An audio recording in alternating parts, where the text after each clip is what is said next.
the earliest roots of what would one day become Greek civilization reached deep into the prehistoric cultures that flourished along the Aegean shores and islands long before anyone spoke of Hellas. Across the scattered coasts of Crete, the Cyclades, and the mainland, the beginnings of organised society emerged in response to geography that both divided and connected. The Aegean was not a barrier, but a corridor, a sea that joined small communities through maritime routes, exchanging goods, ideas, and artistic conventions. From this network rose two distinct yet interconnected powers whose achievements and eventual decline would form the prelude to the later story of Greece, the Minoans of Crete and the Mycenaeans of the mainland. Archaeological discoveries on Crete reveal a civilization whose complexity preceded that of the mainland by centuries. The island's fertile valleys, mild climate and strategic position at the intersection of Mediterranean trade allowed the growth of an advanced society as early as the 3rd millennium BCE. Excavations at Knossos, Phaistos, and Malea expose intricate palace complexes that demonstrate administrative sophistication unusual for their time. These structures served not merely as royal residences but as centres of production, storage, and governance. Their layout shows corridors leading to storerooms filled with amphorae, workshops for artisans, and courtyards designed for communal gatherings or ceremonial functions. Frescoes painted on plaster walls depict processions, athletic contests, and natural scenes that reflect both wealth and aesthetic refinement. The Minoans recorded their transactions using a script known as Linear A, still undeciphered, suggesting a bureaucratic system that organised agricultural surplus, crafts, and long-distance trade. The economic foundations of Minoan prosperity lay in maritime commerce. Crete's fleets travelled to Egypt, Cyprus, and the Levant, transporting Cretan pottery, textiles, and metalwork while importing copper, tin, and luxury goods. Such exchanges connected the island to the wider world of the Eastern Mediterranean, allowing its elites to accumulate resources and cultural influences. The absence of defensive walls around early palaces implies confidence in naval strength and in the stability that maritime supremacy provided. Religious life centred on symbols of fertility and nature, the bull, the double axe, and the sacred tree. Shrines within palaces and caves suggest rituals tied to agricultural cycles and regeneration. The prominence of female figures in Minoan art has led many scholars to infer the presence of powerful priestesses, or even a central mother goddess, although the evidence remains interpretive rather than definitive. What remains beyond dispute is that the Minoans developed a social order where art, religion, and administration formed an integrated whole, sustained by trade and seafaring mastery. Around the middle of the 2nd millennium BCE, the palatial system of Crete reached its zenith. The reconstruction of Knossos after an earlier destruction around 1700 BCE produced a labyrinthine complex covering several acres, with multiple stories, plumbing systems, and decorated chambers. The advanced technology of these buildings stands as a measure of the administrative demands they fulfilled. Storage jars capable of holding thousands of litres of oil or grain point to centralised economic control. Clay tablets inscribed with inventories and tallies suggest bureaucratic precision in managing production and distribution. The central court, where acrobatic bull-leaping ceremonies likely took place, reveals a combination of religious symbolism and public spectacle that reinforce social cohesion. Through these practices, the Minoans created an urban civilization remarkable for its coordination and cultural distinctiveness. Mainland Greece during this period remained divided into smaller communities engaged in agriculture and pastoralism, but contact with Crete gradually stimulated change. In Mycenae, Tiryns, and Pylos, local leaders began constructing fortified citadels that contrast sharply with the open palaces of Crete. The architecture of these sites reveals both imitation and adaptation of Minoan models, Mycenaean builders incorporated administrative courts, storerooms, and workshops within their complexes, yet surrounded them with cyclopean walls of massive stone blocks, suggesting a world more concerned with defence and competition. The Mycenaeans adopted elements of Minoan art, pottery, and writing, but their version of the script, Linear B, records a Greek language, providing the earliest written evidence of Greek speech. These tablets, deciphered in the 20th century, reveal an economy organised through palace administration, with officials distributing raw materials, regulating labour, and recording rations in meticulous detail. The bureaucratic sophistication of the Mycenaeans indicates that they inherited and modified the Cretan system to suit a more martial and hierarchical society. The material record of Mycenaean culture displays a contrast of splendour and austerity. Grave circles at Mycenae contain gold masks, weapons, and jewellery attesting to wealth accumulated through conquest and trade. The shaft graves of early rulers show an elite class asserting its power through lavish funerary display. Later tholos tombs, monumental chambers cut into hillsides and approached by long passageways, demonstrate advanced engineering and a continuing emphasis on aristocratic prestige.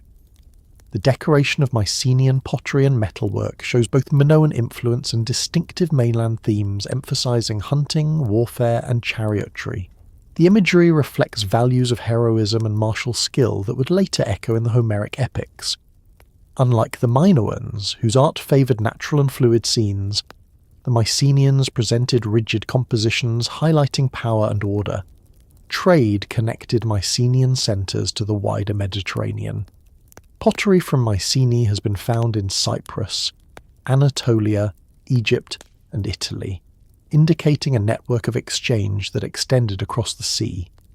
The discovery of Linear B tablets listing quantities of copper, oil, and textiles points to a redistributive economy managed by palace officials.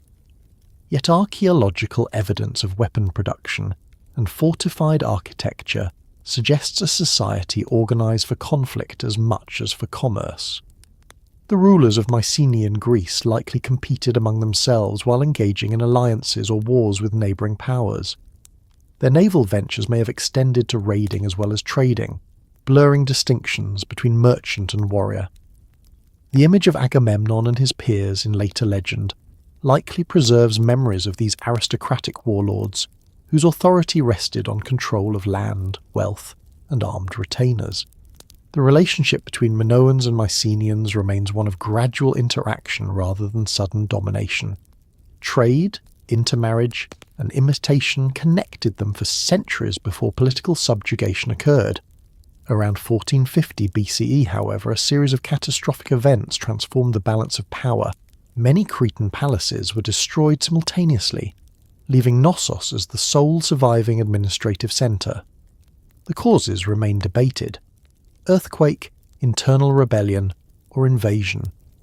But subsequent evidence shows that the administration of Knossos after this destruction employed the Linear B script and other Mycenaean features.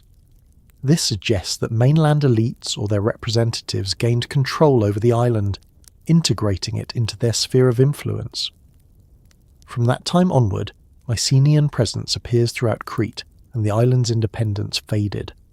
The resulting fusion created a shared Aegean culture that combined Cretan refinement with mainland militarism, laying foundations for later Greek identity.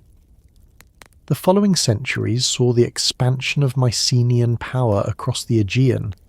Fortified citadels at Thebes, Glare, and Athens indicate a political landscape dominated by regional centres ruled by monarchs, or kings. These rulers commanded palatial administrations that coordinated production and taxation, while maintaining control over dependent communities.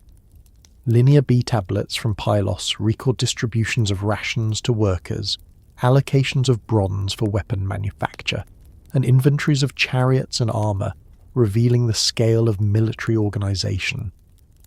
The presence of religious personnel and offerings in the same records shows that economic and spiritual life intertwined within palace oversight. The temples mentioned are modest compared to later Greek sanctuaries, but they already demonstrate a system in which deities received goods as part of the economic cycle. The names of some gods, Zeus, Hera, Poseidon, and Dionysus, appear in these documents, confirming that elements of later Greek religion trace their ancestry to this period. Archaeological remains attest to a high level of craftsmanship. Frescoes from Mycenaean Pylos depict processions, hunts, and maritime scenes that echo Minoan traditions yet convey more rigid hierarchies.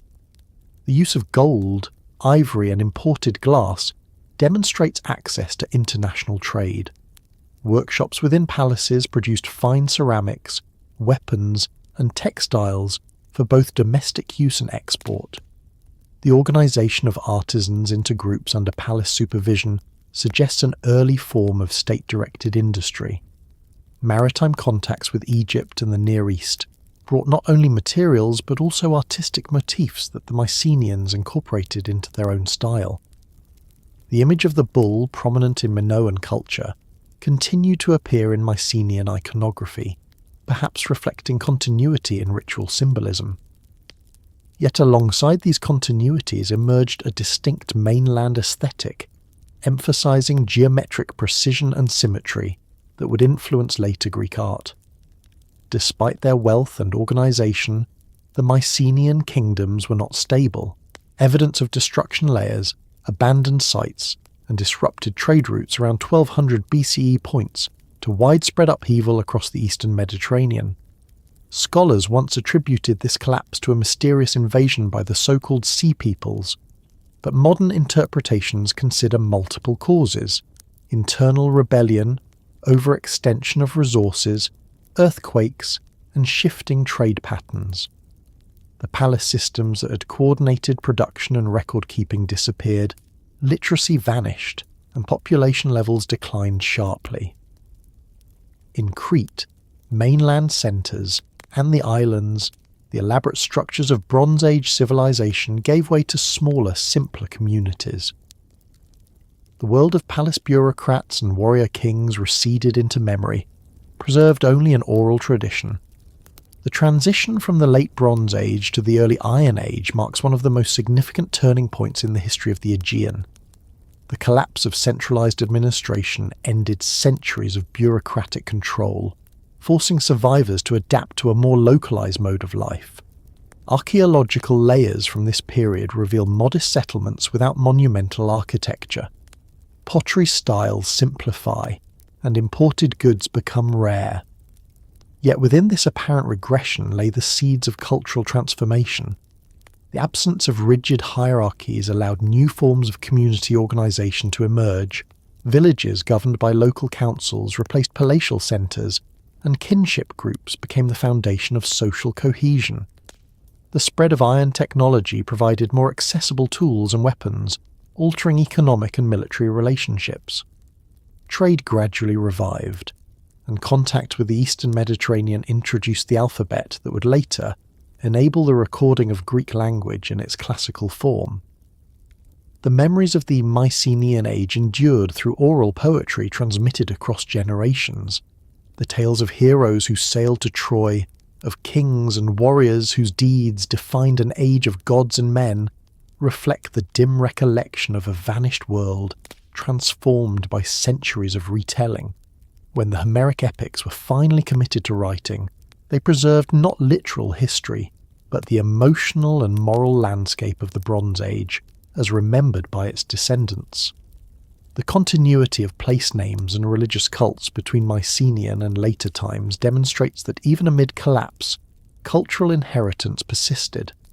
Sanctuaries at sites such as Delphi and Olympia, though reaching prominence later, often occupy locations of older worship, linking the new Greek world to its prehistoric past through unbroken ritual tradition.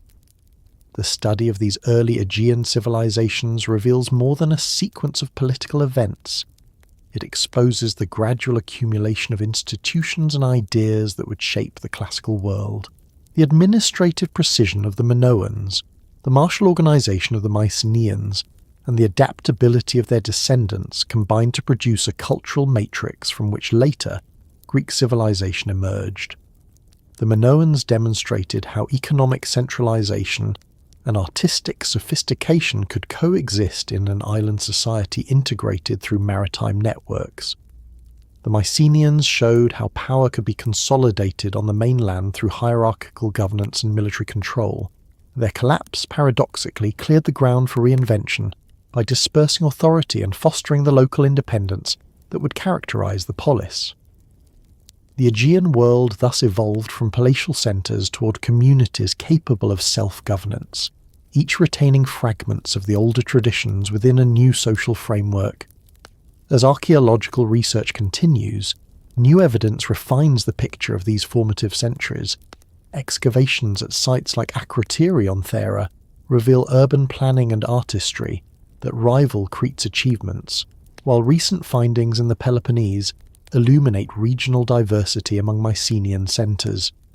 Advances in genetic analysis confirm the interconnectedness of populations across the Aegean, showing that cultural exchange accompanied biological mixture. These discoveries emphasize that the origins of Greek civilization cannot be confined to a single location or people, but must be understood as the cumulative result of interactions across the entire eastern Mediterranean basin. Through such interactions, technologies, artistic motifs, and religious concepts circulated freely, creating a shared cultural vocabulary that would later define the Greek world. The Minoan and Mycenaean legacies extended far beyond their physical remains. Their art, architecture, and administrative models provided precedents that later Greeks consciously or unconsciously reinterpreted. The columned halls of Mycenaean palaces foreshadowed the architectural orders of classical temples. The heroic values expressed in Bronze Age warfare found new form in the ideals of arete and honour celebrated in later literature. The religious continuity from Mycenaean gods to the Olympian pantheon demonstrates the endurance of mythic imagination adapted to new moral and political contexts. Even the memory of catastrophic collapse carried lessons that informed Greek attitudes toward fate, hubris, and the cyclical nature of human affairs. The Aegean world before Greece thus represents the foundation upon which the entire edifice of Hellenic civilization would rise. From the palaces of Knossos to the fortresses of Mycenae, from the trade routes that linked Crete to Egypt and the Levant to the oral traditions that preserved ancestral memory, every element contributed to the eventual emergence of the Greek spirit. The transition from these Bronze Age societies to the communities of the early Iron Age was neither abrupt nor total. It was a slow transformation through adaptation, survival, and memory. The inheritance of these civilizations remained embedded in language, ritual, and collective identity, ensuring that when Greece re-emerged from obscurity, it did so carrying the accumulated experience of millennia.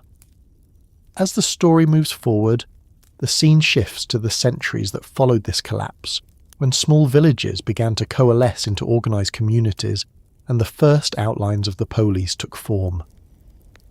From the ruins of the palaces and the fading echoes of the heroic age, a new order would arise that carried the legacy of the Aegean into an age of iron and renewal.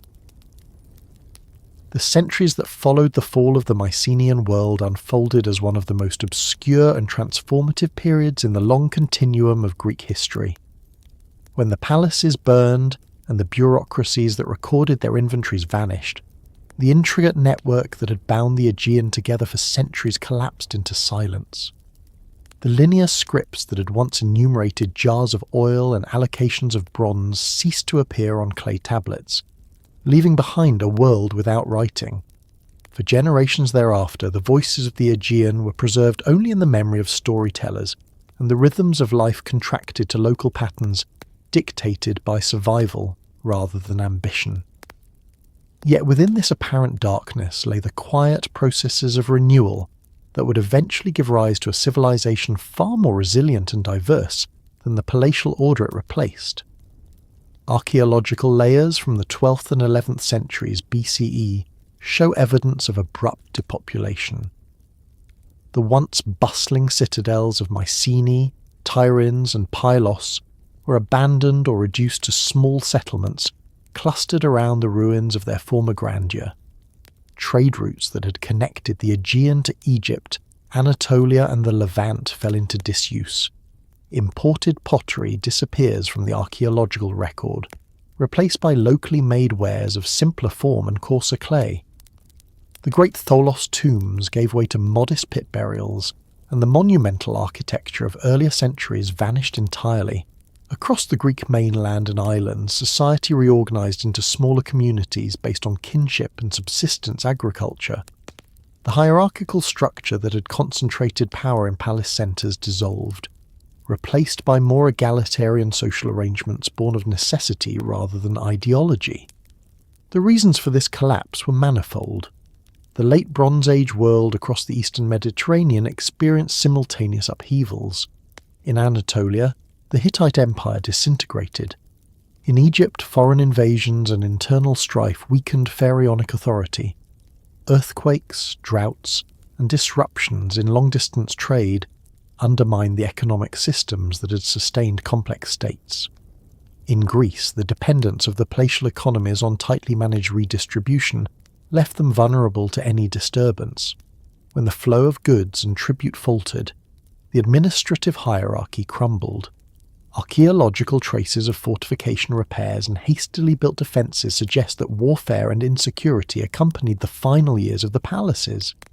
Local rulers may have turned against one another, competing for dwindling resources. Bands of displaced peoples, known in later Egyptian records as the Sea Peoples, likely contributed to this general instability, though the precise connections remain uncertain. The combination of environmental stress, internal weakness, and external pressure created a perfect storm that brought the Mycenaean system to an end. In the aftermath, population centres shifted toward defensible locations, often on hilltops overlooking fertile plains. Settlement sizes shrank, sometimes to only a few dozen families. These communities relied primarily on mixed farming, raising cereals, olives, grapes, and livestock in small-scale operations that emphasised self-sufficiency. Without the administrative apparatus of the palaces, production and exchange became localised. Artisans worked within households or village groups rather than under centralised direction. The reduction in scale, however, did not entail total isolation. Excavations show sporadic evidence of contacts between distant regions, suggesting that limited trade persisted, carried out by itinerant traders or through gift exchange among elites seeking to maintain their status. The gradual appearance of iron tools and weapons during this period marks a significant technological shift. Iron, though more difficult to smelt than bronze, became more accessible as trade in tin. A critical component of bronze declined. The adoption of iron reshaped agricultural productivity and warfare alike, laying material foundations for later expansion.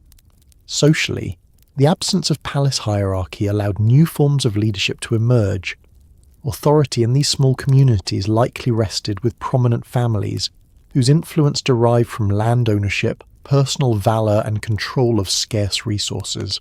Archaeological remains from cemeteries reveal increasing differentiation in grave goods, indicating the re-emergence of local elites. Yet power remained limited by the modest scale of society. No single ruler commanded vast territories as the Mycenaean monarchs had. Decision-making probably involved councils of elders or assemblies of warriors, early antecedents of the participatory politics that would later characterize Greek civic life. The reciprocal relationships among these local leaders fostered networks of alliance and rivalry that encouraged mobility and innovation.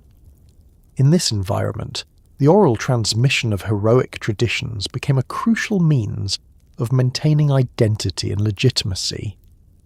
The bards who recited tales of past glories preserved collective memory in a world without archives.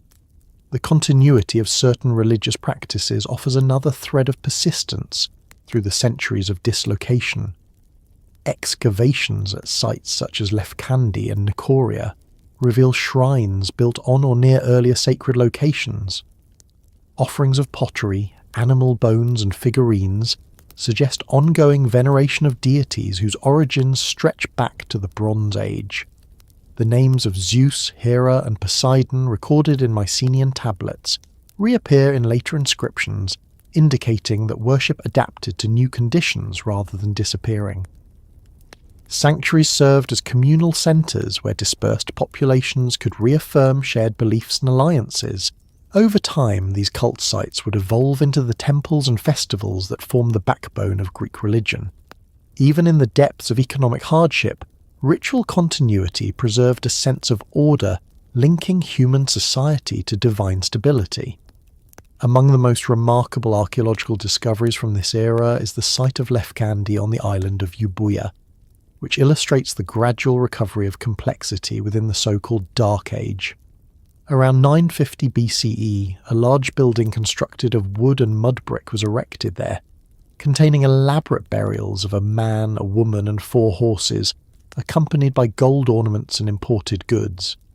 This structure, often interpreted as a hieron or shrine for ancestor worship, demonstrates that wealth and long-distance connections were returning to certain communities earlier than once thought. The mixture of local craftsmanship and foreign luxury items implies renewed maritime contacts with the Near East. Lefkandi stands as evidence that the period was not uniformly bleak, but rather one of regional variation, where some centres acted as forerunners of revival. The reintroduction of writing marks the next major step in this renewal. By the 8th century BCE, Greeks adopted the alphabetic system derived from Phoenician traders. The simplicity and flexibility of this script allowed for widespread use beyond the administrative elite, transforming communication and record-keeping. The earliest known inscriptions, found on pottery and small objects, often express ownership, dedication, or short phrases of verse. This new literacy enabled the preservation of oral traditions that had survived the preceding centuries. Epic poetry, refined through generations of performance, could now be written down, providing a durable record of collective memory. The Iliad and Odyssey, though shaped by later artistry, draw upon the accumulated tales of warriors and wanderers transmitted since the collapse of the Mycenaean world. Through these poems, the Greeks defined moral and social ideals rooted in the heroic age, using the memory of past grandeur to guide the values of emerging communities. The material culture of the Dark Age reveals gradual transformation rather than abrupt innovation. Pottery styles evolved from the simple geometric designs of the early period to increasingly intricate patterns that reflect both artistic experimentation and expanding contact. The spread of iron tools improved agricultural efficiency, leading to modest population growth and the resettlement of abandoned regions. As communities stabilized, trade networks revived, linking the Aegean once more to the eastern Mediterranean. Artifacts from Cyprus, Syria, and Egypt reappear in Greek contexts, signaling the restoration of maritime exchange. The renewed interaction brought not only goods but also ideas, technological, artistic, and religious, that would nourish the coming age of colonization. Out of the isolation of the Dark Age, a new outward-looking spirit began to form. Economic changes accompanied demographic recovery. The shift from palace redistribution to household production fostered a culture of independence and innovation. Farmers experimenting with new methods of cultivation adapted to varied terrains, developing techniques of terracing and irrigation suited to the rugged landscape.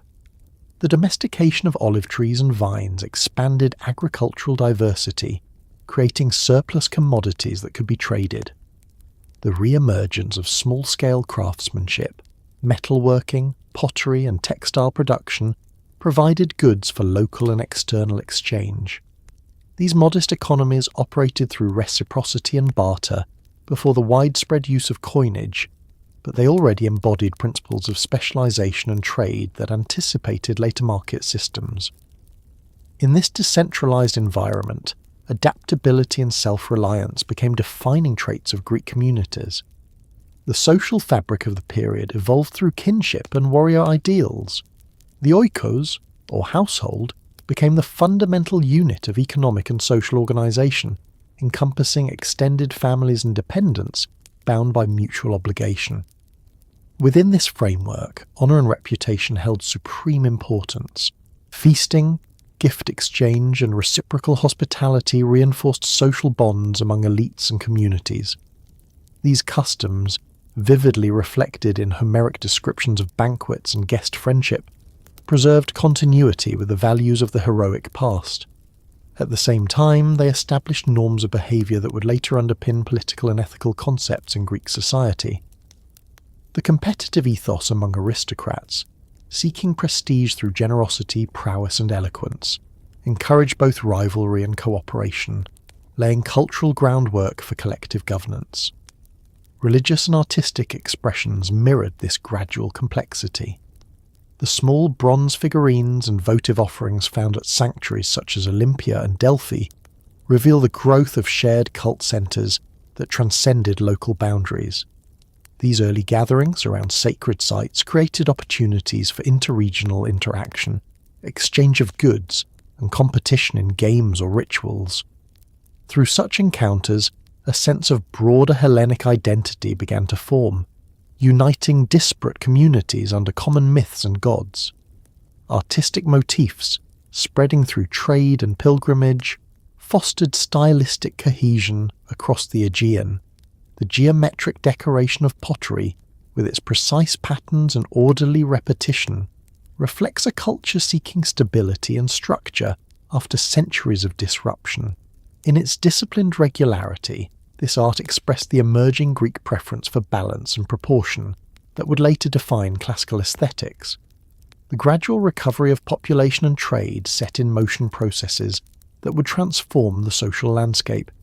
By the late 9th and 8th centuries BCE, settlements expanded into proto-urban communities.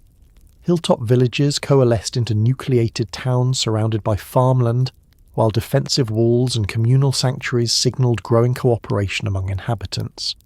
The concentration of population encouraged the development of specialised labour and collective decision-making. These evolving communities provided the institutional precursors to the polis, the city-state that would dominate Greek political life. The shift from clan-based organisation to civic identity marked one of the most important transitions in ancient history, and its origins lie in the adaptive strategies forged during the Dark Age. Cultural memory of the collapse continued to shape Greek thought long after material recovery. The myths of lost golden ages, divine retribution, and heroic downfall echoed the trauma of a world that had once reached great heights only to crumble. Such narratives instilled caution against arrogance and recognition of the cyclical nature of fortune. The Greeks of later centuries, when recounting the deeds of their legendary ancestors, interpreted their own achievements through the lens of renewal after destruction.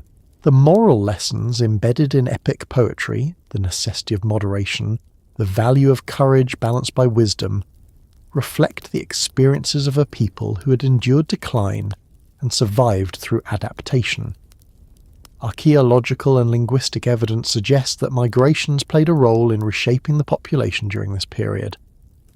Groups speaking West Greek dialects moved into regions previously dominated by other linguistic forms, contributing to the diversity of later dialect zones. The arrival of Dorian-speaking peoples in the Peloponnese and Crete, though debated in detail, illustrates the fluidity of population movements during times of instability. These migrations introduced new cultural traits, including distinctive weapon styles and social structures, further enriching the mosaic of early Greek society. The resulting diversity would later manifest in the regional identities, Dorian, Ionian, Aeolian, that characterised the Greek world. By the time writing returned and trade flourished again, the centuries of obscurity had accomplished a profound transformation. The old order of palatial bureaucracy had been replaced by communities that valued local autonomy, adaptability, and shared participation in decision-making. The experience of isolation encouraged self-reliance, while renewed contact fostered curiosity and exchange. The combination produced a society capable of innovation in every field it touched. The Greeks who emerged from the Dark Age carried forward memories of loss, but also an ingrained resilience that became a defining feature of their civilization. period conventionally labelled as dark thus reveals itself as an age of gestation rather than mere decline. It witnessed the quiet reconfiguration of economic practices, the redefinition of authority, and the formation of institutions that would support unprecedented cultural achievement. In the rhythm of its slow recovery, Greece learned the value of balance between continuity and change. From the scattered remnants of the Mycenaean world arose a landscape of villages destined to evolve into independent city-states, each governed by its citizens and bound by shared traditions, yet fiercely protective of its autonomy. This process of rebirth prepared the ground for the explosion of creativity that would follow when the polis took shape, and the Greeks began once more to look outward across the sea toward new lands and new possibilities. The resurgence of Greek society during the early Iron Age gradually gave rise to one of the most distinctive and enduring institutions in human history, the polis. Out of the scattered villages and hilltop settlements of the preceding centuries emerged communities that combined political, social, and religious life into a single coherent structure. The polis was not merely a city in the physical sense, nor simply a political entity. It was a living organism of citizens who saw themselves as collectively responsible for their community's survival, prosperity, and moral order. Its formation between the 9th and 7th centuries BCE marked the definitive transition from the fragmented world of the Dark Age to the dynamic civilization that would dominate the Mediterranean for centuries to come. In these early centuries of formation, the Greeks also embarked on a great wave of expansion beyond their homeland, establishing colonies from the shores of the Black Sea to the western coasts of Italy and beyond. This dual process, the consolidation of local political life and the outward reach across the seas, defined the Greek world and set in motion patterns that would shape its culture, economy, and identity forever. The roots of the polis can be traced to the transformation of small villages into larger, more organised settlements. Archaeological evidence from sites such as Athens, Corinth, and Argos reveals the gradual concentration of populations around central locations, often with a defensible acropolis or fortified hill serving as the nucleus of habitation.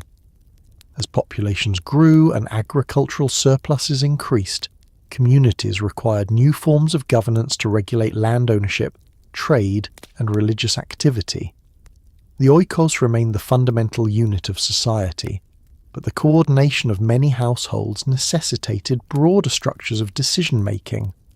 The emergence of councils composed of leading families suggests an early stage of collective governance, while assemblies of male citizens likely provided a forum for broader participation. Over time, this combination of aristocratic leadership and communal deliberation evolved into formal political institutions characteristic of the polis. Religion played a central role in the cohesion of these early communities. Each polis maintained sanctuaries dedicated to its patron deities, whose festivals and rituals reaffirm the unity of the citizens. The sacred space of the agora, originally a marketplace, also functioned as the heart of civic and religious life, hosting assemblies, sacrifices, and public events. The concept of citizenship developed in close association with participation in these shared rites. To be part of the polis was to share in its cults, to honour the gods who protected the community, and to uphold the laws that reflected divine order. This intertwining of religion and politics distinguished Greek civic identity from the purely administrative structures of earlier Near Eastern states. The polis was a moral as well as political community, bound by customs and obligations that extended beyond legal compulsion. Economic change accompanied this political transformation. The expansion of agriculture, facilitated by iron tools and improved techniques, produced surpluses that could support artisans, merchants, and soldiers. Trade networks reconnected the Aegean to the wider Mediterranean, bringing in raw materials and luxury goods while exporting pottery, metalwork, and olive oil. The standardization of weights and measures, as well as the introduction of coinage in the late 7th century BCE, streamlined commerce and encouraged the growth of markets. economic activity in turn stimulated social mobility, challenging the dominance of hereditary aristocracies.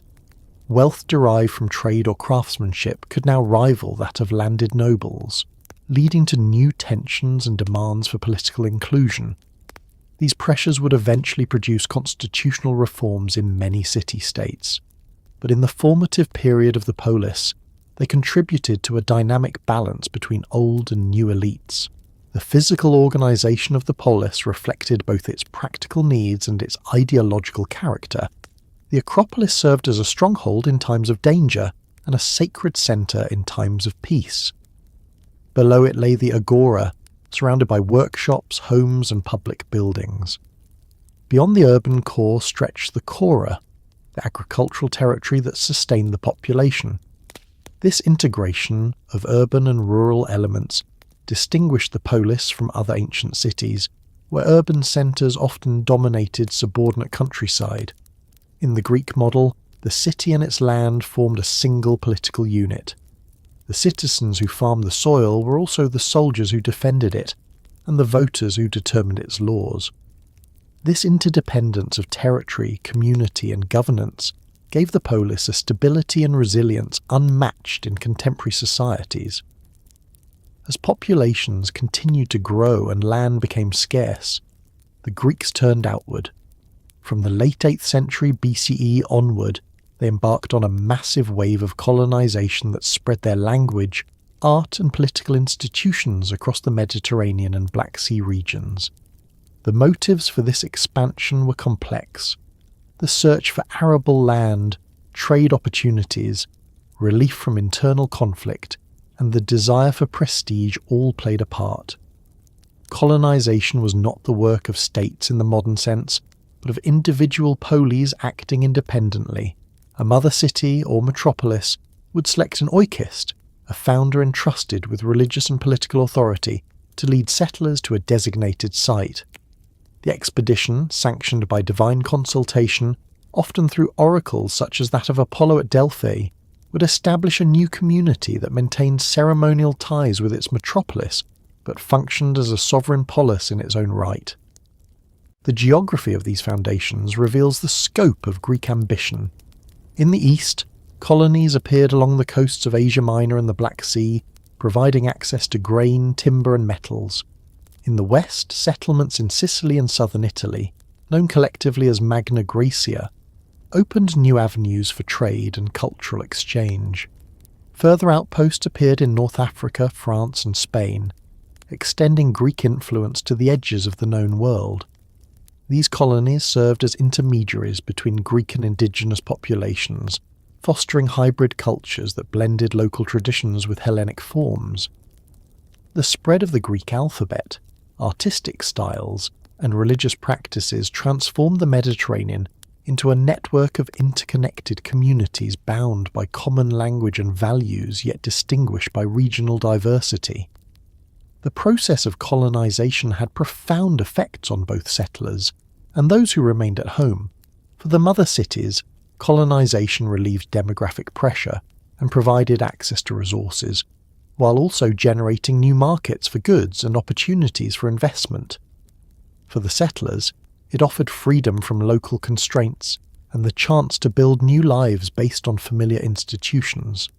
The foundation of a colony was accompanied by rituals that replicated the structures of the polis: allocation of land, establishment of temples, and division of citizens into tribes and clans. This replication ensured cultural continuity even as new environments demanded adaptation. The resulting network of polis created a shared Greek identity that transcended political boundaries, uniting distant communities through common heritage and mutual recognition. Cultural exchange accompanied economic and territorial expansion. Contact with Phoenicians, Egyptians, and Anatolians introduced new technologies and artistic motifs that the Greeks eagerly absorbed and reinterpreted. The adaptation of the Phoenician script into the Greek alphabet exemplifies this creative borrowing.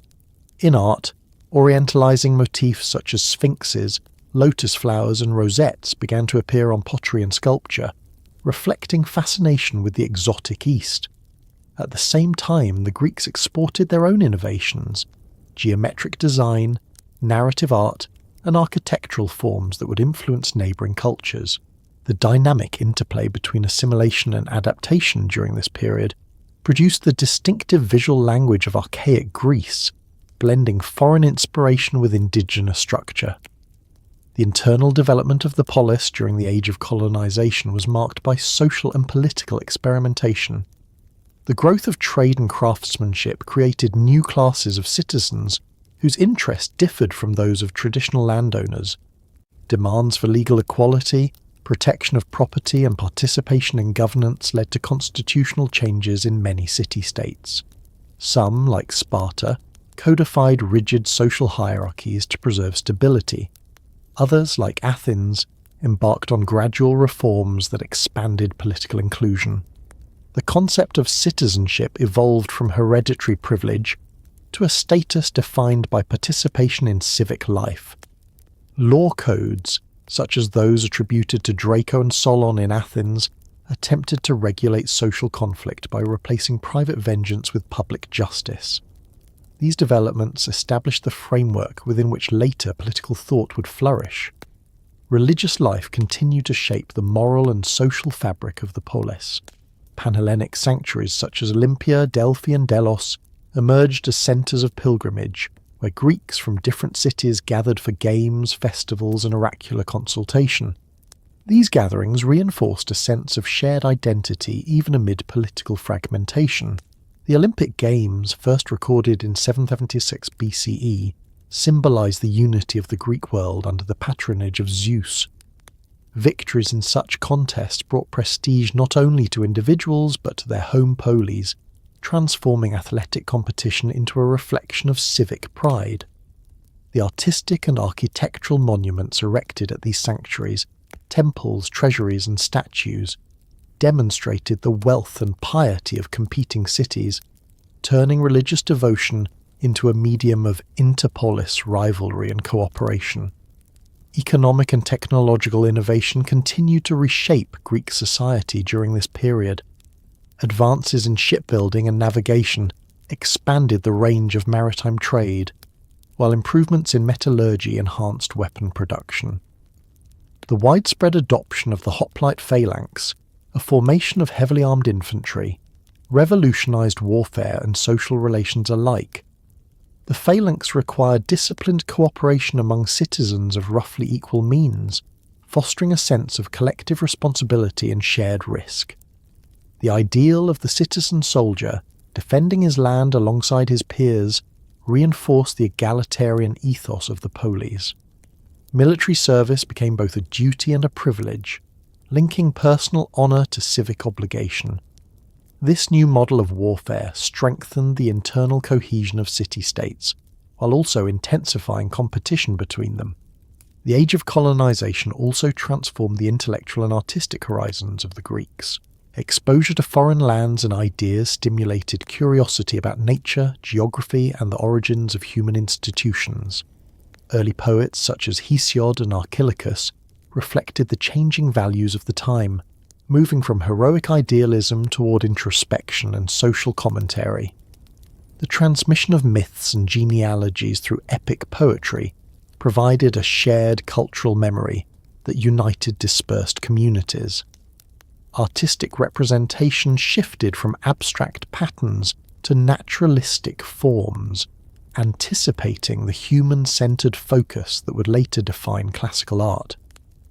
The fusion of technical skill, observation, and narrative imagination during this era laid the groundwork for the philosophical and scientific inquiries that would emerge in subsequent centuries.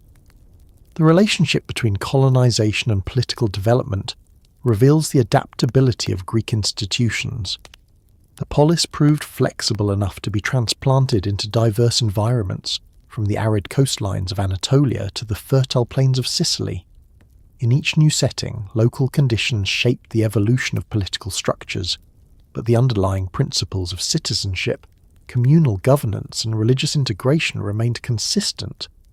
The resulting network of poleis functioned as a decentralized yet culturally unified system that allowed the Greek world to thrive without a single imperial centre. This pluralism fostered innovation through competition, as cities vied with one another in art, architecture and intellectual achievement. At the same time, it created chronic rivalries that would later erupt into conflicts.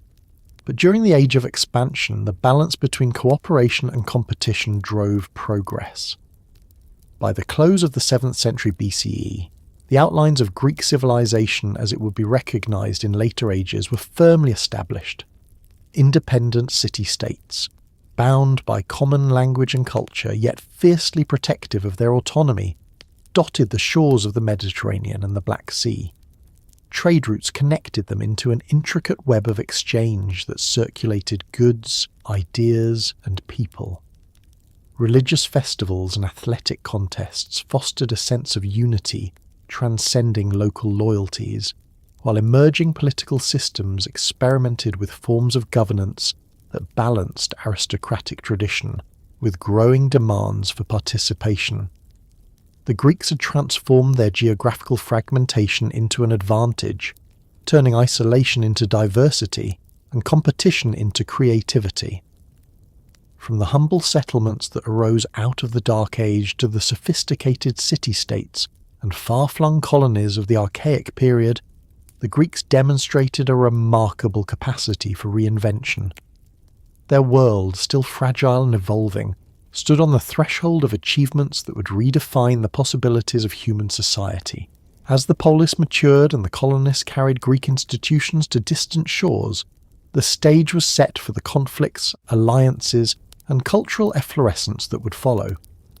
The next centuries would see Sparta and Athens emerge as dominant forces, their contrasting visions of order and freedom embodying the tensions inherent in the polis itself. Through their rivalry, the Greeks would continue to shape the political and intellectual legacy that began with those first small communities clustered around their sacred hills, looking outward once more toward the endless horizon of the sea.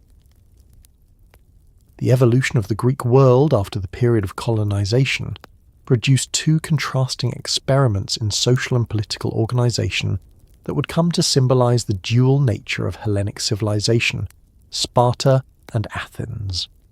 Both rose from the same matrix of the polis. Both drew upon the shared traditions of Greek religion, warfare and community life. Yet they diverged so profoundly in character and purpose that their histories together form a study in opposites. The one shaped itself into a disciplined, insular and martial society devoted to collective order above all. The other grew into an open, inventive and restless democracy that celebrated individuality, debate, and the power of the mind. The interplay between these two models, rigid and fluid, austere and expressive, would define not only Greek history but also the enduring tension between security and freedom in the political imagination of the Western world. Sparta's origins lay in the fertile valley of the Eurotas in Laconia, a region shielded by mountains and watered by a river that allowed for self-sufficiency. In the early Archaic period, the Dorian settlers who established Sparta subjugated the surrounding populations, transforming their conquered neighbours into helots, a class of agricultural serfs bound to the land. This act of conquest and subjugation shaped every aspect of Spartan life thereafter. The helots far outnumbered their masters, compelling the Spartans to maintain a constant state of military readiness. To preserve internal security, they created a society in which every citizen male was trained from childhood to be a soldier, and every institution reinforced collective discipline. The fear of revolt, as much as the ambition for glory, made Sparta a state perpetually at war, even when no external enemy threatened. The structure of Spartan society reflected this singular purpose. The population was divided into three main groups: the Spartiates, or full citizens descended from the original conquerors; the Perioikoi, free non-citizens who lived in surrounding villages and handled trade, crafts and local administration; and the Helots, who worked the land and provided the economic foundation of the state. The Spartiates formed a small elite dedicated entirely to warfare. From the age of 7, boys were removed from their families to enter the agoge, a rigorous educational and military system that emphasized endurance, obedience, and communal identity. They were taught to hunt, march, endure hunger, and fight as a unit, with individuality subsumed under collective strength. Girls, too, received physical training to ensure robust offspring, and to instill the same values of discipline and devotion to the state. Marriage, family, and private life were subordinated to the needs of the community. The state decided when men could live with their wives, and personal wealth was discouraged through laws that banned the use of gold and silver currency. Sparta's political system combined monarchy, oligarchy, and elements of democracy in a unique balance. 2 hereditary kings shared power, commanding armies in war and performing religious duties in peace. Their authority, however, was limited by the Gerousia, a council of elders composed of men over 60 who deliberated on major policy matters and proposed legislation. The assembly of citizens, known as the Appella, voted on these proposals, though its role was largely to affirm decisions already shaped by the elite. The Ephors, a group of 5 annually elected officials, wielded considerable power, overseeing education, foreign affairs, and even the kings themselves. This intricate structure maintained stability by distributing power among multiple bodies, preventing any single institution from dominating. The system, attributed in legend to the lawgiver Lycurgus, aimed to preserve equilibrium and discourage innovation. Stability was Sparta's highest virtue, and change was treated with suspicion. In contrast, Athens developed in an environment that favoured diversity, trade, and cultural exchange. Situated on the Attic Peninsula with access to both the Aegean Sea and inland plains, it lacked the isolation that shaped Sparta's conservatism. Early Athens shared many features with other Greek communities: a ruling aristocracy, periodic social unrest and competition among families, but it gradually evolved toward a more inclusive political order. The transition from monarchy to aristocracy occurred early, with power concentrated in the hands of the Eupatrids, the well-born families who controlled land and held the chief magistracies. Over time, however, economic and social changes eroded their dominance. The rise of commerce and craftsmanship created new wealth outside the old landholding elite, and the growing population of farmers and labourers demanded protection from debt and arbitrary rule. Out of these pressures emerged a series of reforms that transformed Athens from an oligarchy into the first great experiment in democracy. The earliest step in this process came with the legislation of Draco in the late 7th century BCE, whose codification of laws replaced oral tradition with written statutes accessible to all citizens. Although his penalties were notoriously severe, the act of publishing the law established the principle of equality before it. The next major reformer, Solon, enacted sweeping measures around 594 BCE to address economic inequality and political instability. He abolished debt slavery, restructured the class system according to wealth rather than birth, and created new councils that broadened participation in governance. Solon's reforms balanced aristocratic privilege with popular representation, laying the groundwork for future democratic development. His emphasis on moderation, compromise, and civic responsibility reflected the belief that a harmonious polis required participation from all its citizens. Athens continued to evolve through cycles of reform and reaction. The rise of the tyrant Pisistratus and his sons in the 6th century BCE temporarily interrupted constitutional government, yet even their rule contributed to cultural flourishing. The Pisistratids supported monumental building projects, promoted the arts, and standardized religious festivals such as the Panathenaea, strengthening the city's identity. After their overthrow, Cleisthenes reorganized Athenian society into 10 new tribes based on residence rather than kinship, breaking the power of local factions and creating a more inclusive political structure. The Council of 500, drawn by lot from all tribes, prepared legislation for the assembly, ensuring broad participation. This reorganization transformed Athens into a true democracy, in which every male citizen had the right to speak and vote in the ecclesia. The idea that authority derived from the collective will of citizens rather than birth or wealth represented a profound innovation in political thought. The economic base of Athens complemented its political openness. The city's port at Piraeus made it a hub of maritime trade, attracting merchants and artisans from across the Mediterranean. Silver mines at Laurion provided the state with revenue to fund public works and defence. The availability of resources and the influx of ideas fostered a climate of experimentation and creativity. While Sparta valued self-sufficiency and austerity, Athens embraced diversity and exchange. Its citizens debated in the agora, composed poetry and philosophy, and cultivated art and architecture that reflected both civic pride and individual expression. The contrast between the two poleis was not simply political, but cultural and psychological. One prized order and discipline, the other valued freedom and innovation. The differences extended to military organisation and strategy.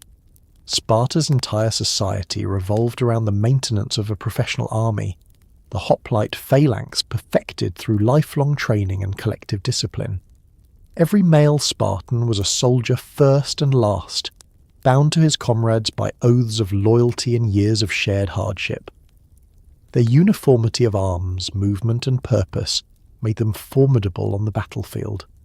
Athens, by contrast, relied on a citizen militia supported by naval power. The development of the trireme, a fast and agile warship, transformed Athens into the preeminent naval force of the Greek world. Service in the fleet allowed poorer citizens to contribute to the defence of the city, reinforcing democratic participation. The contrast between Spartan land power and Athenian sea power would later define their rivalry and the fate of Greece itself. Despite their differences, both societies drew legitimacy from shared Greek values: devotion to the polis, respect for the gods, and the pursuit of excellence in their respective domains. Yet the forms these values took reflected divergent interpretations of human nature. Sparta sought virtue through obedience, collective identity, and suppression of desire. Athens pursued it through reason, debate, and self-expression. Each embodied an ideal of freedom: Sparta's freedom from internal disorder, and Athens' freedom of individual choice. The tension between these ideals mirrored the larger dialectic of Greek civilization, in which unity and diversity coexisted in creative balance. Sparta's foreign policy emphasized isolation and control within the Peloponnese. Its leadership of the Peloponnesian League, an alliance of city-states bound by military obligations, extended its influence while maintaining internal stability. Athens, meanwhile, expanded outward through alliances and commerce. Its naval strength allowed it to protect trade routes and project power across the Aegean. Both paths brought success, but also seeds of conflict. The rigid conservatism that preserved Sparta's system made adaptation difficult, while Athens' openness to change fostered ambition and competition. Their eventual confrontation would expose the limits of both models and alter the course of Greek history. The contrasting development of Sparta and Athens also influenced the broader cultural and intellectual landscape. Spartan values of duty and restraint inspired admiration and fear among other Greeks, while Athenian achievements in art, drama and philosophy became benchmarks of excellence. Travellers and thinkers from across the Greek world visited Athens to witness its democratic experiment, participate in its festivals, and contribute to its intellectual life. The openness of the Athenian assembly encouraged rhetoric and oratory, giving rise to new forms of education and political discourse. Sparta's secrecy and discipline, though less conducive to literary production, created a mystique that fascinated contemporaries and later generations alike. The coexistence of these two contrasting civilizations within a single cultural sphere exemplified the diversity of the Greek world and the possibilities of the polis system. By the early 5th century BCE, both cities had reached the height of their development and stood poised to confront external threats that would test their systems to the limit. The Persian invasions that loomed on the horizon would bring Sparta's military discipline and Athens' democratic resilience into an uneasy alliance.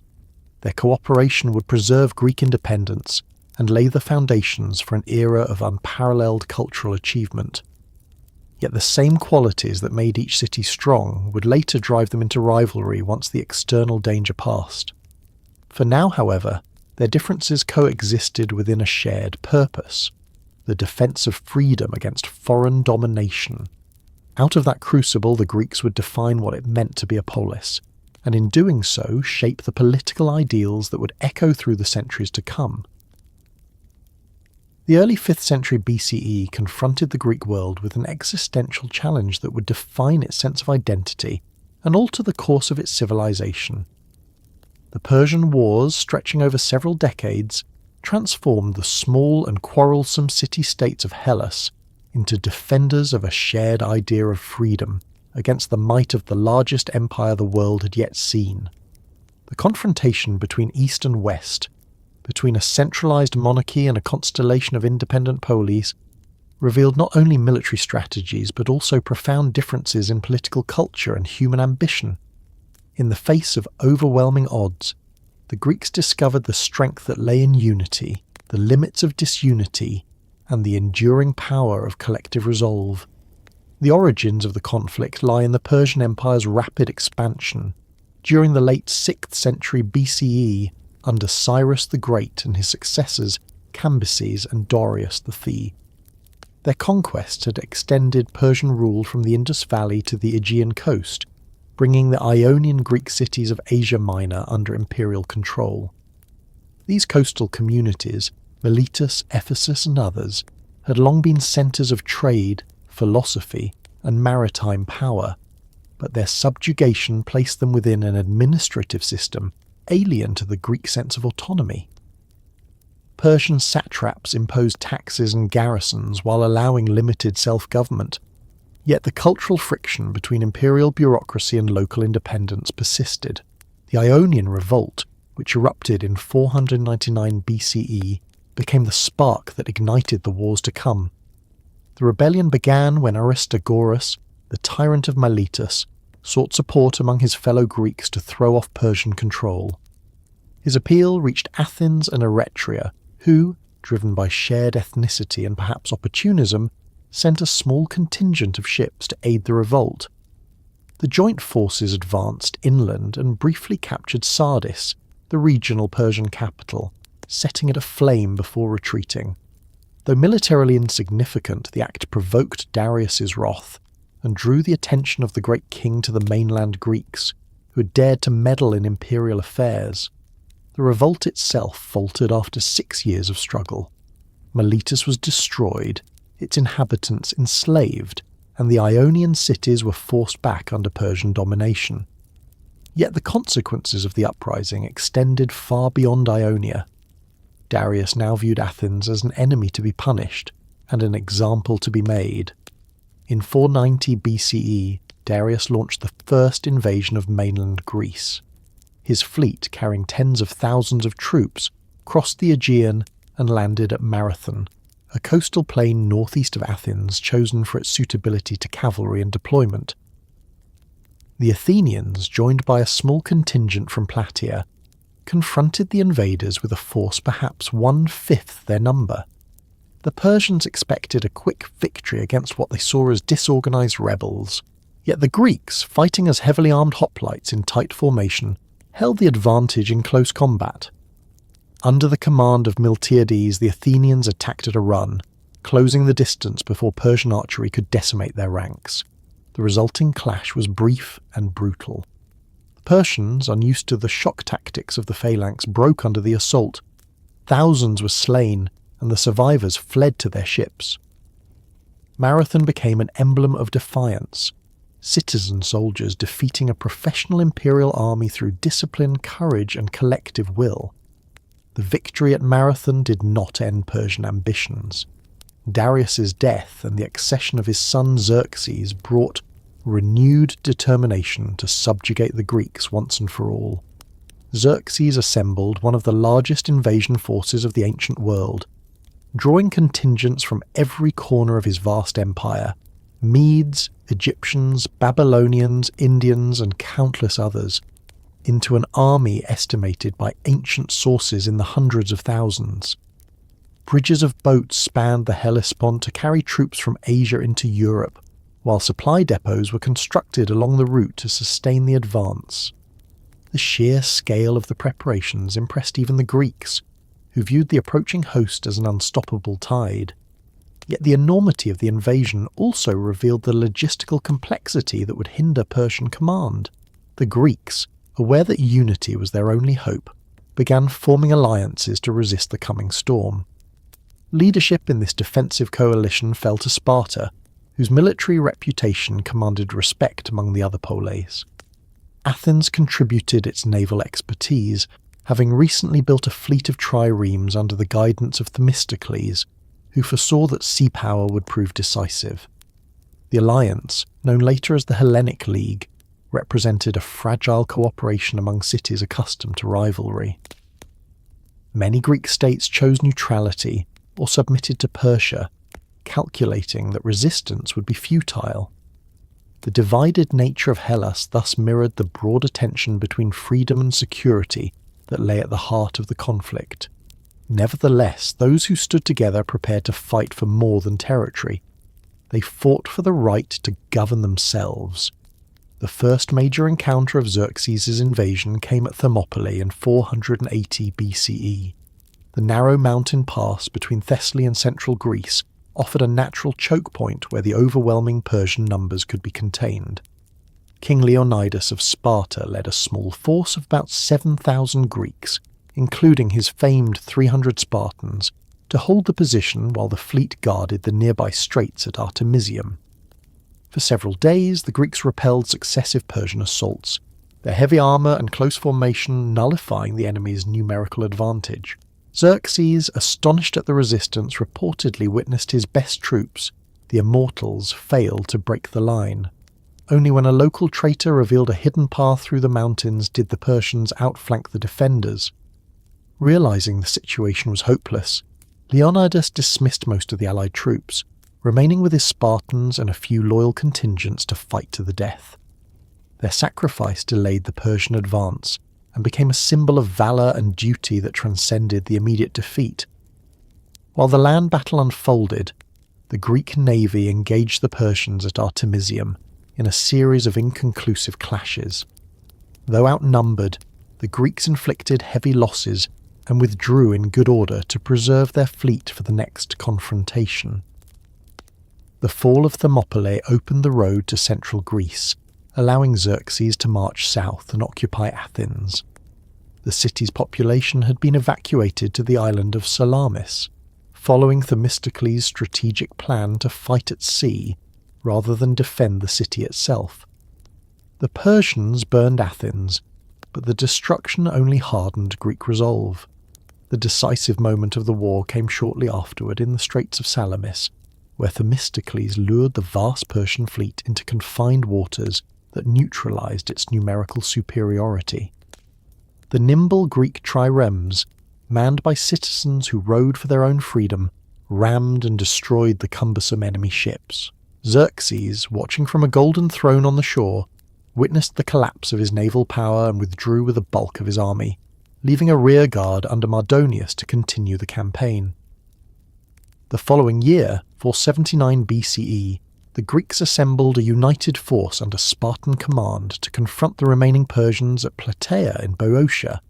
The battle that ensued brought together contingents from across Hellas, combining the disciplined Spartans, the resilient Athenians, and the soldiers of many smaller states. After days of manoeuvring and uncertainty, the Greeks met the Persians in a decisive clash that ended with the annihilation of Mardonius's army. The same day, according to later tradition, the Greek navy won another victory at Mycale off the coast of Asia Minor, destroying the remnants of the Persian fleet and sparking uprisings among the Ionian cities.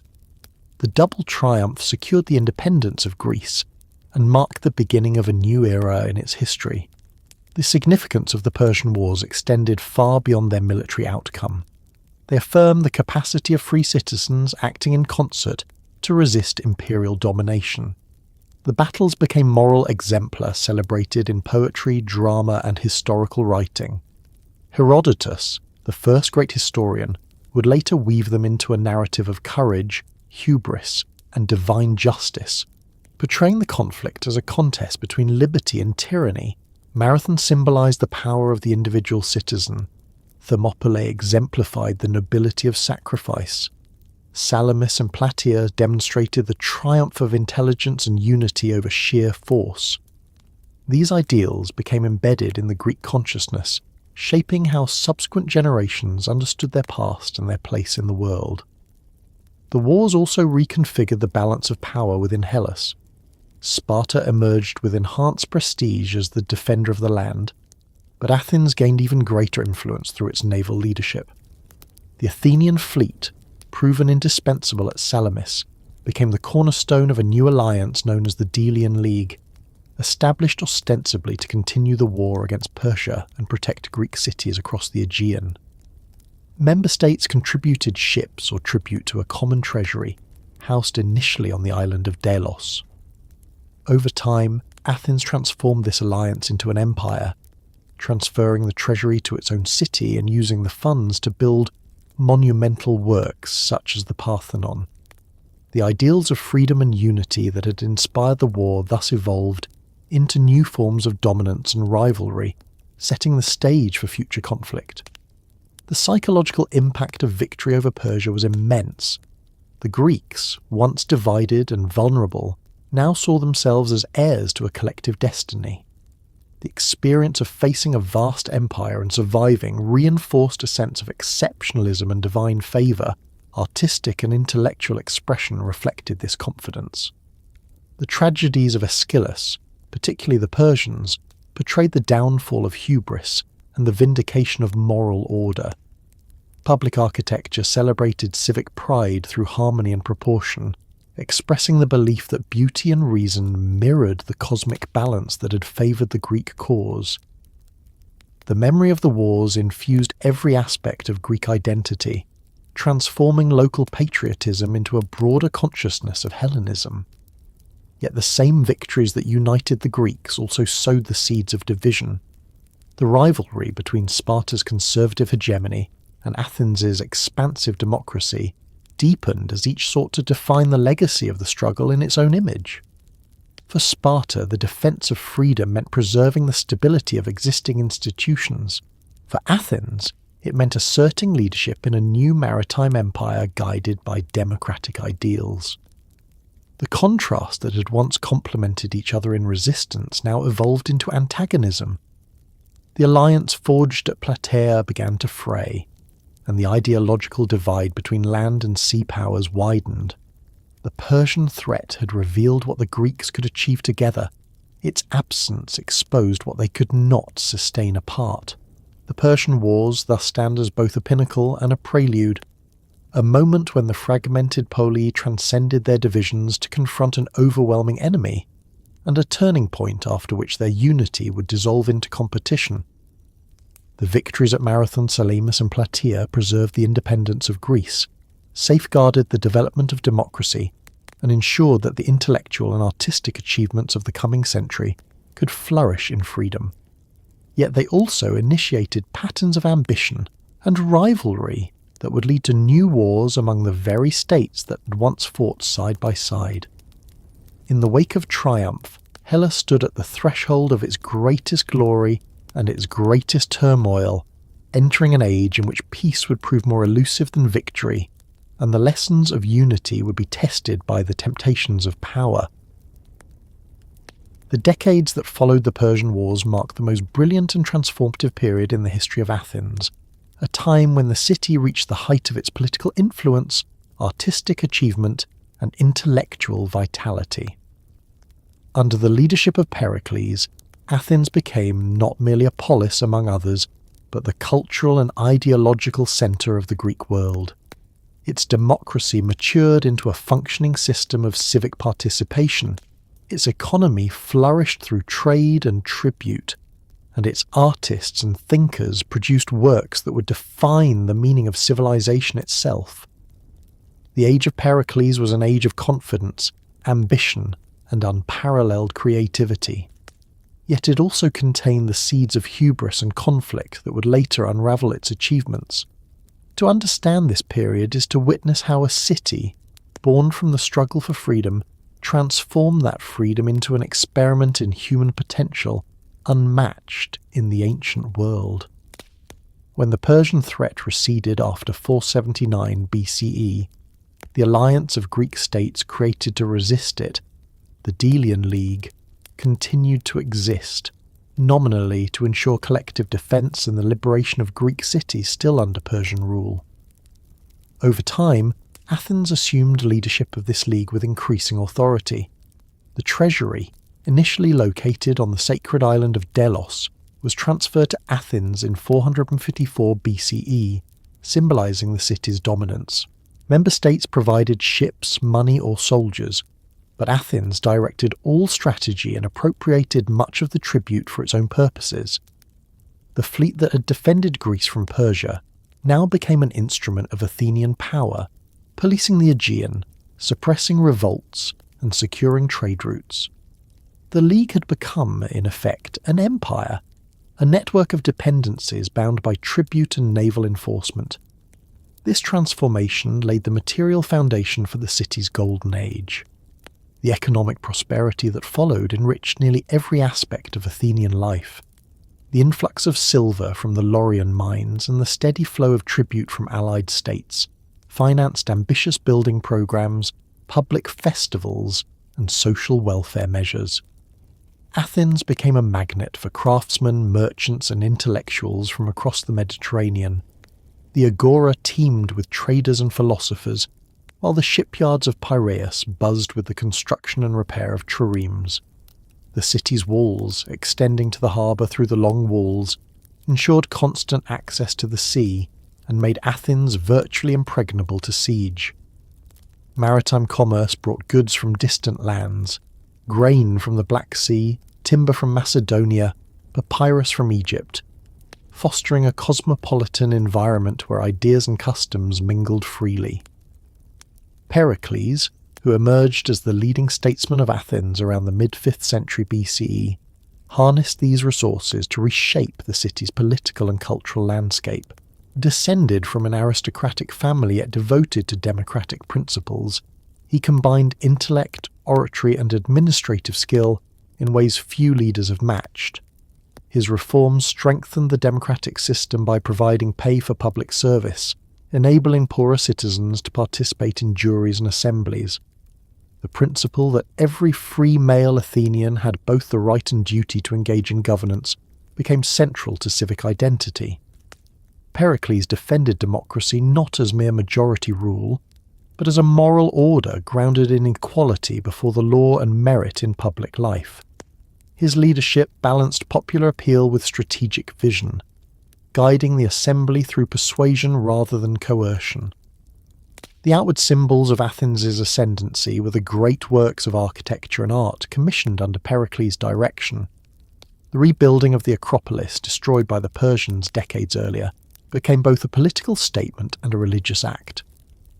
The Parthenon, designed by architects Ictinus and Callicrites and adorned with sculptures by Phidias, embodied the harmony, proportion, and rationality that defined the classical ideal. Its columns, precise in curvature and spacing, created an impression of both strength and grace. The temple honoured Athena Parthenos, the city's patron goddess, whose colossal statue stood within, a fusion of artistic mastery and civic devotion. Surrounding structures such as the Erechtheion, the Propylaea, and the Temple of Athena Nike completed the ensemble, transforming the Acropolis into a visual expression of Athenian power and piety. The funds for these projects came largely from the League's treasury, a fact not lost on Athens' allies, who increasingly viewed their contributions as tribute rather than partnership. The arts flourished under this climate of patronage and confidence. Tragedy reached its zenith through the works of Aeschylus, Sophocles, and Euripides, whose plays explored the moral and psychological dimensions of human experience within the framework of myth. Comedy, represented by Aristophanes, provided a space for political critique and social commentary. Sculpture advanced toward greater naturalism and idealization, capturing both the physical beauty and intellectual dignity of the human form. Painters developed techniques of perspective and shading that hinted at depth and emotion. The fusion of aesthetic refinement and civic pride produced a culture that celebrated the human capacity for reason, order, and creativity. The intellectual atmosphere of Athens during this period was equally dynamic. The city became a gathering place for thinkers who questioned traditional beliefs and sought rational explanations for natural and moral phenomena. The Sophists introduced systematic instruction in rhetoric and ethics, teaching citizens to argue and reason effectively in public life. Philosophers such as Anaxagoras brought cosmological inquiry into the civic sphere, proposing that the universe operated according to natural laws rather than divine whim. These ideas both fascinated and unsettled the populace, challenging established norms while expanding the boundaries of thought. The freedom of speech that democracy encouraged allowed such debates to flourish, even as it occasionally provoked backlash from those who feared the erosion of tradition. Pericles' own vision of Athens was articulated in his famous funeral oration, delivered during the early years of the Peloponnesian War to honour those who had fallen in battle. In this speech, recorded by Thucydides, Pericles presented the city as the embodiment of human excellence, a community where freedom and law coexisted, where culture and courage were inseparable, and where citizens lived not merely for survival, but for the pursuit of greatness. Athens, he proclaimed, was the school of Hellas, teaching others by example rather than decree. The oration encapsulated the Athenian self-image at its height, rational, confident, and convinced of its moral and political superiority. Yet beneath this rhetoric lay contradictions that would soon test the endurance of the ideals he extolled. The extension of Athenian influence through the Delian League provoked growing resentment among other Greek states, particularly Sparta. What had begun as a defensive alliance now appeared as an empire enforcing compliance through military might. Revolts in allied cities such as Naxos and Thasos were suppressed with severity, and the League's treasury was used to fund Athenian grandeur. Critics accused Pericles of transforming the alliance into a vehicle for domination, though he justified it as repayment for Athens' sacrifices during the Persian Wars. The contrast between democratic ideals at home and imperial control abroad reflected the complexities of power in an interconnected world. Athens stood as both liberator and oppressor, champion of freedom and ruler of subject allies, a duality that mirrored the tension between its principles and its ambitions. Daily life in Athens during the age of Pericles combined civic engagement with cultural richness. Citizens participated regularly in assemblies, festivals, and juries, while public spaces served as arenas for discussion and performance. The agora, lined with stores and shops, functioned as both marketplace and meeting ground, where philosophers conversed and politicians addressed the people. Education emphasized rhetoric, music, gymnastics, and moral instruction, preparing citizens for active participation in public life. Women, though excluded from formal politics, played vital roles in household management, religion, and family continuity. Slavery and the labour of metics, resident foreigners, underpinned the economy, enabling citizens to devote themselves to governance and leisure. The contradictions of Athenian democracy were evident in this social structure, where equality among citizens coexisted with dependence on the unfree. Religion permeated every aspect of life, binding civic and divine order. Festivals such as the Panathenaea celebrated Athena's patronage through processions, sacrifices, and contests in poetry and athletics. The Dionysia honoured Dionysus with dramatic performances that blended art and ritual, inviting reflection on human passion and divine mystery. These public ceremonies reinforced communal identity, and expressed gratitude to the gods for the city's prosperity. The fusion of faith and politics distinguished the Athenian worldview. Civic success was not merely a human accomplishment, but a manifestation of divine favour earned through collective virtue. The Periclean era also witnessed the refinement of military organisation that sustained Athenian dominance. The fleet of triremes, manned by citizen rowers, projected power across the Aegean and secured the flow of tribute. Naval service provided poorer citizens with a sense of belonging and contribution, linking democracy to maritime empire. On land, Athens maintained a citizen army of hoplites, though its strength lay primarily at sea. The balance between naval power and democratic participation became a defining feature of the city's identity, contrasting sharply with Sparta's land-based militarism. The cultural and political achievements of this era rested on precarious foundations. The same ambition that built the Parthenon also fueled imperial expansion. The same confidence that inspired artistic innovation encouraged overreach. The growing tension with Sparta and its allies would soon erupt into open conflict, challenging the unity and stability of Greece. Yet before the descent into war, Athens experienced a period of harmony between power and purpose rarely equalled in history. The alignment of wealth, civic engagement, and intellectual curiosity produced a civilization that sought to harmonize the individual and the collective, the material and the moral, the earthly and the divine. By the later years of Pericles' leadership, Athens had become both admired and resented throughout the Greek world. Its democratic institutions represented a model of participatory governance. Its art and architecture defined the aesthetic ideals of beauty and proportion. Its philosophers and playwrights explored the limits of human understanding. The city stood as a testament to what could be achieved when freedom, wealth, and imagination converged under a shared vision. Yet its very brilliance made it vulnerable. The empire that sustained its prosperity required constant vigilance. The democracy that empowered its citizens also amplified division. Pericles, aware of these contradictions, sought to maintain balance through moderation and foresight. His death during the plague that struck Athens early in the Peloponnesian War deprived the city of the one leader capable of uniting its energies toward common purpose. The legacy of the age of Pericles endured long after the political fortunes of Athens declined.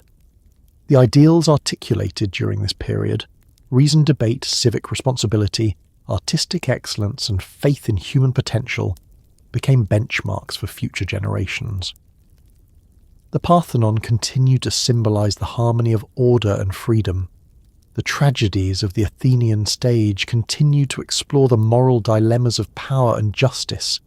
The democratic experiment continued to inspire both admiration and debate.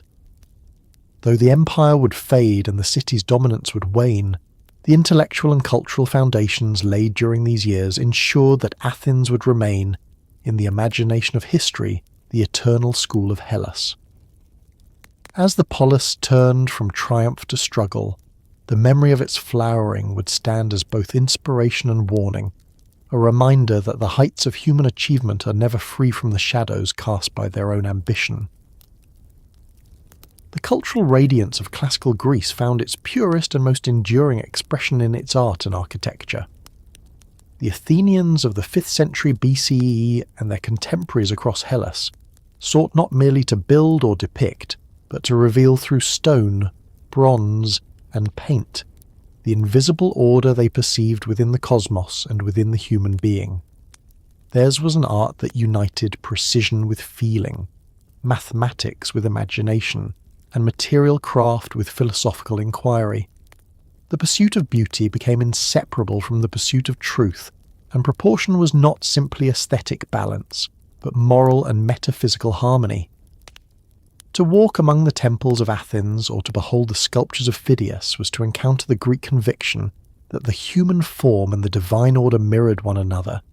That reason could translate into stone the rhythm of the universe. The roots of classical art reach back to the archaic period, when Greek artisans gradually moved beyond the stylized rigidity of earlier forms toward naturalism and expressive balance. The kouroi and korai, nude male and clothed female statues that once lined sanctuaries and grave sites, illustrate this evolution. Early kouroi, derived from Egyptian prototypes, stood with 1 foot forward, their bodies symmetrical and faces fixed in an archaic smile. Over generations, sculptors observed anatomy more closely, learned to suggest movement, and infused figures with individuality. By the early 5th century, this experimentation culminated in works such as the Kritios boy, whose subtle shift of weight and realistic musculature announced the dawn of the classical style.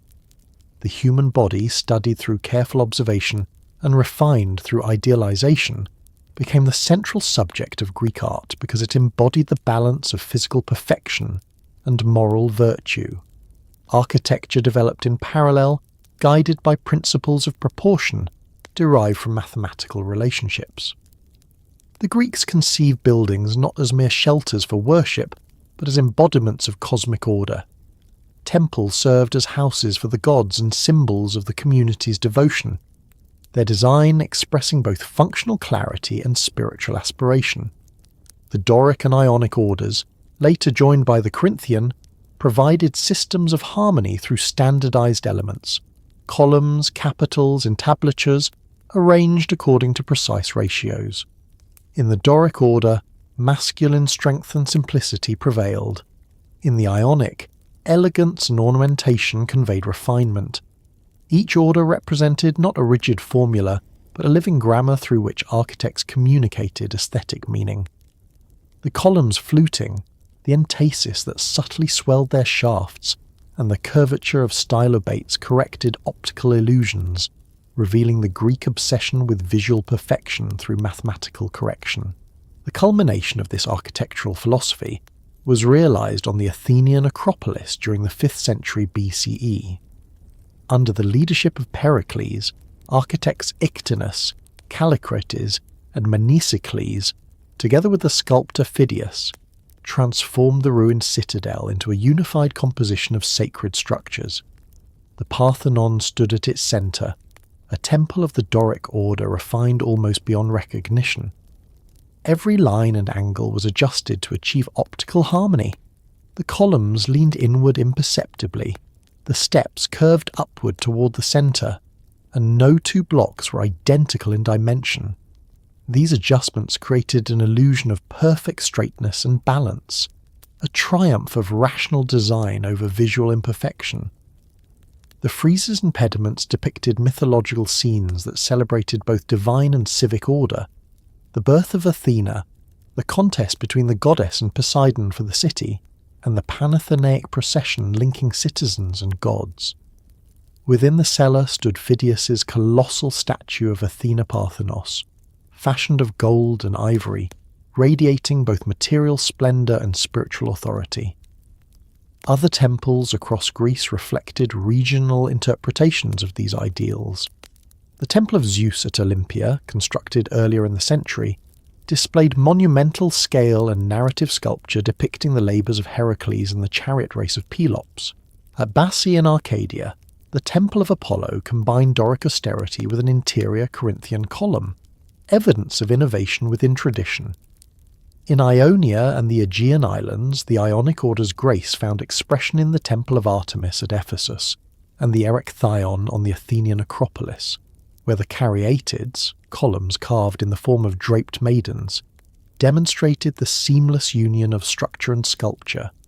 Each building, regardless of scale, reflected the same conviction that human reason could render visible the invisible principles governing both nature and society.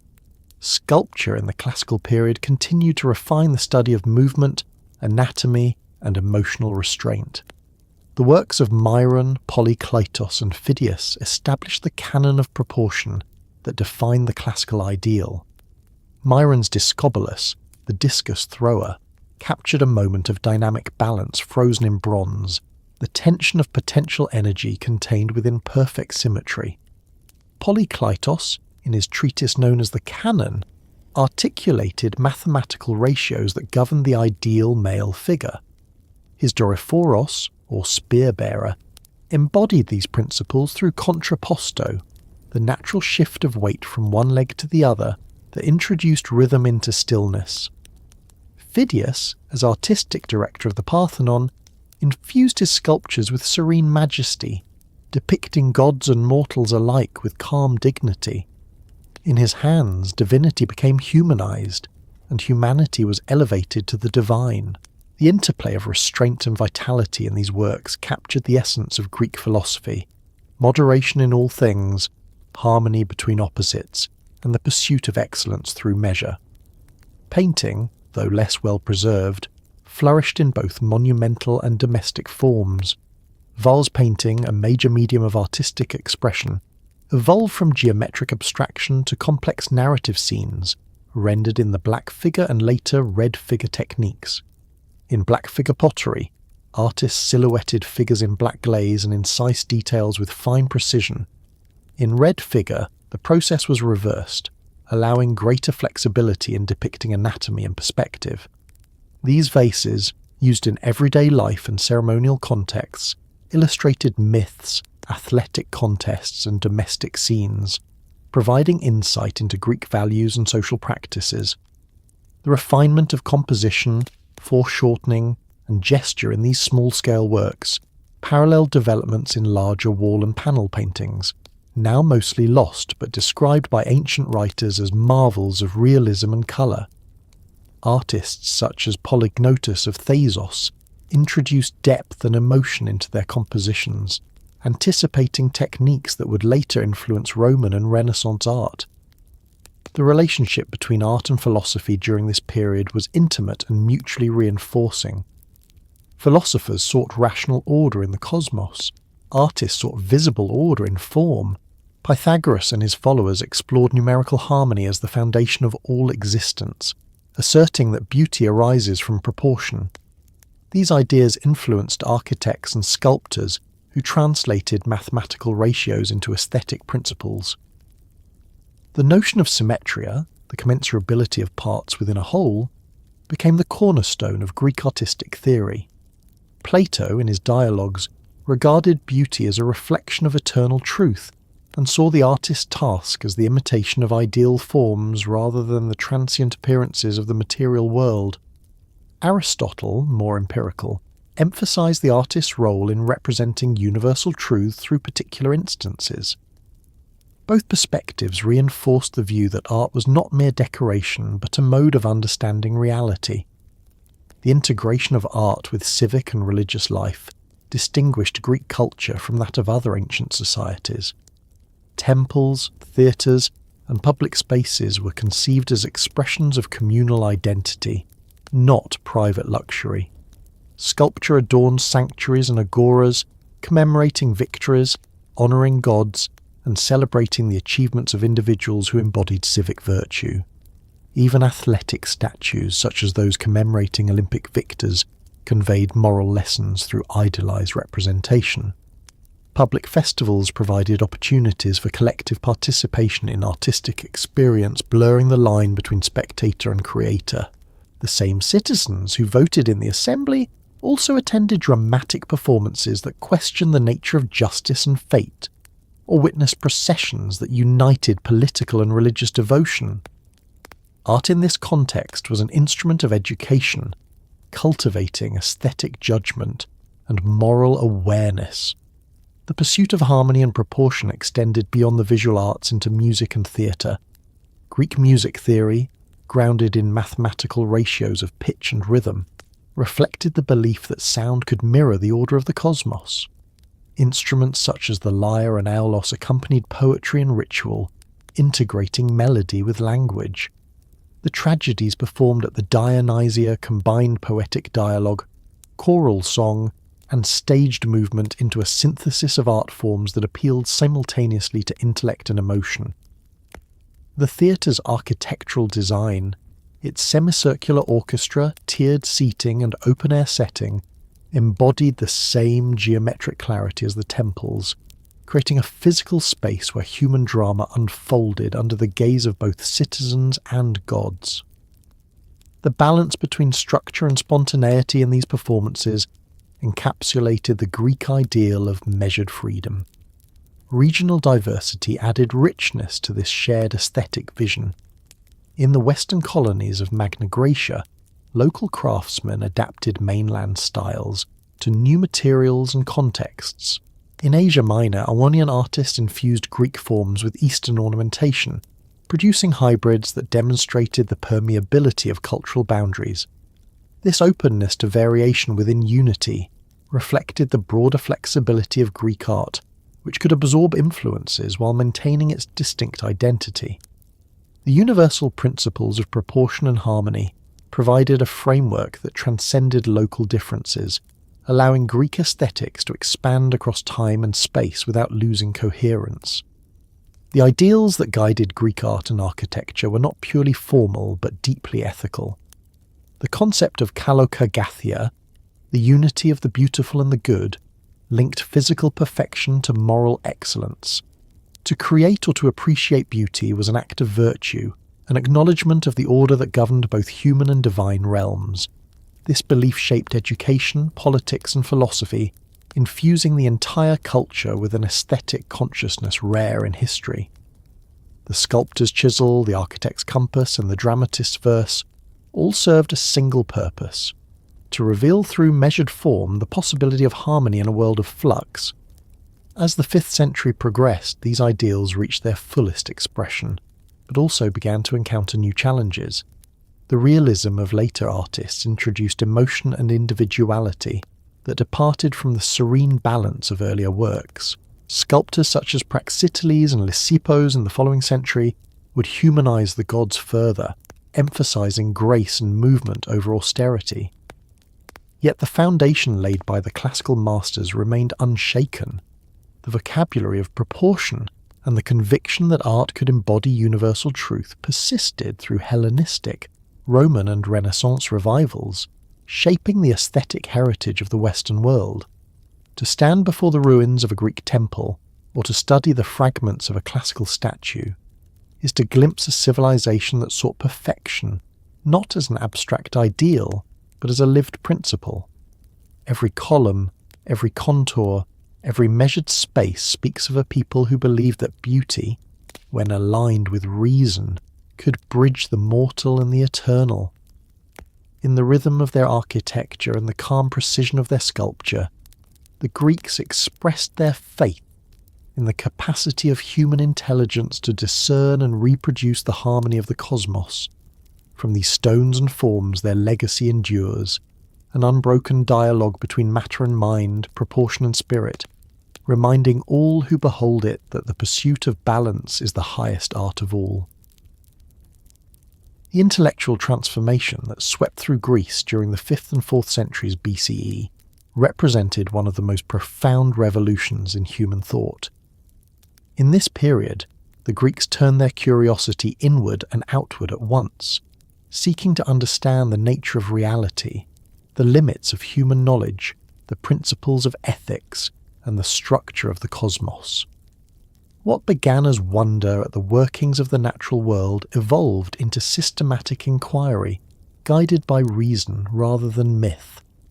The same spirit that built temples of perfect proportion now constructed temples of the mind, using logic, observation, and dialectic as its stones. Greek philosophy was not a detached discipline reserved for scholars. It was a way of life that shaped politics, science, art, and religion. Its questions, what is truth, what is justice, what is the good life, have never ceased to define the pursuit of knowledge. The origins of Greek philosophy reach back to the early thinkers of Ionia in the 6th century BCE, whose efforts to explain nature without recourse to divine narrative inaugurated rational thought. Thales of Miletus, often regarded as the first philosopher, proposed that water was the fundamental substance underlying all things, not because of its mythic associations, but because it appeared essential to life and capable of transformation. His successors, Anaximander and Anaximenes, refined this search for the arche, the first principle, arguing for boundless infinity or air as the underlying element. These early natural philosophers, or physiologoi, sought unity behind multiplicity, order behind change. They replaced the arbitrary actions of gods with impersonal laws of nature, laying the groundwork for science. Their thought emerged in a milieu of trade, travel and cultural exchange, where exposure to Babylonian astronomy and Egyptian geometry inspired new approaches to understanding the world. In southern Italy and Sicily, Pythagoras and his followers transformed philosophy into a disciplined way of life. For them, number was not merely a tool of calculation, but the essence of reality. Harmony, proportion, and order, expressed mathematically, governed the structure of the cosmos and the human soul alike. The Pythagoreans saw the universe as a vast musical instrument, its intervals determined by ratios that could be expressed in numbers. To live ethically was to live in accordance with this cosmic harmony. Their communities combined religious devotion with scientific curiosity, practicing asceticism, studying geometry, and exploring the relationship between mathematics and moral order. From their school came the notion that intellectual insight could purify the soul, a belief that would profoundly influence later philosophical traditions. In the Western colonies, another branch of inquiry developed that focused on the paradox of change and permanence. Heraclitus of Ephesus taught that all things flow, that conflict and transformation are the very nature of existence. You cannot step into the same river twice, he declared, emphasizing that stability is an illusion masking perpetual becoming. Opposed to him stood Parmenides of Elea, who argued that change is impossible because being is one and unchanging.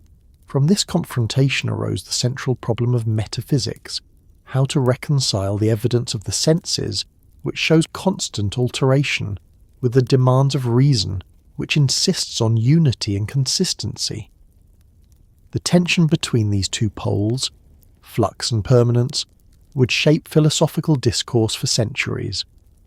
Empedocles of Acragas attempted a synthesis by proposing that all things are composed of four elements: earth, air, fire, and water, combined and separated by forces of love and strife. Anaxagoras, arriving later in Athens, introduced the concept of nous, or mind, as the organizing principle of the cosmos, an idea that hinted at an intelligent order behind material phenomena.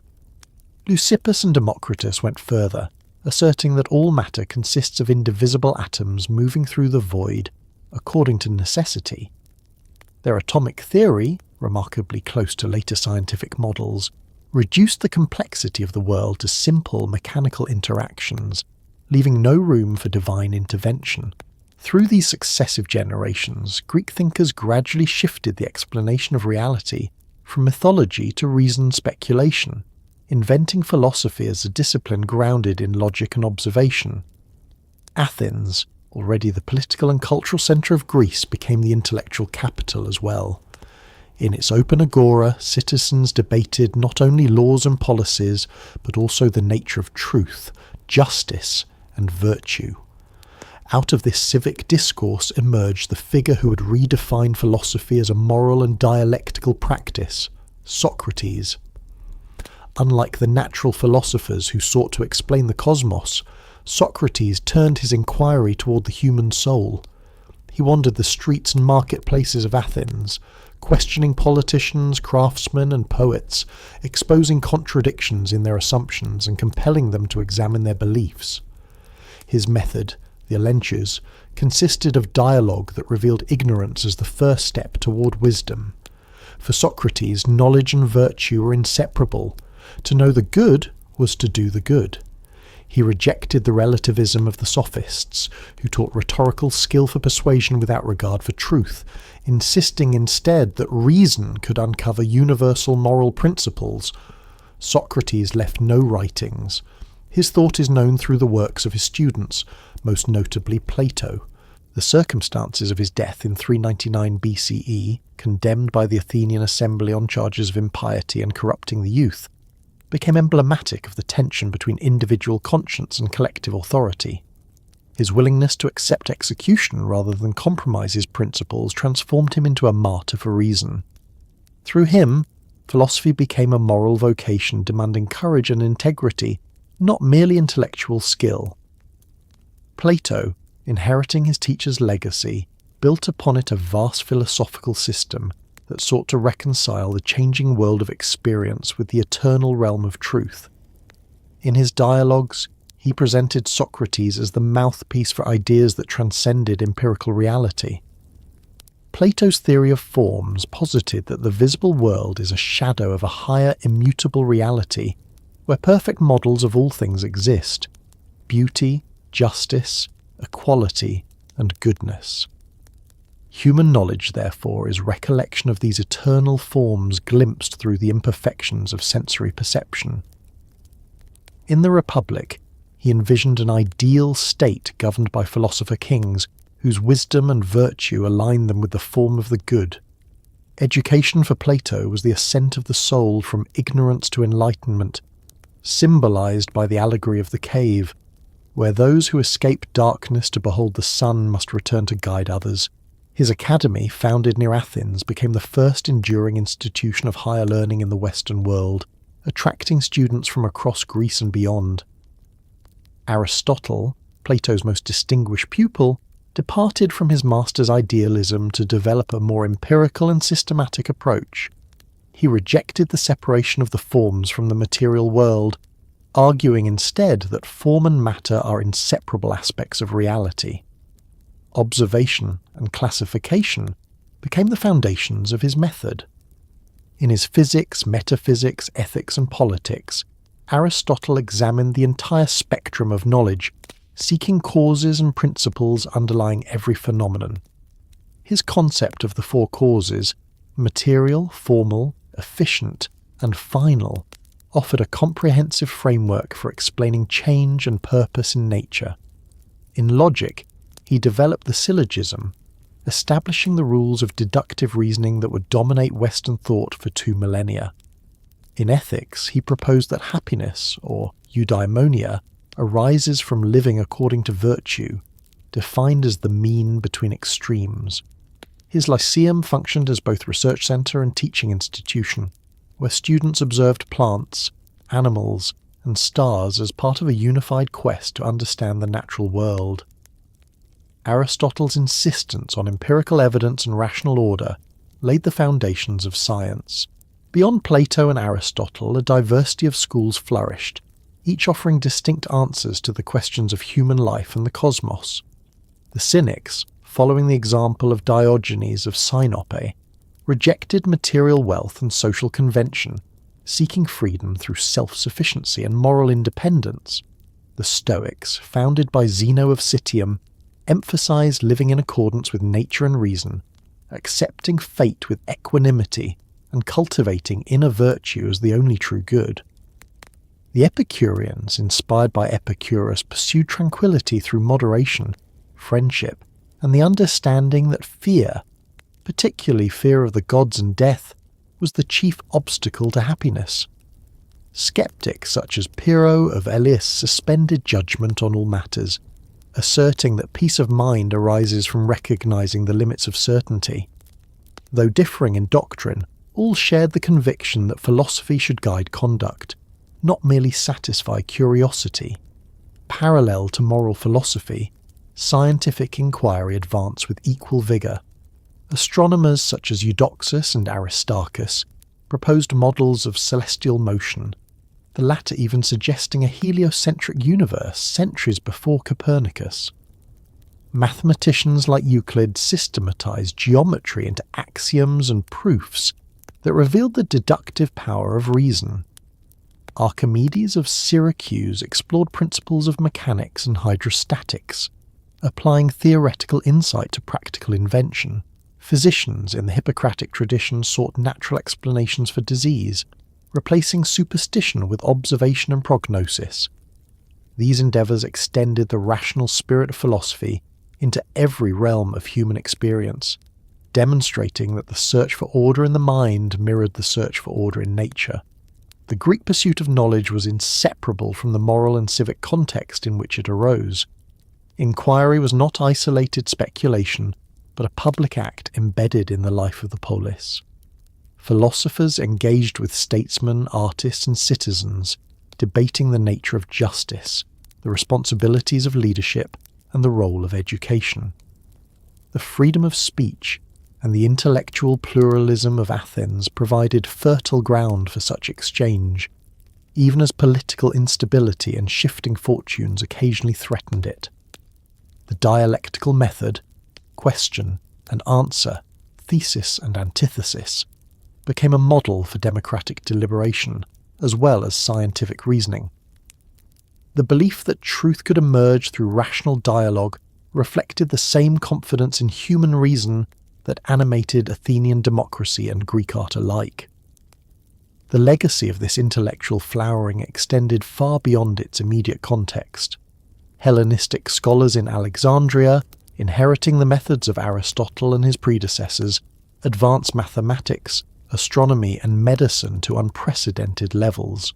Roman thinkers adapted Stoic and Epicurean ethics to the needs of empire, while early Christian theologians absorbed Platonic metaphysics into religious doctrine.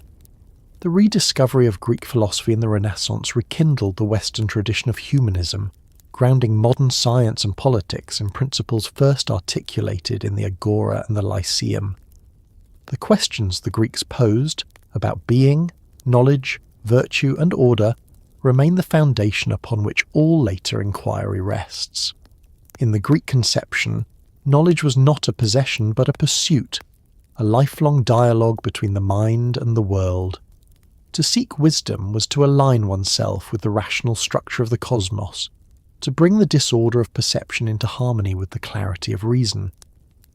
Whether through the geometric precision of Euclid, the ethical balance of Aristotle, or the transcendent vision of Plato, the Greeks affirmed that truth, though elusive, was attainable through disciplined inquiry.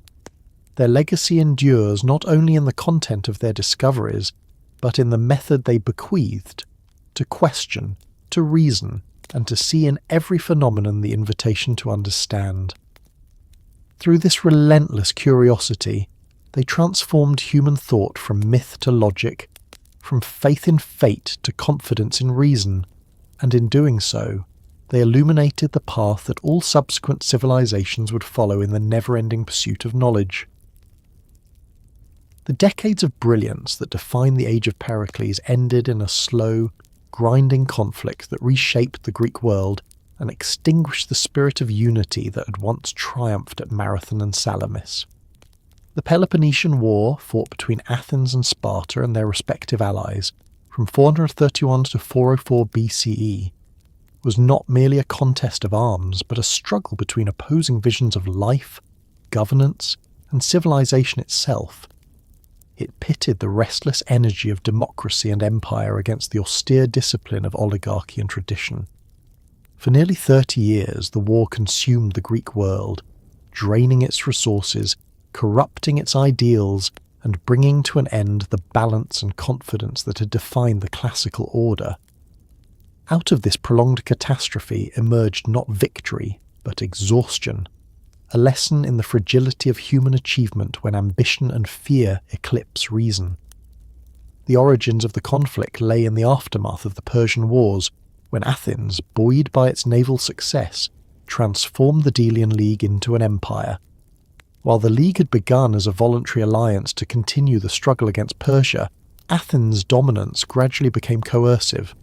Member states were required to contribute tribute or ships, and attempts to withdraw were punished by force.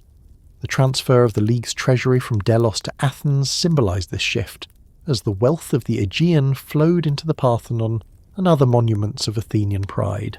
Sparta, whose leadership of the Peloponnesian League had been based on mutual defense rather than empire, viewed Athens' growing power with suspicion. The tension between land and sea powers deepened with every Athenian intervention in the affairs of the Greek world. Thucydides, the historian who lived through the conflict, later wrote that the truest cause of the war was the fear that Athens inspired in Sparta. The immediate pretext came from disputes among smaller allies, particularly Corinth and Corcyra, whose quarrels drew in their respective patrons. When Athens supported Corcyra against Corinth and imposed economic sanctions on the Peloponnesian city of Megara, Sparta saw these acts as provocations that threatened the balance of power. Diplomatic efforts failed, and in 431 BCE open war began. The Greeks entered the conflict believing it would be brief, as most wars of the period had been, yet neither side grasped the scale of destruction that a protracted struggle would bring. The strategies of the two powers reflected their differing strengths. Sparta and its allies, dominant on land, sought to invade Attica annually, devastating Athenian crops and provoking battle. Athens, relying on its walls and navy, avoided direct confrontation, retreating behind its fortifications while using its fleet to raid the Peloponnesian coasts and maintain supply lines through the Piraeus. Pericles, still guiding Athenian policy in the early years of the war, urged restraint. His vision was defensive and strategic. Preserve the empire's resources, avoid unnecessary risk, and let time erode Spartan morale. He believed that Athenian wealth and naval superiority would ultimately prevail. Yet the strain of confinement, disease, and uncertainty soon undermined his careful plan. In 430 BCE, a devastating plague struck Athens, carried by the crowded conditions within the city walls. Thucydides, himself a survivor, described its horrors in detail: fever, thirst, and despair that eroded not only lives, but moral order.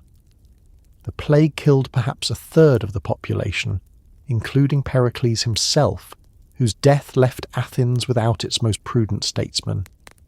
In the absence of his leadership, demagogues such as Cleon rose to prominence, appealing to emotion and vengeance rather than reasoned policy. The democratic assembly, volatile and reactive, veered between extremes of aggression and hesitation. Sparta, though immune from the plague, failed to capitalize decisively, and the war dragged on, punctuated by truces and renewed hostilities. The conflict's reach extended far beyond the Greek mainland.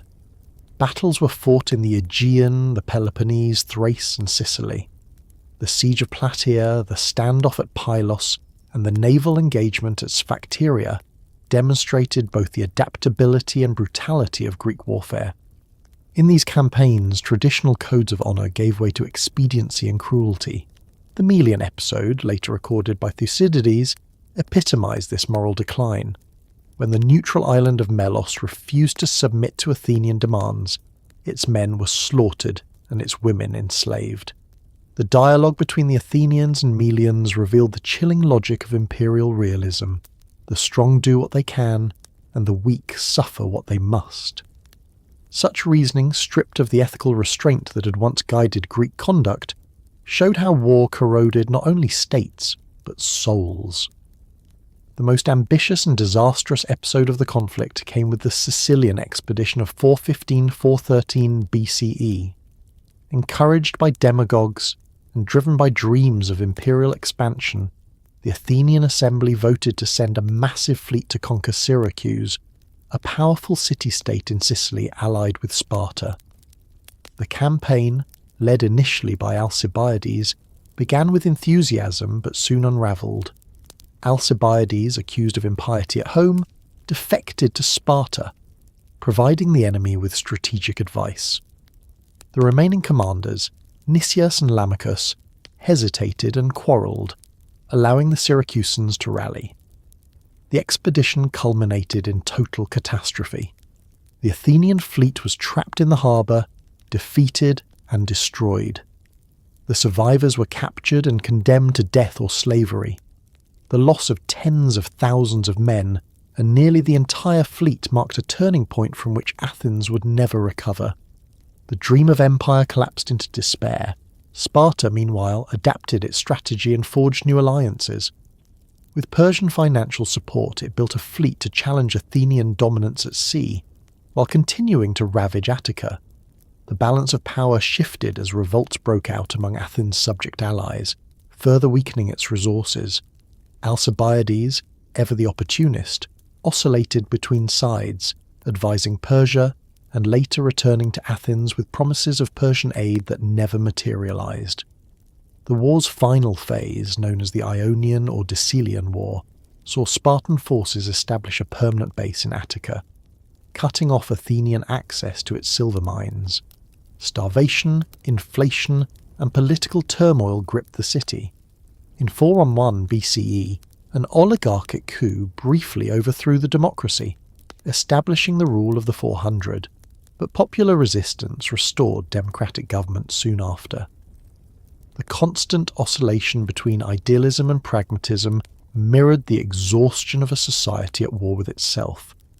The decisive blow came in 405 BCE at the Battle of Aegospotami, where the Spartan admiral Lysander destroyed the remnants of the Athenian fleet. Deprived of supplies and allies, Athens surrendered the following year. Its walls were torn down, its empire dissolved, and its democracy replaced by an oligarchic regime known as the 30 Tyrants, imposed by Sparta. Though democracy would be restored within a year, the spirit of the city was broken. The war had consumed a generation, devastated agriculture, and undermined confidence in the ideals that had defined the classical age. Sparta emerged victorious, but soon found that its rigid system could not sustain imperial responsibilities. The Greek world, once vibrant and self-assured, entered an era of instability from which it would never fully recover. The Peloponnesian War exposed the contradictions at the heart of Greek civilization. The same intellectual brilliance that produced art, philosophy, and democracy also fostered ambition, pride, and rivalry. The polis, the foundation of Greek freedom, proved incapable of transcending its parochial loyalties. The cooperative spirit that had united the Greeks against Persia dissolved into mutual suspicion. Thucydides, chronicling these events, refused to attribute them to divine will. Instead, he sought the human causes, fear, honour and interest, that govern all political behaviour. His history stands as both analysis and warning. That war, driven by necessity and desire, reveals the true nature of individuals and states. In the stasis, or civil strife, that erupted across the Greek world, the bonds of kinship and morality dissolved, replaced by opportunism and cruelty. The collapse of the classical order was not the work of fate, but the inevitable consequence of human choices. Yet even amid destruction, reflection endured. The intellectual resilience of Greece manifested itself in new forms of inquiry that sought to make sense of the turmoil. Socrates, living through the war's final years, turned philosophical attention toward ethics and the examined life, insisting that virtue, not victory, was the measure of greatness. Tragedians such as Euripides captured the disillusionment of the age, portraying heroes consumed by doubt and societies undone by hubris. Art and thought became mirrors of suffering, transforming loss into understanding. The failure of the polis as a moral community compelled thinkers to look inward for stability, laying the groundwork for the individualistic philosophies that would later flourish in the Hellenistic period. The legacy of the Peloponnesian War extended far beyond its immediate devastation. It marked the end of the classical balance between freedom and order, art and power, ideal and reality. The city-state, once the axis of Greek life, proved too small to contain the ambitions and conflicts of an interconnected world. In the vacuum that followed, new forces would rise, first Thebes, then Macedon, culminating in the empire of Alexander the Great, who would carry Greek culture far beyond the Aegean. But the memory of this internecine war endured as a cautionary tale. The Greeks, who had once defied the might of Persia through unity, had undone themselves through division. The Parthenon still stood, its marbles gleaming under the same sun, but the spirit that had built it now flickered, chastened and uncertain. In the aftermath, Athens remained a centre of learning and art, yet it no longer dictated the destiny of the Greek world. Sparta's brief supremacy soon faded amid internal decline and external resistance. The ideal of the polis as a self-sufficient moral community gave way to a more complex and fractured landscape. The age of balance and reason, of harmony between the citizen and the state, had ended. What remained was the awareness, expressed by thinkers, historians, and dramatists, that greatness carries within it the potential for ruin, and that no society, however enlightened, is immune to the corrosive forces of ambition and fear. The Peloponnesian War thus stands not merely as a historical episode, but as a mirror of the human condition, reflecting both the heights of genius and the depths of folly to which civilization may descend when wisdom yields to power. The collapse of the classical balance that followed the Peloponnesian War left the Greek world fragmented, weary, and vulnerable. The city-states, once vibrant centres of independence and creativity, had exhausted themselves through decades of internecine conflict. Trade declined, farmland lay untended, and faith in the moral order of the polis eroded under the weight of corruption and opportunism. In this void of leadership and purpose, the possibility of unity, the dream long imagined but never realized, began to take on a new allure. Yet the instrument of that unification would not arise from Athens, Sparta, or Thebes, but from the rugged highlands of the north, a land long dismissed by the southern Greeks as semi-barbarian. From Macedon emerged a dynasty and a vision that would reshape the entire Hellenic world. At its centre stood Philip II, a man whose intellect, ambition, and ruthlessness transformed a provincial kingdom into a military power capable of conquering Greece itself and setting the stage for a new era in human history. Before Philip's reign, Macedon was a kingdom on the margins of Greek civilization.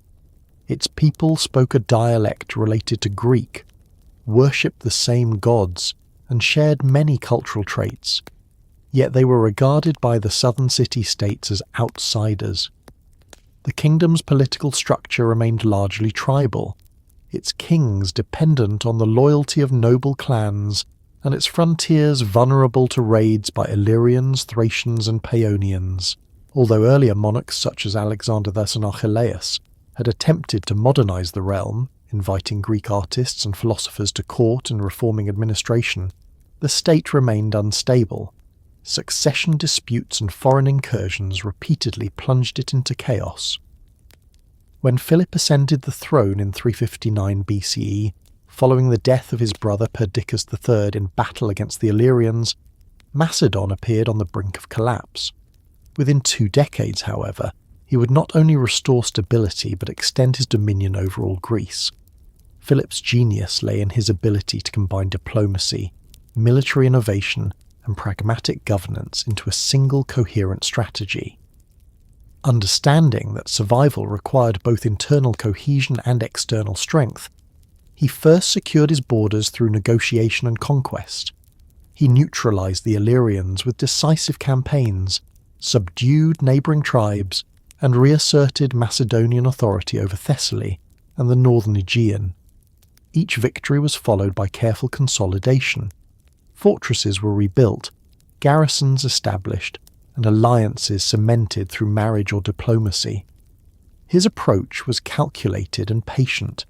He preferred persuasion and bribery to brute force when possible, using marriage alliances to weave a network of influence that extended from Epirus to Thrace. Yet when persuasion failed, he struck swiftly and decisively, ensuring that resistance was short and exemplary. Punishment deterred future defiance. The foundation of Philip's power was his reorganization of the Macedonian army. Observing the lessons of Greek warfare, particularly the hoplite phalanx, he adapted and perfected it for his own purposes. The Macedonian phalanx was armed with the sarissa, a long pike twice the length of traditional spears, allowing multiple ranks to project their weapons forward in a bristling wall of points.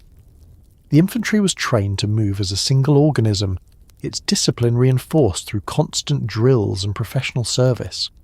Philip complemented this formidable formation with heavy cavalry drawn from the nobility, the companions, who served as his shock troops and personal guard. light infantry and skirmishers provided flexibility, enabling coordinated maneuvers unknown to earlier Greek armies. The result was a military machine capable of both endurance and agility, its components functioning in perfect harmony under centralized command. War, for Philip, was a science refined by intellect and practice. The economic transformation of Macedon paralleled its military rise. Philip exploited the rich mineral resources of the region, particularly the gold and silver mines of Mount Pangaion, to finance his army and diplomacy. He minted abundant coinage, paying his soldiers regularly and bribing foreign leaders when force was unnecessary. Roads and infrastructure improved communication across the kingdom, while new cities served as administrative centres and symbols of authority. The influx of wealth also attracted artisans, scholars and engineers from the south, accelerating the process of Hellenization. Macedon, once the periphery of the Greek world, became its energetic core, a synthesis of northern vigour and southern sophistication. Philip's ambitions extended beyond mere consolidation. He envisioned himself not only as king of Macedon, but as leader of a unified Greece, capable of ending the destructive rivalries that had plagued the Hellenic world for generations. His early campaigns in Thessaly and the Chalcidice demonstrated both his military prowess and his political subtlety.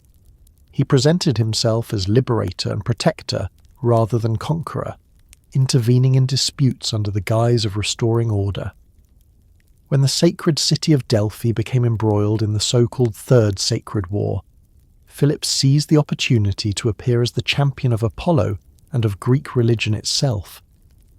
By defeating the Phocians and gaining a seat in the Amphictyonic Council, the Pan-Hellenic religious league, he acquired not only territory but legitimacy. The manipulation of religious and political institutions became a cornerstone of his strategy. Through diplomacy and image, Philip turned Macedonian expansion into a moral crusade. The city-states, divided and distrustful, failed to perceive the full magnitude of the threat until it was too late. Athens, alarmed by Philip's encroachments, sent envoys and orators such as Demosthenes to rally opposition.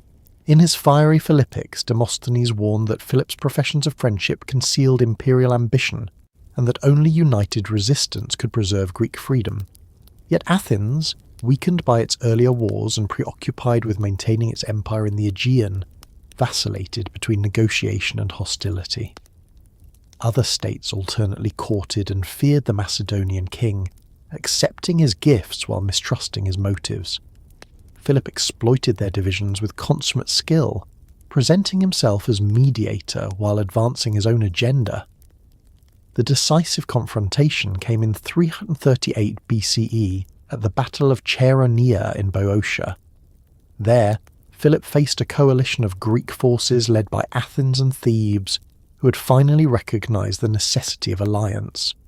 The armies met on the plain where generations earlier the heroes of the Persian Wars had fought for freedom.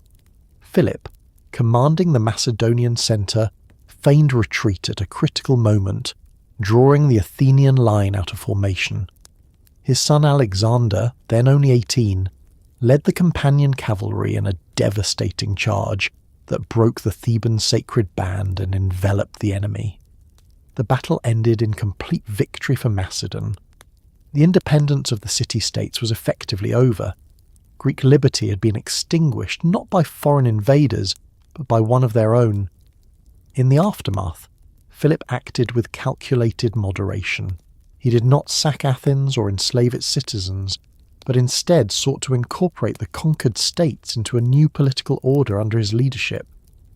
At Corinth, he convened representatives from nearly all the Greek cities, except Sparta, which refused to submit, and established the League of Corinth. This federation recognized Philip as hegemon, or commander, of a unified Greek alliance with the declared purpose of waging war against Persia. For the first time in history, Greece was nominally united under a single leader. The dream that poets and philosophers had long imagined, a common Hellenic cause transcending the jealousies of the polis, had been realized through force rather than consensus. The irony was unmistakable. The unity born from compulsion carried within it the same tension that had always divided Greece. Philip's ambitions extended far beyond Greece. The campaign against Persia was not merely a pretext for legitimacy, but a genuine plan for conquest. He envisioned avenging the invasions of Xerxes and Darius by carrying Greek arms into Asia and spreading Hellenic culture across the known world.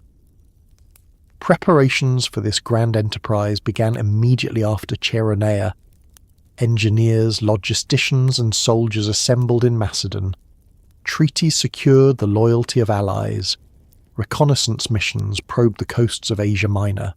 The invasion, scheduled to begin in 336 BCE, promised to fuse Greek intellect and discipline with Macedonian might, in a campaign that could have altered history even more profoundly than it did.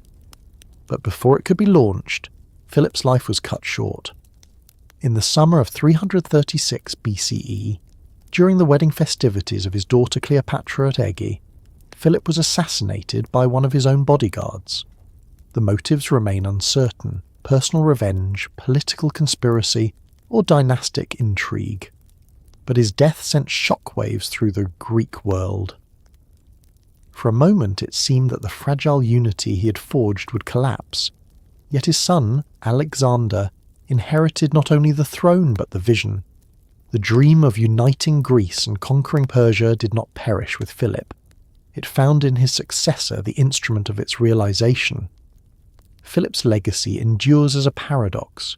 He was both barbarian and statesman, conqueror and unifier, tyrant and visionary.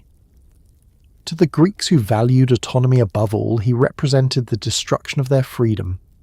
Yet to history, he appears as the architect of a greater synthesis.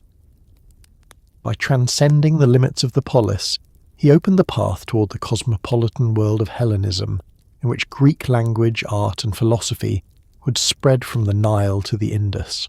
The tools he forged, the professional army, the centralized state, and the ideal of pan-Hellenic destiny, became the foundation upon which his son would build an empire that reshaped civilization.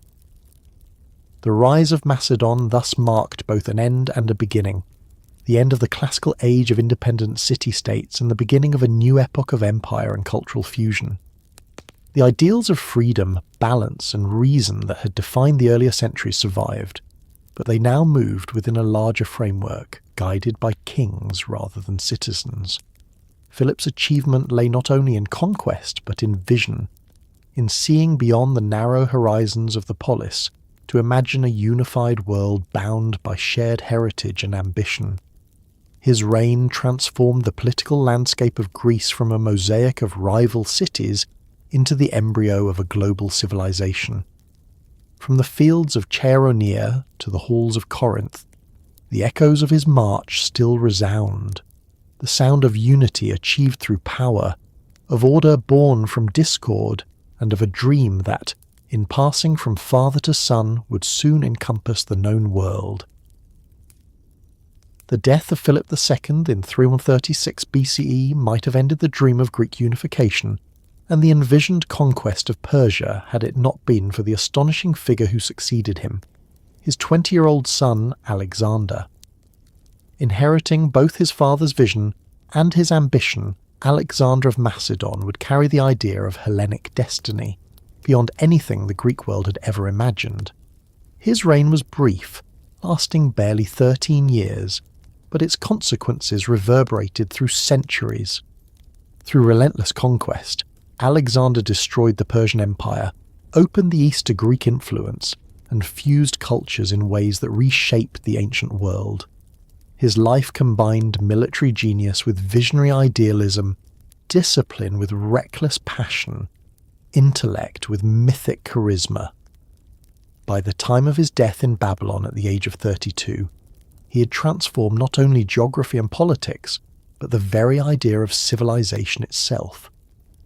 When Philip fell to an assassin's blade at Aegae, many doubted that his young and untested son could hold the kingdom together. Enemies within and without saw an opportunity to reclaim independence or exact revenge. But Alexander, educated by Aristotle and trained in the field by his father, possessed a rare combination of intellect, audacity, and authority. Within months of ascending the throne, he secured Macedon's borders through decisive action. He crushed revolts in the northern territories, marched through Thrace, and subdued the Illyrians. When news reached him that Thebes had rebelled, believing his attention elsewhere, Alexander moved with terrifying speed. In 335 BCE, he besieged and destroyed the city, sparing only temples and the house of the poet Pindar. The destruction of Thebes sent a shockwave through Greece. Resistance vanished, and the League of Corinth reaffirmed its allegiance to Macedonian leadership. Greece was pacified, and the armies Philip had prepared for his campaign against Persia now awaited their new commander. In the spring of 334 BCE, Alexander crossed the Hellespont into Asia Minor at the head of approximately 40,000 troops. The crossing itself was laden with symbolism. At Troy, he offered sacrifice to Achilles, his ancestral hero, declaring his intention to surpass him in glory. His campaign began with the Battle of the Granicus River, where his cavalry led a ferocious assault that routed the Persian satraps guarding the frontier. This initial victory opened the path through Asia Minor, and city after city fell or submitted. Sardis, the ancient capital of Lydia, surrendered without resistance. The Ionian Greek cities, long under Persian control, welcomed Alexander as a liberator. His dual identity, as Greek avenger and Macedonian conqueror, allowed him to wield both sword and ideology with equal skill. The Persian king Darius III finally assembled a massive army to confront the invader. Their first major engagement came at Issus in 333 BCE, a narrow plain between mountain and sea that nullified Persian numerical superiority. Alexander, commanding the right wing, personally led a charge that broke through the enemy line and drove directly toward Darius. The great king fled, abandoning his mother, wife, and children to the conqueror's mercy. Alexander treated them with respect, a gesture that enhanced his reputation for magnanimity and political wisdom. The victory at Issus gave him control of the eastern Mediterranean and forced the Persian Empire onto the defensive. Alexander then turned south toward Phoenicia and Egypt, determined to secure his flank and deny the Persians their naval bases. Tyre, the great island fortress, resisted for 7 months, enduring one of the most famous sieges in history. Alexander's engineers constructed a massive causeway across the sea, enabling his forces to breach the city's defences. When Tyre fell in 332 BCE, it was destroyed as a warning to others. Gaza soon followed, and Egypt, exhausted by Persian rule, opened its gates to him as a liberator. In Egypt, Alexander performed one of the most significant symbolic acts of his reign. He founded the city of Alexandria at the mouth of the Nile. Conceived as a port linking Greece and the East, it would become the most enduring monument of his vision, a centre of commerce, scholarship, and cultural fusion for centuries to come. During his stay in Egypt, Alexander visited the oracle of Amun at Siwa, the Libyan desert. There, according to ancient accounts, the priests greeted him as the son of Zeus Ammon, confirming his divine status. Whether or not the episode unfolded as later chroniclers described, it reflected the growing fusion of kingship and divinity in his self-conception. The blending of Greek and Egyptian religious ideas served both political and psychological purposes. To the Greeks, he was a hero in the mould of Achilles. To the Egyptians, a pharaoh appointed by the gods. Alexander understood that conquest required legitimacy as well as force, and he skillfully adapted local customs to his universal ambition. With his rear secure, he turned east once more, crossing into Mesopotamia to confront Darius for the final time. The decisive encounter came in 331 BCE on the plain of Gaugamela near Arbela. The Persian army, vastly outnumbering the Macedonians, deployed chariots and elephants in a massive array. Alexander's disciplined troops held firm as he exploited a gap in the Persian line, leading a direct charge at Darius. Once again the great king fled, and the Persian army disintegrated. Babylon, Susa, and Persepolis, the ancient capitals of the empire, fell in rapid succession.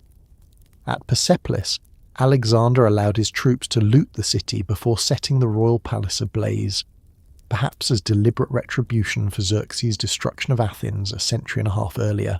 The wealth of Persia now lay at his feet. But conquest did not satisfy Alexander's ambition. He pursued Darius northward into Media, only to find him murdered by his own satrap Bessus. Declaring himself the rightful successor to both the Macedonian and Persian thrones, Alexander assumed the title King of Kings. This marked a turning point. He was no longer merely avenging Greece but ruling Asia. To solidify his control, he adopted elements of Persian administration, appointed local governors, and retained Persian soldiers in his ranks. He began wearing Persian dress and demanded the ritual of proskinesis, the act of prostration before the king, shocking many of his Macedonian companions who saw it as civility. His policies revealed a grander vision, the fusion of East and West into a single cosmopolitan empire governed by reason and merit rather than ethnicity. To his contemporaries it appeared revolutionary. To many of his countrymen it seemed betrayal. From Persia, Alexander continued his advance eastward, crossing the Hindu Kush into Central Asia. The campaigns in Bactria and Sogdiana between 329 and 327 BCE were among his most arduous. Facing fierce resistance from local tribes and elusive guerrilla warfare, he resorted to harsh tactics, mass executions, forced deportations, and strategic marriages between his officers and local nobility. In these remote regions, his dream of fusion deepened even as his army's morale waned. It was here that he married Roxana, a Bactrian princess, uniting himself symbolically with the peoples of Asia. The episode reflected both genuine admiration for foreign culture and pragmatic politics. Through personal example, Alexander sought to demonstrate that loyalty to the king could transcend national identity. In 326 BCE, Alexander crossed the Indus River and entered India, drawn by reports of its wealth and wonder. At the Hydaspes River, he confronted King Porus, whose elephants and chariots posed a new kind of challenge. The battle tested Alexander's ingenuity. Feigning retreat, he crossed the river at night and attacked from an unexpected direction. The struggle was fierce, and even Alexander's horse Bucephalus was killed in combat. Impressed by Porus's courage, Alexander restored him to his throne as a vassal, exemplifying his habit of turning defeated foes into allies. Beyond the Hydaspes, however, his troops refused to march further. Exhausted by years of campaigning, they mutinied at the Hyphasis River, compelling him to turn back. Reluctantly, Alexander agreed, declaring that he had reached the ends of the earth and that new worlds awaited in heaven. The return journey down the Indus was marked by hardship and disaster. Floods, disease, and skirmishes decimated the army. At Gadrosia, the modern Makran desert, the march through blistering heat and barren sands cost thousands of lives. When Alexander finally reached Babylon in 323 BCE, he was 32 years old and ruler of an empire stretching from Greece to India. Yet even then, his restlessness knew no bounds. He planned new expeditions to Arabia, to the Western Mediterranean, and reorganized his administration to manage the vast domains he'd created. He encouraged the integration of Greeks and Persians, training thousands of young Asiatics in the Macedonian style of warfare, and arranged mass marriages between his soldiers and Persian women at Susa, including his own union with Statera, daughter of Darius. These acts were designed to fuse his empire into a single polity, but they provoked resentment among his officers, who saw their king drifting away from his roots.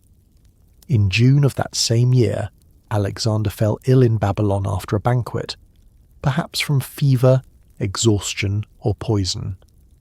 After several days of decline, he lost the power of speech.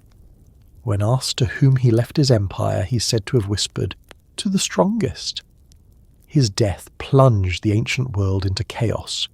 No clear successor could match his authority, and his generals, the Diadochi, soon divided the empire among themselves, founding rival kingdoms that would dominate the Hellenistic age. His body, destined for Macedon, was seized and interred in Alexandria, the city he had founded, becoming the object of veneration and legend. The world Alexander left behind was irrevocably changed. The Persian Empire had vanished, replaced by a network of Hellenistic states that blended Greek and Eastern traditions. Greek became the lingua franca of administration and culture from Egypt to Bactria. Cities founded by Alexander and his successors became centres of learning, commerce and art, where Greek philosophy mingled with Persian, Egyptian and Indian thought. The diffusion of ideas, science and religion across continents created a cosmopolitan civilization whose influence would reach Rome and beyond. The old boundaries of East and West had dissolved. In their place stood a world united, however briefly, by the vision of one man. Alexander's legacy is both luminous and ambiguous. To his admirers, he was the embodiment of genius and courage, the model of the philosopher king who sought to unite humanity under a single rational order. To his critics, he was a destroyer whose conquest left devastation and whose pursuit of glory bordered on madness. Yet even his excesses testified to the magnitude of his imagination. He conceived of empire not merely as dominion but as synthesis, a blending of peoples and ideas that foreshadowed later global civilizations. His campaigns spread Greek art, language and science across the known world, while absorbing the wisdom and traditions of the cultures he encountered. The Hellenistic world that followed was not purely Greek or Eastern, but a fusion of both, reflecting the complexity of the man who had created it. In the centuries that followed, his name became legend. Poets likened him to Achilles, philosophers debated his motives, and conquerors from Rome to Napoleon claimed him as their model. Yet beyond the myth, the historical Alexander remains a figure of almost paradoxical unity. The destroyer who built, the conqueror who sought to civilize, the mortal who aspired to divinity. His empire did not endure, but his vision endured in the minds of those who inherited his world. By the time his soldiers laid him to rest in Alexandria, the Greek city-state had become an anachronism, replaced by a global horizon that stretched from the Pillars of Hercules to the mountains of India. In his wake, the map of civilization was redrawn, and the Greek spirit of inquiry and proportion now moved on a planetary scale. Alexander's world was not the world he found, it was the world he made, a synthesis of reason and ambition, of discipline and dream. In his brief life, he demonstrated the power of the human will to transcend boundaries, to impose order on chaos, and to imagine unity where division had reigned. The son of Philip fulfilled and surpassed his father's vision, transforming the scattered polis of Greece into the nucleus of a cosmopolitan civilization. Though his empire fractured, the world he changed remained forever altered, bearing the indelible imprint of a man who refused to accept the limits of his time. When Alexander died in Babylon in 323 BCE, the empire he had built, the vast arc of conquest stretching from Macedonia to the Indus, had no centre that could hold it together. His vision of a unified realm ruled through harmony between Greek and Eastern traditions dissolved the moment his hand fell still.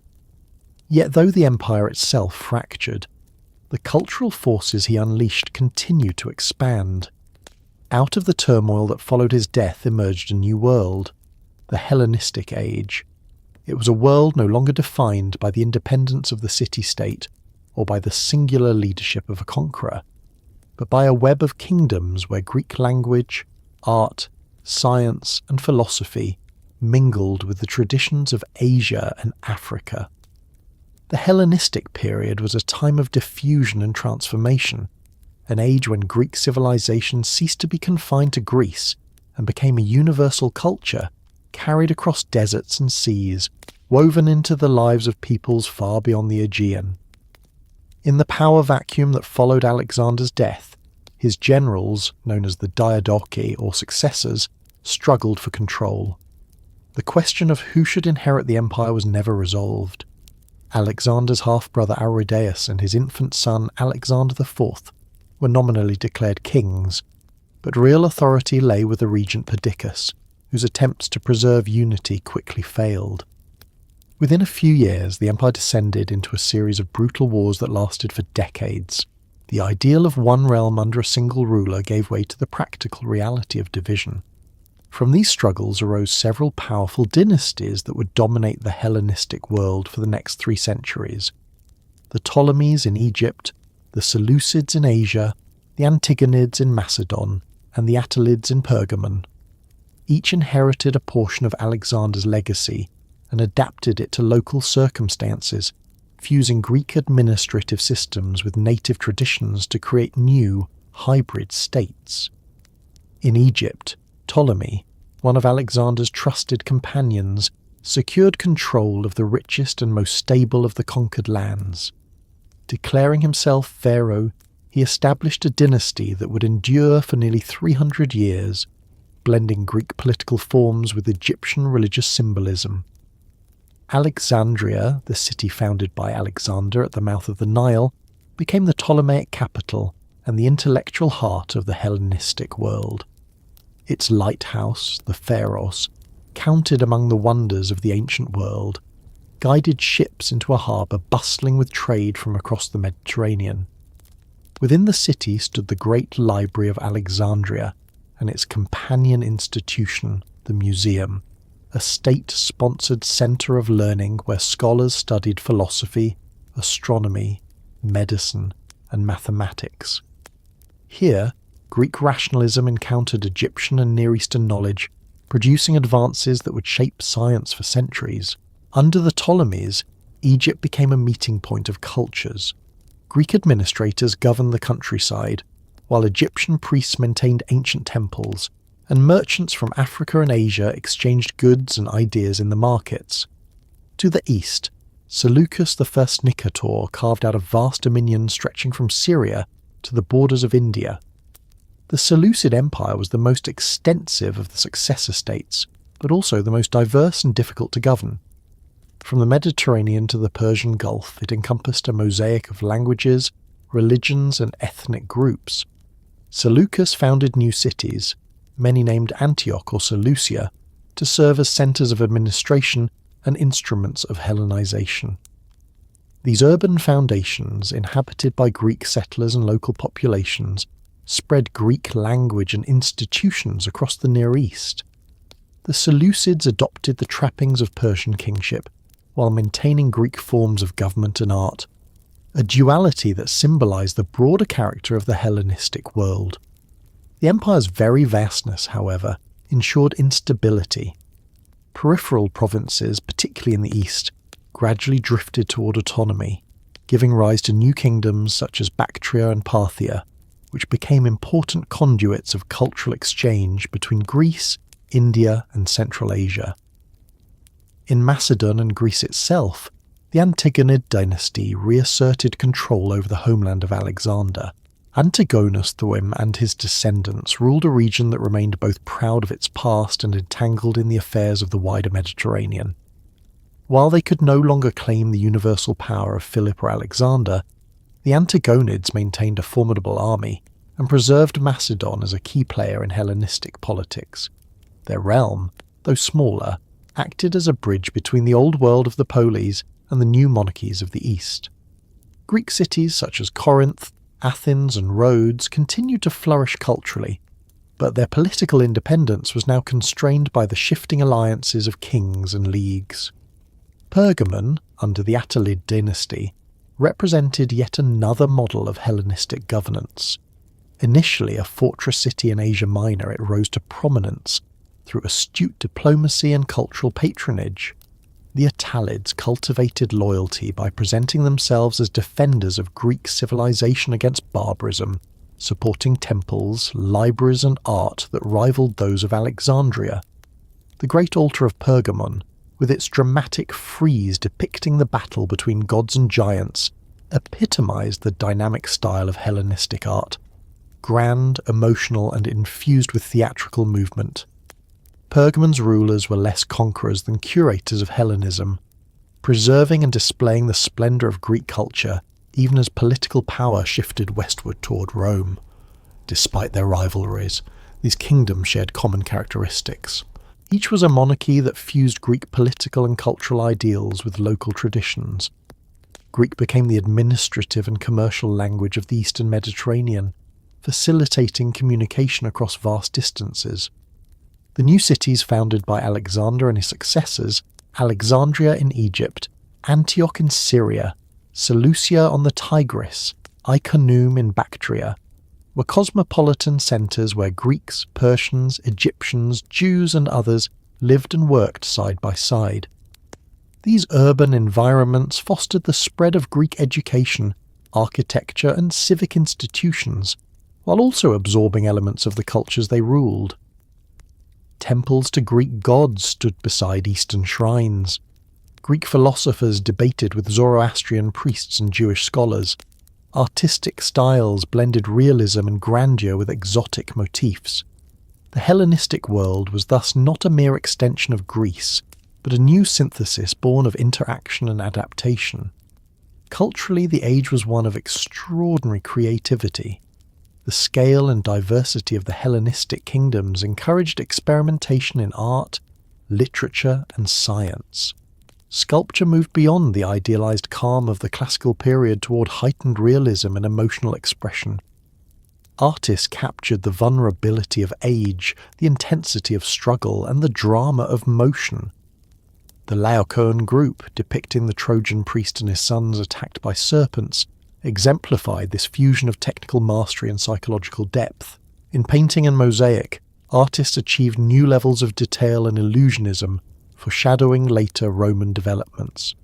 Architecture, liberated from the restraint of classical proportion, embraced grandeur and ornamentation, producing palaces and sanctuaries that reflected royal magnificence. Literature also evolved in response to the cosmopolitan milieu. The epic tradition of Homer gave way to new genres suited to urban and intellectual audiences. Poets such as Theocritus of Syracuse pioneered pastoral poetry, idealizing rural simplicity in contrast to the complexities of city life. Callimachus of Cyrene, a scholar at the Library of Alexandria, crafted refined and erudite verse that celebrated precision over length. Apollonius of Rhodes, author of the Argonautica, reimagined myth through the lens of contemporary sensibility, blending adventure with psychological introspection. The age also witnessed the systematic collection and study of earlier works, as scholars compiled editions of Homer, Hesiod, and the tragedians, preserving the literary heritage of Greece for future generations. Scientific and philosophical inquiry flourished under royal patronage. The Museum and Library of Alexandria became the epicentre of intellectual life, attracting scholars from every corner of the Mediterranean. Euclid formalised geometry into an axiomatic system that would dominate mathematics for 2 millennia. Archimedes, working in Syracuse, explored the principles of mechanics, hydrostatics, and geometry, devising inventions whose ingenuity bordered on the miraculous. Eratosthenes measured the circumference of the Earth with remarkable accuracy, while Aristarchus of Samos proposed a heliocentric model of the universe. In medicine, Herophilus and Erasistratus conducted anatomical studies that advanced understanding of the human body. These achievements exemplified the rational spirit that remained the hallmark of Greek thought, even as it interacted with the mystical and religious traditions of the East. Philosophy in the Hellenistic age reflected the new realities of empire and diversity. The polis no longer defined the individual's world. Personal ethics replaced civic duty as the primary concern. The Stoics, led by Zeno of Citium, taught that virtue and happiness lay in living according to nature and reason, accepting fate with serenity. The Epicureans, following Epicurus, sought tranquility through moderation, friendship, and freedom from fear. Skeptics questioned the possibility of certainty altogether, finding peace in suspended judgment. These schools, though differing in doctrine, addressed the same fundamental anxiety: how to live meaningfully in a vast, unpredictable world. Their influence spread across the Mediterranean, shaping not only Greek thought but later Roman and Christian ethics. Religion too adapted to the cosmopolitan environment. The traditional Olympian gods retained their temples and festivals, but new cults arose that reflected the syncretism of the age. Deities merged and transformed: Zeus Ammon in Egypt, Serapis as a fusion of Greek and Egyptian divinities, and the spread of mystery religions promising personal salvation. The figure of the ruler himself became sacred. Kings were worshipped as living gods, embodying both human and divine authority. This fusion of religion and monarchy reflected a deeper psychological need for order and meaning in a world no longer centered on the familiar polis. Economically, the Hellenistic kingdoms facilitated unprecedented connectivity. Trade routes link the Mediterranean to India and Central Asia, exchanging goods such as spices, silk, glass, and precious metals. Coinage standardized commerce across regions, while advances in navigation expanded maritime trade. The cities that dotted the coasts of the eastern Mediterranean became hubs of wealth and cultural exchange, knitting together the ancient world in ways that prefigured later global economies. The spread of Greek language and education created a shared cultural infrastructure that endured even as political boundaries shifted. By the 2nd century BCE, however, the balance of the Hellenistic world began to tilt toward a new power rising in the west: Rome. The constant rivalries among the successor states, coupled with internal dissent and external pressures, weakened their independence. One by one, they fell under Roman influence or direct control. Macedon was defeated and annexed.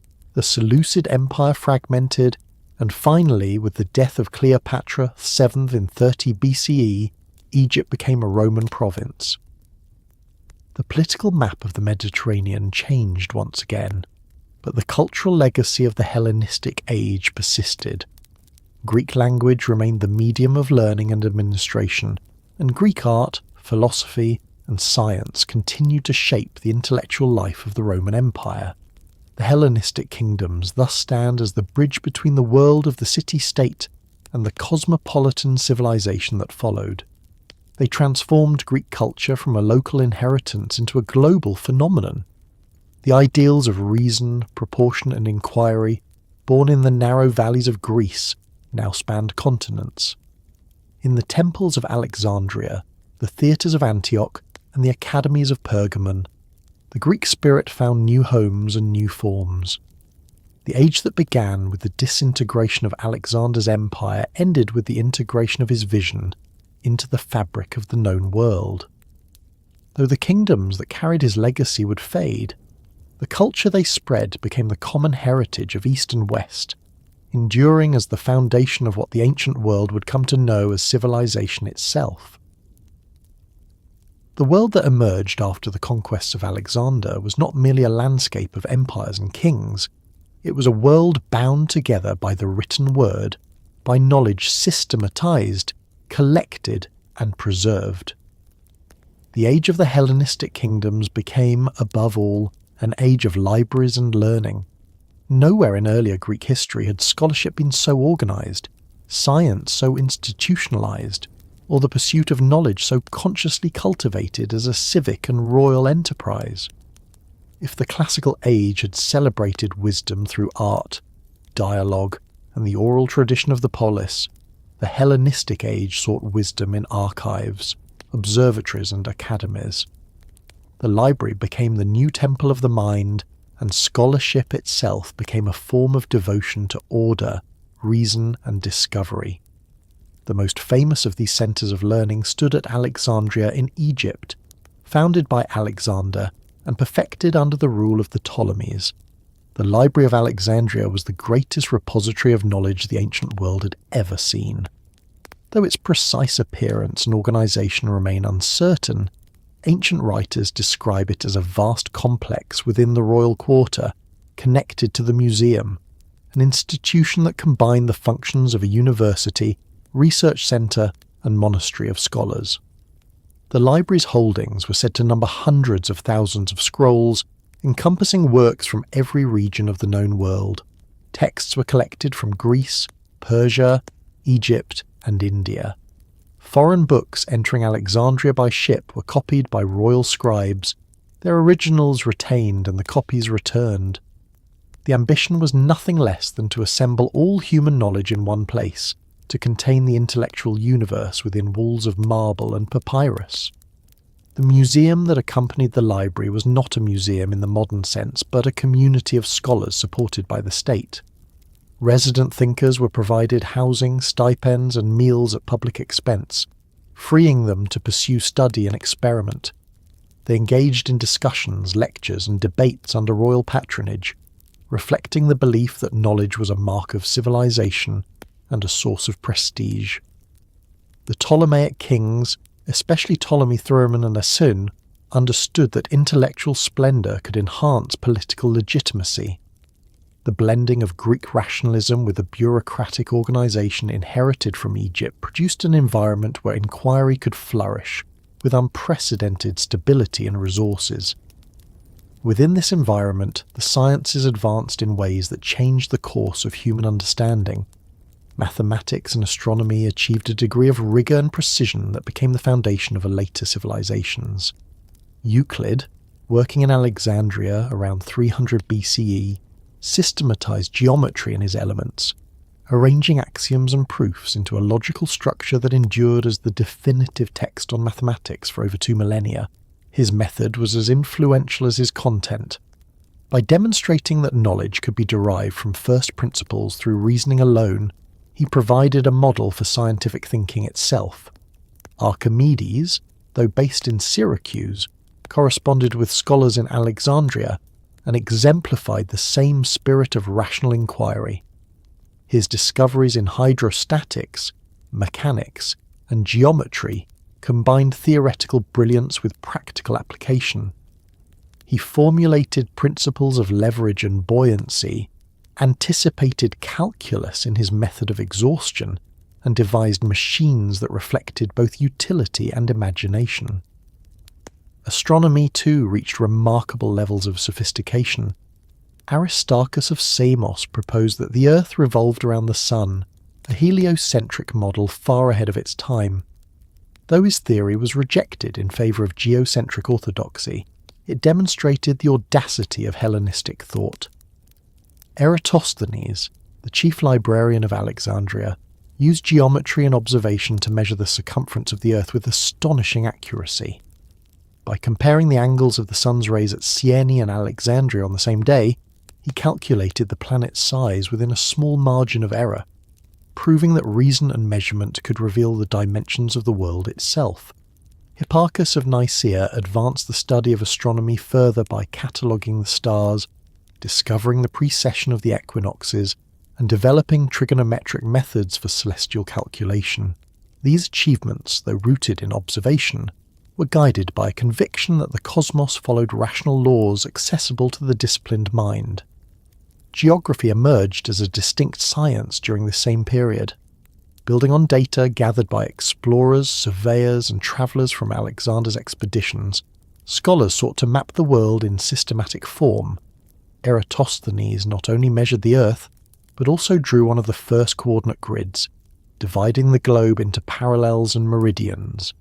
His Geographica combined mathematical precision with ethnographic detail, linking physical space to human culture. The recognition that the world could be comprehended, charted, and measured represented a profound shift from mythic geography to empirical understanding. The known world, once bounded by legend, now expanded through observation and reasoning, setting the stage for later navigators and scientists. Medicine, too, underwent transformation in the age of the libraries. In Alexandria, physicians such as Herophilus and Erasistratus conducted anatomical research made possible by royal tolerance for human dissection, a practice taboo elsewhere in the Greek world.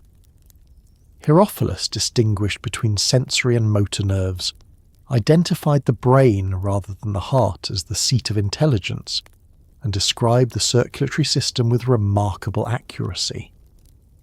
Erasistratus studied the heart structure, proposing that its valves regulated blood flow like mechanical devices, though their understanding remained limited by contemporary theories of humours and pneuma. Their emphasis on anatomy, observation, and experiment marked a decisive step towards scientific medicine. The medical writings of the Alexandrian school, combined with earlier Hippocratic texts, established a tradition of rational inquiry into the body that would influence both Roman and Islamic medicine. Philology and literary scholarship also found their institutional home in Alexandria. The vast accumulation of texts required organisation, comparison, and correction, leading to the birth of textual criticism as a discipline. Librarians such as Zenodotus, Aristophanes of Byzantium, and Aristarchus of Samothrace produced critical editions of Homer, analysing variant readings and establishing canonical versions. They devised systems of punctuation, accentuation, and annotation to aid readers, transforming oral tradition into fixed written form. The very concept of authorship and authenticity took on new meaning as scholars sought to preserve the integrity of Greece's literary heritage. At the same time, the study of language, grammar, and lexicography flourished, producing tools that would shape education for centuries. The intellectual ethos of Alexandria extended beyond the purely scientific to the philosophical and speculative. The blending of Greek and Eastern traditions stimulated new forms of religious and metaphysical thought. The writings attributed to Hermes Trismegistus, combining Greek philosophy with Egyptian mysticism, reflected the search for universal wisdom that characterized the period. Jewish scholars in Alexandria produced the Septuagint, the Greek translation of the Hebrew Scriptures, a monumental work that bridged cultures and would profoundly influence later religious history. The coexistence of reason and revelation, of empirical study and spiritual inquiry, gave the Hellenistic age its distinctive complexity. It was an era that embraced both the measurable and the mysterious, refusing to confine the mind to a single mode of knowing. Outside Egypt, other centres of learning emerged in the Hellenistic world. In Pergamon, the Attalid kings founded a library that rivaled Alexandria's, reputedly holding hundreds of thousands of scrolls. When a shortage of papyrus arose, legend says due to Alexandria's monopoly, the Pergamons perfected parchment made from treated animal skins, a material more durable and flexible than its Egyptian counterpart. This innovation spread across the Mediterranean, ensuring the survival of countless texts that might otherwise have perished. Pergamon scholars, like their Alexandrian counterparts, studied grammar, rhetoric, and medicine, continuing the intellectual rivalry that mirrored the political competition of their kings. Antioch, Rhodes, and Athens also retained their roles as centres of philosophy and education. The Stoic and Epicurean schools flourished, teaching ethics suited to an age of uncertainty. At Rhodes, astronomers refined the instruments of observation, while rhetoricians trained generations of students who would later shape Roman oratory. The interconnectedness of these centres created an intellectual network spanning from the Aegean to Mesopotamia, united by the Greek language and by the belief that knowledge was the highest expression of civilization. The scholars of this era didn't merely preserve the achievements of earlier centuries, they expanded the boundaries of inquiry itself. Their methods, classification, measurement, and logical deduction embodied the principles that define science to this day. Yet they were also humanists in the fullest sense, concerned with the ethical and cultural dimensions of learning. Knowledge was not pursued for utility alone, but as a path toward harmony with the universe. The meticulous geometry of Euclid, the astronomy of Hipparchus, the anatomy of Herophilus, and the philology of Aristarchus all reflected the same underlying conviction. That reason could illuminate every aspect of existence, from the movement of the stars to the cadence of verse. The destruction of the Library of Alexandria, by fire, neglect, or conquest, as later ages variously reported, became a symbol of the fragility of human knowledge.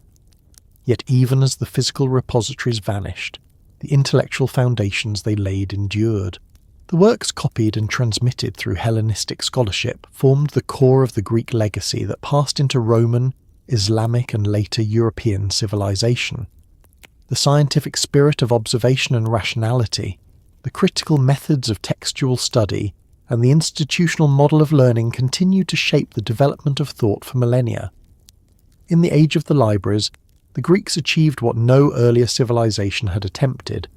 They made knowledge itself an organised enterprise, independent of kings and wars, sustained by reason rather than authority. Their world, stretching from Alexandria to Antioch, from Pergamon to Rhodes, was not merely a political order, but a republic of the mind, a vast, invisible empire whose borders were drawn by curiosity and intellect.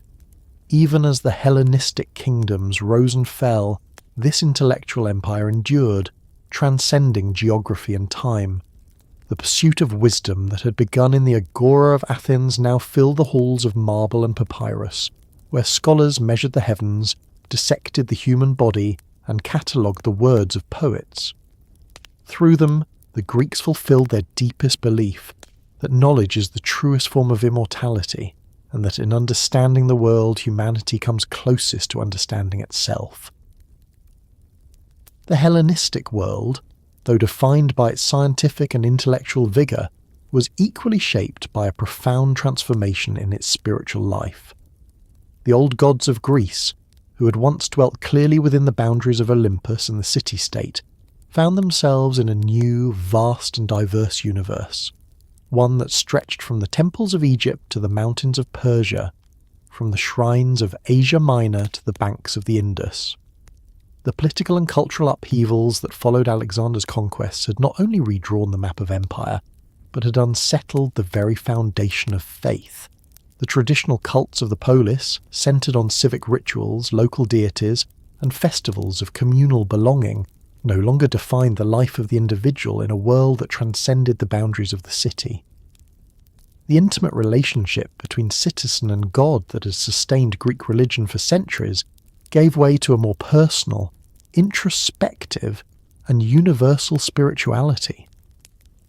The gods themselves began to change, merging and multiplying, reflecting the new cosmopolitan order of the Hellenistic age.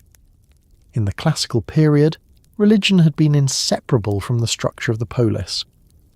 Every city had its patron deity, Athens with Athena, Sparta with Apollo, Corinth with Aphrodite, and worship was both a civic duty and a social institution. Ritual, rather than doctrine, was the essence of belief. Sacrifices, festivals, and processions reaffirmed the harmony between humans and the divine order that governed their world. The gods were anthropomorphic, embodying human traits and passions, and though powerful, they were not distant. They participated in the moral and political life of the community. But with the collapse of the city-state's autonomy and the emergence of vast kingdoms, religion was forced to adapt to a world where the individual was no longer a citizen of a single polis, but a subject of empires. The old framework could no longer provide meaning in the face of dislocation, uncertainty, and diversity. As people moved across borders, so too did their gods. The Hellenistic world became a crucible of religious exchange, where Greek, Egyptian, Persian, and Near Eastern traditions mingled and intertwined. One of the most striking developments was the rise of syncretism, the blending of different deities and cults into new composite forms that reflected the interconnectedness of cultures. The Greeks who settled in Egypt identified their Zeus with Amun, the ancient Theban god of creation and kingship. From this fusion arose Zeus Ammon, a deity represented with ram's horns, whose oracle at Siwa had once hailed Alexander as divine. This union of Greek and Egyptian theology became a symbol of universal kingship, merging Greek rationalism with Egyptian mysticism. An even more influential creation was the god Serapis, introduced by the Ptolemaic dynasty as a unifying religious figure for their multi-ethnic realm. Serapis combined aspects of the Egyptian Osiris and Apis with elements of Greek Hades and Zeus, embodying both fertility and judgment, life and death. His worship centered on magnificent temples, such as the Serapeum of Alexandria, where Greek architecture housed Egyptian ritual. The cult's imagery, Serapis enthroned with Cerberus at his feet, and a modius or grain measure upon his head, symbolized abundance, resurrection, and cosmic order. Serapis provided a religious bridge between Greeks and Egyptians, illustrating how rulers used theology as an instrument of political harmony. Yet beyond politics, the cult appealed deeply to individuals seeking personal salvation and divine companionship in an age when traditional civic religion had lost its immediacy. Elsewhere, the process of fusion took different forms. In Syria and Asia Minor, Greek settlers encountered the ancient Semitic deities of fertility, storm, and love, Baal, Astarte, and Atargatis, and identified them with Zeus, Aphrodite, and Artemis. Local gods assumed Greek names, while Greek gods acquired new attributes. In the East, the Persian influence introduced elements of dualism and cosmic struggle into Hellenistic spirituality.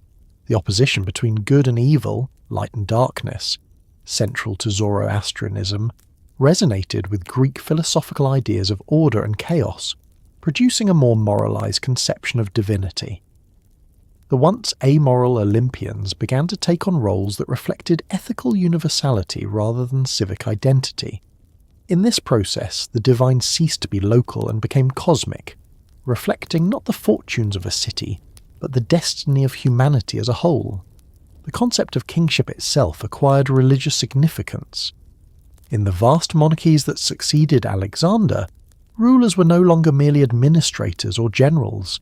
They became symbols of divine order. The Hellenistic monarch, often portrayed as chosen by the gods or even as divine himself, embodied the harmony of heaven and earth. This evolution began with Alexander, whose own deification in Egypt set a precedent for later kings. The Ptolemies in Egypt adopted the title Son of Ra, while the Seleucids and Attalids sponsored cults in which they were venerated alongside traditional deities. Temples were erected to honour living rulers, and festivals celebrated their birthdays as sacred events.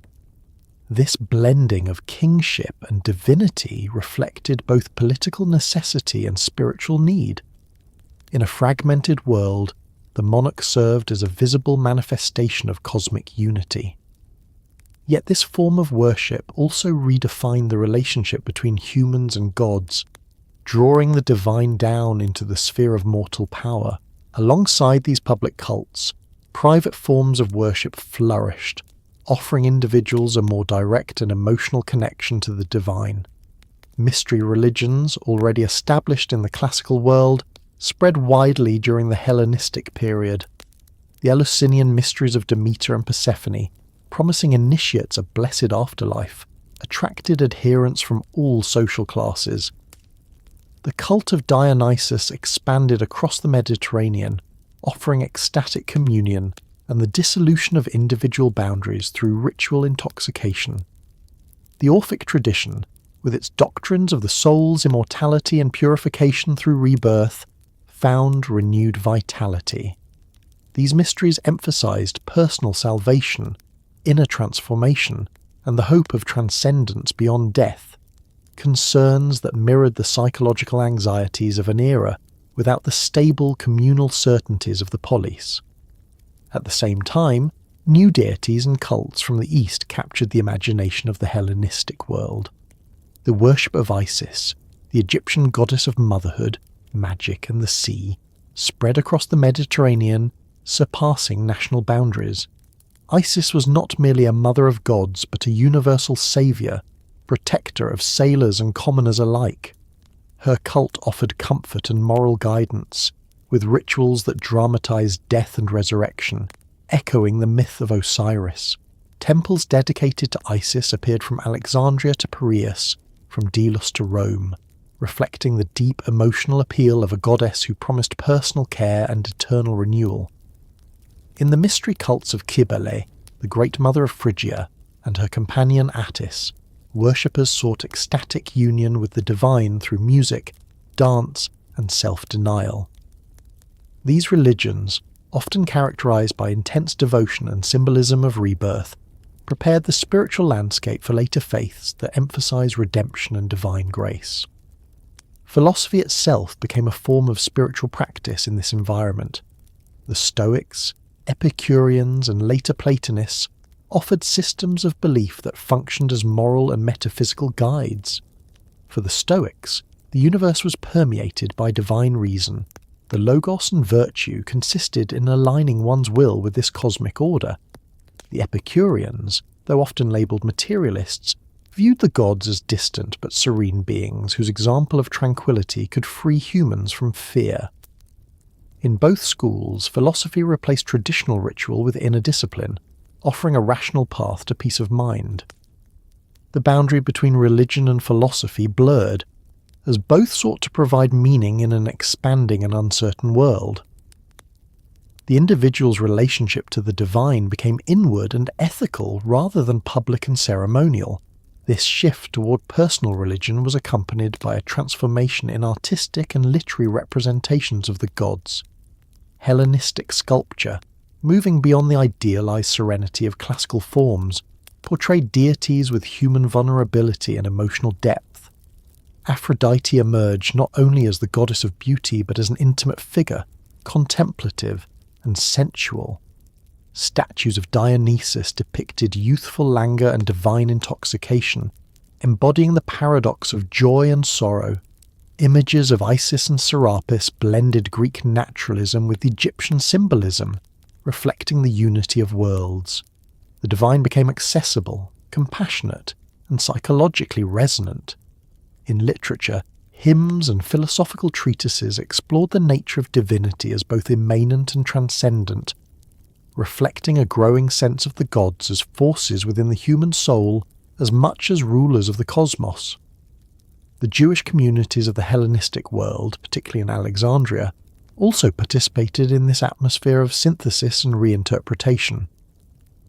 Translating the Hebrew scriptures into Greek, the Septuagint brought the monotheistic tradition of Israel into dialogue with Greek philosophy.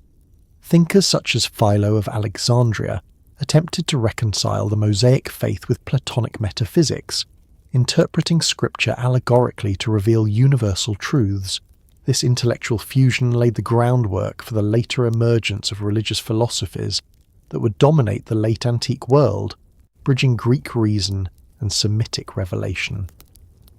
The Hellenistic age, in its religious dimension, was thus characterized by both continuity and transformation.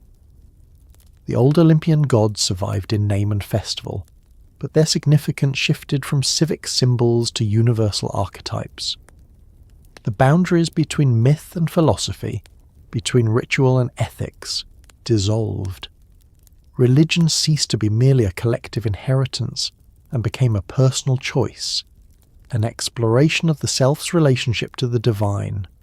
The multiplicity of gods mirrored the diversity of the world, yet underlying this plurality was a growing intuition of unity, a sense that all divinity expressed a single cosmic principle, whether called Zeus, Serapis, or the Logos. By the 2nd and 1st centuries BCE, this evolving spiritual landscape had prepared the Mediterranean for new revelations. The longing for salvation, the belief in divine incarnation, the hope of eternal life, all themes born in the Hellenistic age, would soon find expression in forms that transcended the pagan world. But in its own time, Hellenistic religion represented the culmination of a long Greek journey. From the Homeric pantheon of warring deities to a vision of the divine as both universal and intimate, rational and mysterious. The gods of Greece had not disappeared. They had changed, expanding to fill a world far larger than the one that had once worshipped them from the slopes of Olympus. In their transformation lay the reflection of humanity's own evolution, its unending quest to understand the divine not only as power in the heavens, but as presence within the human heart.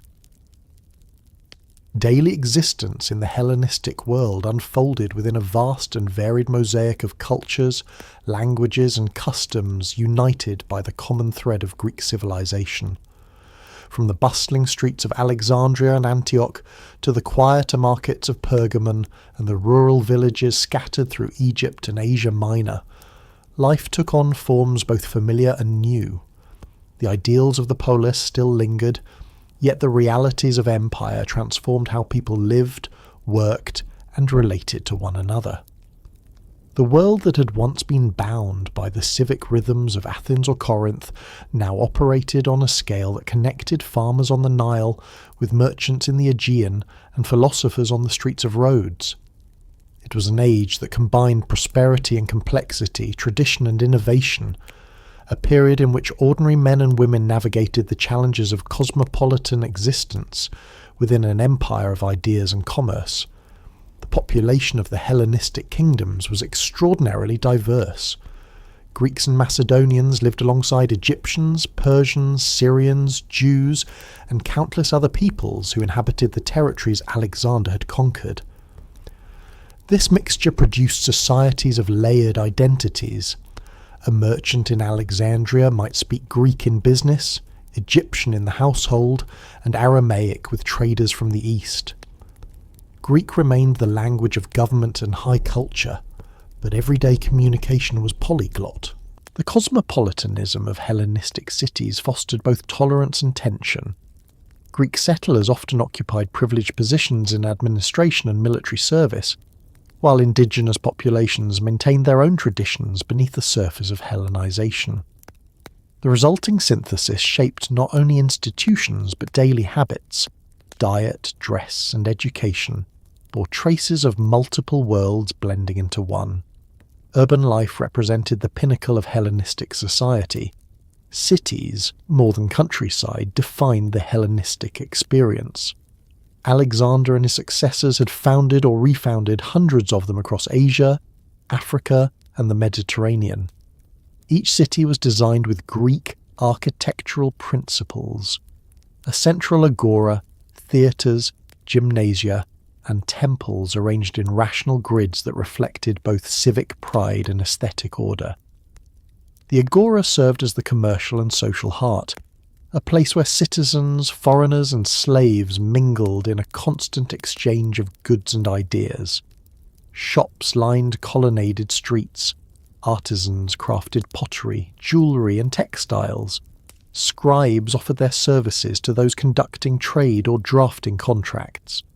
The hum of conversation, punctuated by the cries of vendors and the music of street performers, filled the air. Beneath this lively surface, however, the structure of urban life remained hierarchical, shaped by wealth, education, and ethnicity. At the top of the social order stood the ruling class, royal families, high officials, and wealthy landowners who benefited from the patronage of the monarchs. They lived in spacious houses adorned with mosaic floors, frescoed walls, and courtyards shaded by colonnades. Their leisure included banquets, music, and philosophical discussion. Patronage extended beyond luxury. Wealthy benefactors funded temples, theatres, and public works, seeking prestige through civic generosity. Below them were the professional classes, merchants, physicians, teachers, and scribes, whose lives reflected both ambition and dependency. Their prosperity depended on trade and the favour of patrons. Craftsmen and artisans formed guilds, passing skills through families or apprenticeships, while labourers and slaves provided the foundation upon which urban wealth rested. Slavery remained a pervasive feature of the Hellenistic world, though its forms varied widely. In cities, slaves served as domestic attendants, clerks, and tutors. In the countryside, they worked estates or laboured in mines. Their treatment depended on their roles and masters. Some enjoyed relative comfort and the possibility of manumission. Others endured brutal conditions. The expansion of commerce and empire increased the demand for enslaved labour, drawing captives from wars and piracy. Yet slavery also existed alongside new forms of social mobility. Freedmen could achieve prosperity as traders or managers, integrating into the urban middle class. The coexistence of oppression and opportunity defined the contradictions of Hellenistic society. where personal advancement was possible but never equally distributed. For most people, daily life was shaped by work and family. Agriculture remained the economic backbone, even as cities multiplied. Farmers cultivated grain, olives and grapes on estates that supplied the urban markets and supported trade throughout the Mediterranean.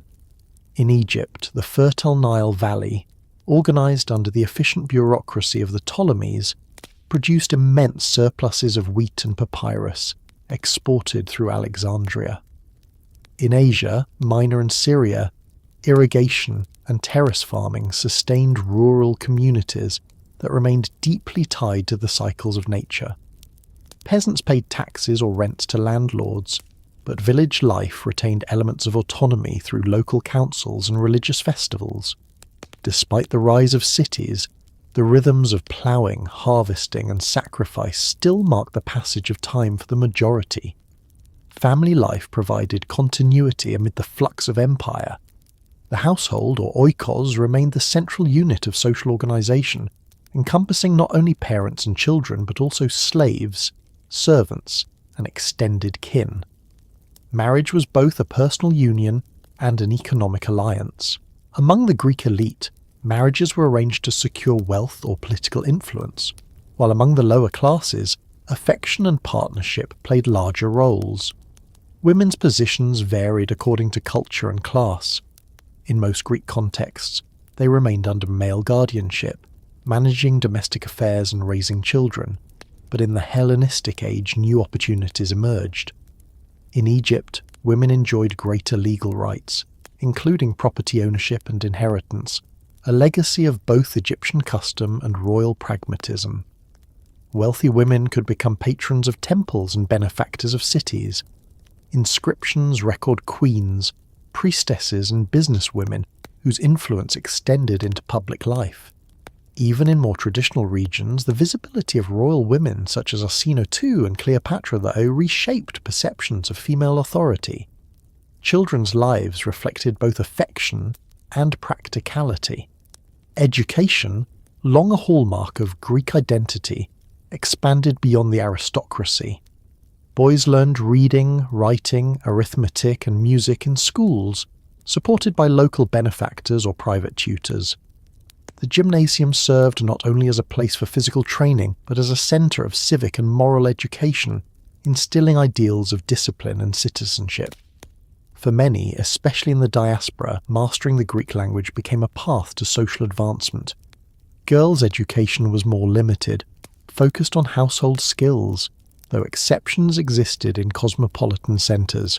In all cases, education reinforced cultural cohesion, transmitting Greek values to a population increasingly removed from its original homeland. Religious observance punctuated the calendar of daily life. Festivals, sacrifices and processions bound communities together across ethnic lines. In Alexandria, the festival of Isis drew crowds of Greeks and Egyptians alike, its rituals blending hymns, incense and sacred imagery. In Antioch, parades honouring Dionysus or Apollo filled the streets with theatre and music. Local cults coexisted with royal worship, and temples served as centres not only of devotion, but of economic activity, holding land, employing priests and labourers, and lending money. The presence of shrines at every corner reminded citizens that divine forces pervaded their world. Even in the age of rationalism, superstition and personal devotion flourished side by side with philosophical contemplation. Economically, the Hellenistic age was marked by unprecedented interconnection. The trade networks that stretched from the Aegean to India carried not only goods but ideas. Grain from Egypt fed the cities of the Mediterranean. Wine and olive oil from Greece and the islands travelled to Syria and Mesopotamia. Spices and silk arrived from distant lands through caravan routes and ports on the Red Sea. The use of standardized coinage facilitated exchange, and banks in cities like Rhodes and Alexandria provided credit and currency conversion. The merchants who navigated these routes lived lives of adventure and uncertainty, their fortunes tied to winds, wars and royal favour. The wealth of kings often rested on their ability to tax and regulate this commerce, using it to finance armies and monumental building projects that gave visual expression to prosperity. The architecture and infrastructure of Hellenistic cities reflected the practical needs and aesthetic ambitions of the age. Paved streets, aqueducts and drainage systems improved sanitation and comfort. Public baths and gymnasia provided spaces for exercise and conversation. Theatres and stadia hosted performances, athletic contests and civic ceremonies. Housing ranged from simple tenements for workers to elaborate villas with courtyards and mosaics depicting mythological scenes. Urban planning combined utility with grandeur. In cities like Priene or Miletus, the grid plan ensured order and accessibility, while monumental gates and colonnades proclaimed royal beneficence. Public life revolved around the agora and the gymnasium, where men met to discuss politics, philosophy and commerce. Women's public presence remained limited, though festivals and religious observances offered moments of participation. Entertainment and leisure played an essential role in maintaining social cohesion. The theatre remained a central institution, presenting both traditional dramas and new works tailored to Hellenistic tastes. Comedy, especially the plays of Menander, focused on domestic life and personal relationships rather than political satire, reflecting the concerns of a private urban audience. Music and poetry accompanied banquets, while athletic contests preserved the ideal of physical excellence. Symposium culture, inherited from classical Greece, persisted among the educated elite, blending conviviality with intellectual exchange. For the lower classes, taverns, street performers and festivals provided respite from daily labour.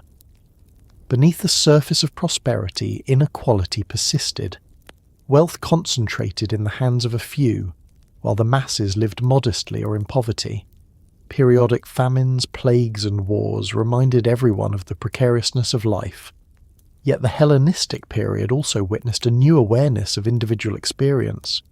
Philosophical schools such as Stoicism and Epicureanism addressed the moral challenges of urban existence, offering inner peace amid external instability. Inscriptions, letters and epitaphs reveal ordinary people reflecting on fate, fortune and virtue with unprecedented introspection.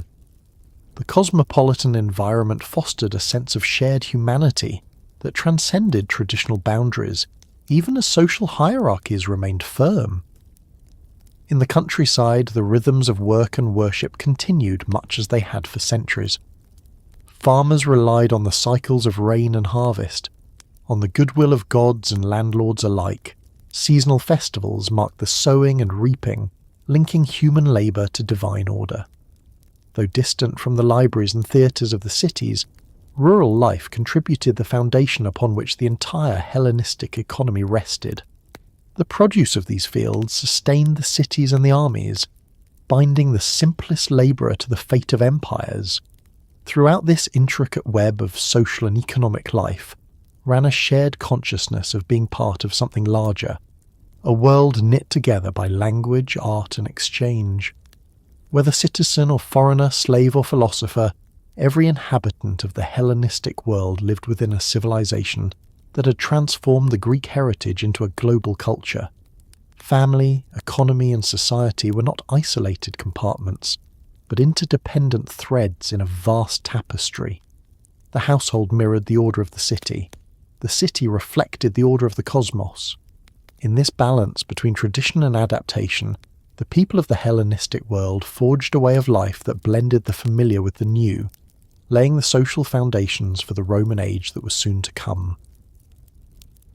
When Roman legions first crossed the Adriatic into Greek lands, they encountered not a barbarian wilderness, but a civilization older, subtler, and more sophisticated than their own.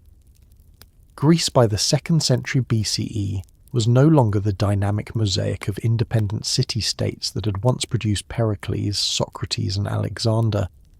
It was a region exhausted by wars, fragmented by rivalries, and overshadowed by the great monarchies that had risen and fallen in the centuries since Alexander's death. Yet even in its political weakness, Greece remained the intellectual and cultural beacon of the Mediterranean world. Its cities still contained temples and theatres, its schools still trained philosophers and orators, and its language still served as the common medium of learning. The encounter between Greece and Rome would transform both civilizations, one yielding political independence, the other yielding its mind to the conquered. Rome subdued Greece with armies, but Greece conquered Rome with ideas. The process of Roman involvement in Greek affairs unfolded gradually. It began in the early 3rd century BCE, when Rome, having consolidated its hold over Italy, turned eastward. At first, contact came through trade and diplomacy rather than conquest. Greek colonies in southern Italy and Sicily, collectively known as Magna Graecia, had long influenced Roman culture. Greek art, religion, and language already filtered into Roman life, shaping its temples, sculpture, and even mythology. Yet direct intervention in Greece itself came later, driven by Rome's expansion during the wars with Carthage and the need to secure its influence in the eastern Mediterranean. The first major collision occurred during the Macedonian Wars, a series of conflicts that spanned nearly half a century. Macedon, under Philip V, sought to reassert dominance in the Greek world, while Rome fought Hannibal in the west. The two powers clashed over influence in the Adriatic, leading to the First Macedonian War, 215–205 BCE. Though indecisive, it marked the beginning of Roman involvement in Greek politics. The Second Macedonian War, 201–97 BCE, proved more decisive. Rome, presenting itself as the liberator of Greece from Macedonian tyranny, defeated Philip at the Battle of Kynocephalae.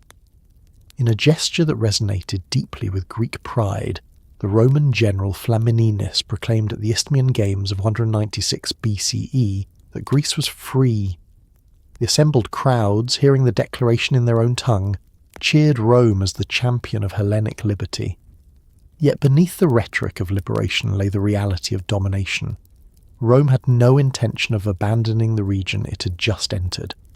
Freedom under Roman supervision proved fragile. The successor states and leagues that emerged, particularly the Aetolian and Achaean leagues, struggled to navigate between autonomy and submission. Some sought to ally with Rome against their rivals, others resisted encroachment. When Philip's son, Perseus, attempted to restore Macedonian independence, Rome responded with overwhelming force. The Third Macedonian War ended in 168 BCE, with the crushing Roman victory at Pydna, where the disciplined legions shattered the Macedonian phalanx. The ancient military system that had once conquered Persia now fell before the flexible formations of Rome. Macedon was divided into 4 puppet republics, its monarchy abolished. A generation later, after a brief revolt, the country became a Roman province. The rest of Greece soon followed. The Achaean League, the last confederation to resist Roman control, was defeated in 146 BCE at the Battle of Corinth. The city itself was sacked, its inhabitants enslaved, and its treasures carried to Rome. In the same year, Rome destroyed Carthage, eliminating its rival in the west. The twin destructions symbolized a new world order. Rome now ruled the Mediterranean, and Greece, the birthplace of freedom, had become part of a foreign empire. Yet even as its cities lay in ruins, Greek culture began its quiet conquest of the conqueror's mind. Roman admiration for Greece had deep roots. Long before the conquest, educated Romans had looked to Greek literature and philosophy as models of refinement. After 146 BCE, this admiration intensified. Greek slaves captured in war became tutors and scholars in Roman households. They taught Latin-speaking elites the subtleties of rhetoric, mathematics, and ethics. The children of senators and generals studied Homer and Plato as the foundation of their education. Greek became the language of culture, philosophy, and science, while Latin remained the medium of law and administration. Cicero, Rome's greatest orator, freely acknowledged his debt to the Greek masters of rhetoric. The Stoic and Epicurean philosophies, transplanted to Roman soil, shaped the moral outlook of statesmen and emperors alike. The conquerors, in embracing the wisdom of the conquered, transformed their own civilization into a continuation of the Hellenic tradition. The physical remnants of Greece, too, captivated Roman imagination. Artists and collectors carried statues, paintings and manuscripts from Athens, Corinth and Delos to adorn Roman villas and temples. Greek sculptors and architects found new patrons in Rome and its provinces, where their styles became symbols of prestige and sophistication. Temples in Roman cities echoed the Doric and Ionic orders. Theatres and gymnasia were modelled on Greek prototypes. The gods of Olympus found new homes under Latin names. Zeus became Jupiter, Aphrodite became Venus, Hermes became Mercury.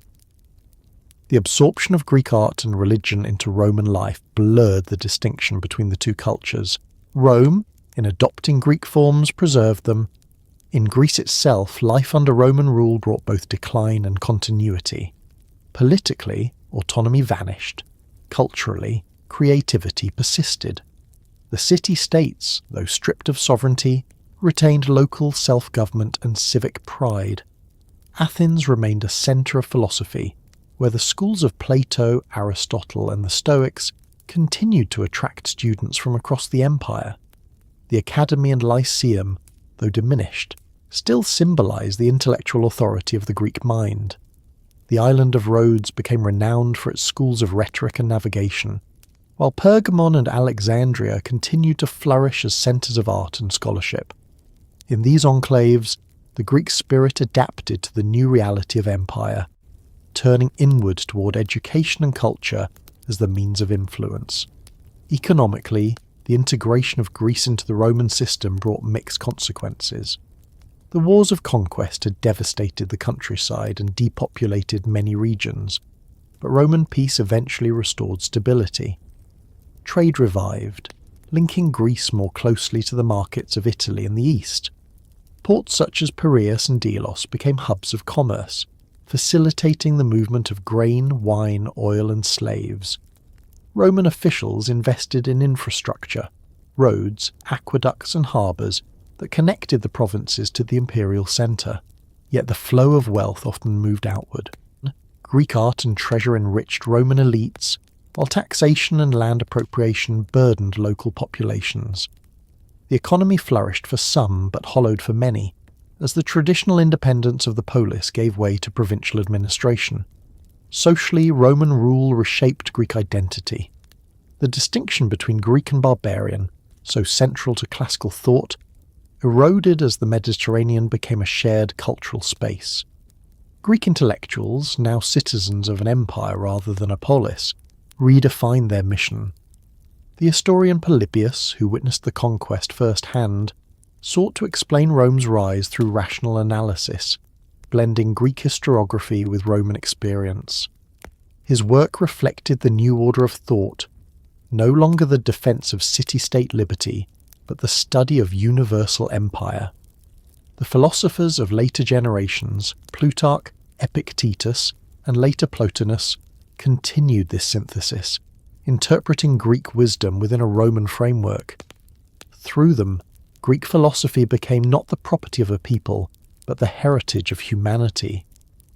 For many Greeks, life under Rome brought security unknown for centuries. The incessant wars that had ravaged the Hellenistic world gave way to the relative stability of Roman administration. Piracy was suppressed, trade routes protected, and local elites integrated into the imperial aristocracy. Cities that aligned themselves with Rome enjoyed privileges, tax exemptions and honours.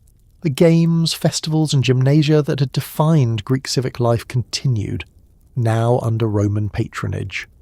Greek cities competed not for independence but for imperial favour, erecting statues and temples to emperors who in turn styled themselves Philhellenes, friends of Greece. Augustus, Hadrian and others restored monuments, endowed schools, and even participated in Greek religious rituals. Hadrian's construction of a new library and temple complex in Athens epitomised this renewed cultural reverence. Greece, though politically subordinate, became a living museum of the ideals Rome claimed as its own. The fusion of Greek and Roman traditions produced a new cultural identity. the Greco-Roman world. In art, literature, law, and philosophy, this synthesis defined the civilization that would dominate the Mediterranean for the next 5 centuries. The Greek capacity for thought and the Roman genius for organisation complemented one another. Rome provided stability and scale. Greece supplied intellect and vision. The language of empire might be Latin, but the language of wisdom remained Greek. The two together created a civilization that would endure long after the fall of either. Yet the cost of this harmony was the loss of political freedom. The spirit that had animated the agora and the assembly, the belief that citizens could shape their own destiny through debate and decision, was gone. The polis, once the measure of all things, became a relic. The great questions of governance and virtue now belonged to philosophers, not citizens. Greece had traded autonomy for immortality.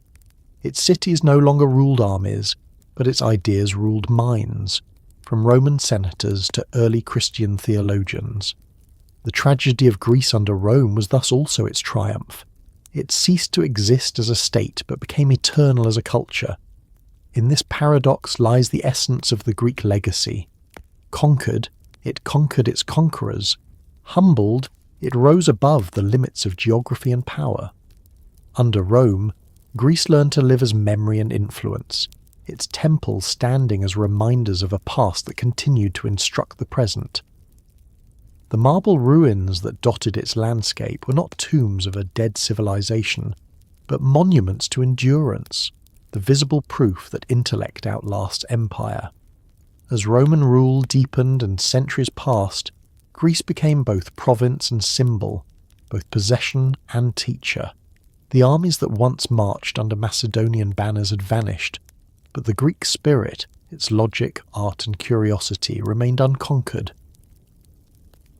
When the Roman Empire divided its vast dominions between East and West in the late 3rd and early 4th centuries CE, few could have foreseen that the eastern half would not only endure for another 1,000 years, but would become the heir to both the Greek and Roman worlds. From this continuity arose what historians later called the Byzantine Empire, a civilization that preserved the administrative and legal framework of Rome while embodying the language, intellect, and cultural spirit of Greece. In its fusion of Hellenic philosophy, Roman governance, and Christian faith, Byzantium became not merely a successor, but a transformation of all that had come before. It stood as the living synthesis of ancient traditions reshaped into a new order, one that would carry the legacy of classical civilization into the medieval and modern worlds. The origins of this transformation lay in the reforms of Diocletian and Constantine, emperors who sought to stabilize an empire weakened by crisis and fragmentation.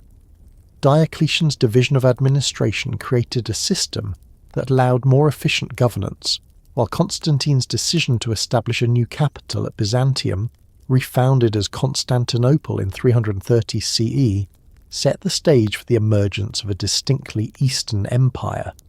The city's strategic position on the Bosporus linked Europe and Asia, controlling trade routes between the Black Sea and the Mediterranean. Its natural harbours, formidable walls and wealth made it a symbol of permanence.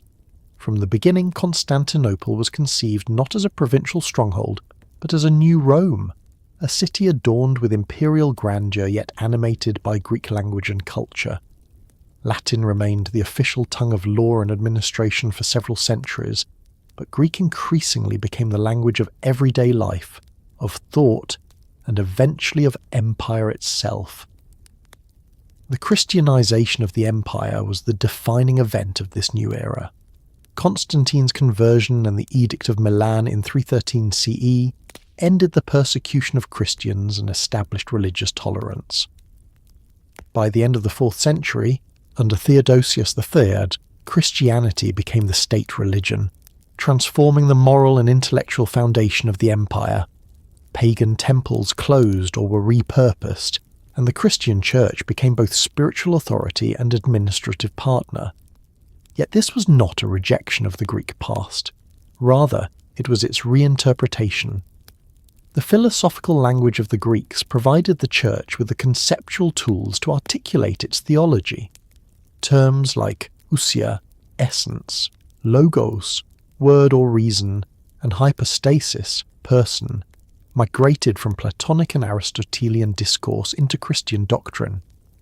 The faith that had begun among Aramaic-speaking disciples in Palestine found its intellectual voice in Greek, the language of reason and philosophy. The synthesis of Hellenic and Christian thought unfolded through the work of theologians and philosophers, known collectively as the Church Fathers. Figures such as Clement of Alexandria and Origen sought to reconcile revelation with philosophy, arguing that Greek wisdom was a divine preparation for the truth of Christ. Later, the Cappadocian Fathers, Basil the Great, Gregory of Nazianzus, and Gregory of Nyssa, refined the doctrines of the Trinity and the nature of the soul using the categories of Greek metaphysics. Their writings combined rigorous logic with spiritual depth, embodying the fusion that defined Byzantine intellectual life. The result was a theology at once rational and mystical, rooted in scripture yet expressed through the language of Plato and Aristotle. Faith, once opposed to reason, now absorbed it. Constantinople itself became the heart of this new Christian empire. Its skyline, dominated by domes and spires, expressed both continuity and innovation.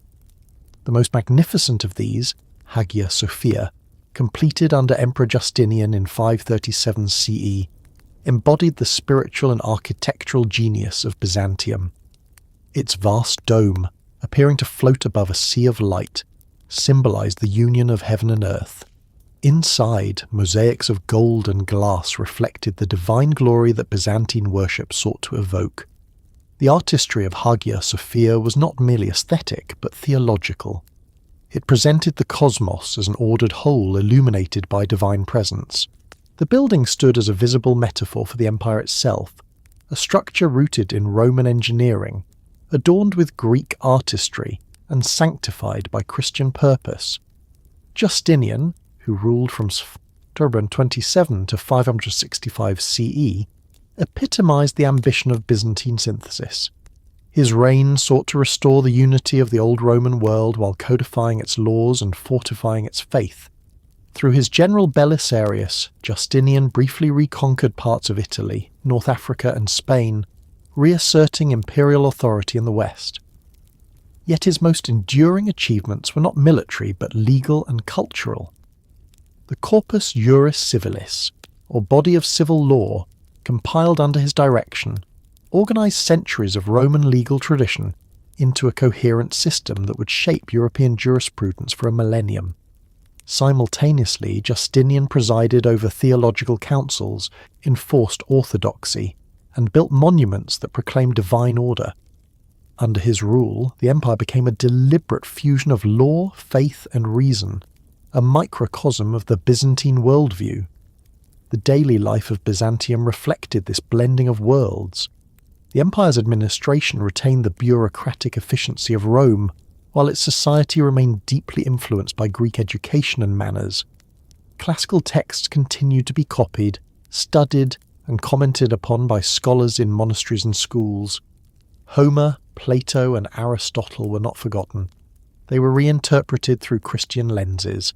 Education revolved around grammar, rhetoric, and philosophy, forming the intellectual foundation of both clergy and civil servants.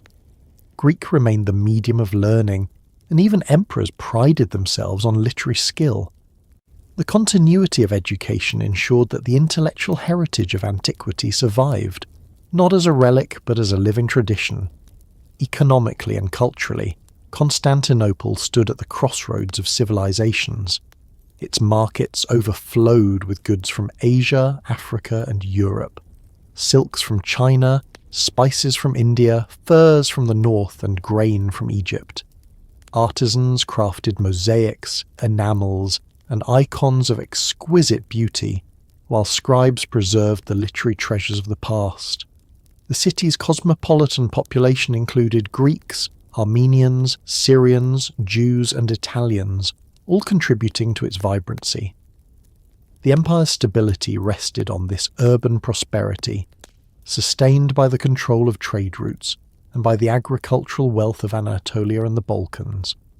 Yet beneath the splendour lay the constant challenge of defending its borders against Persians, Arabs, and later Turks, an unending struggle that shaped Byzantine resilience.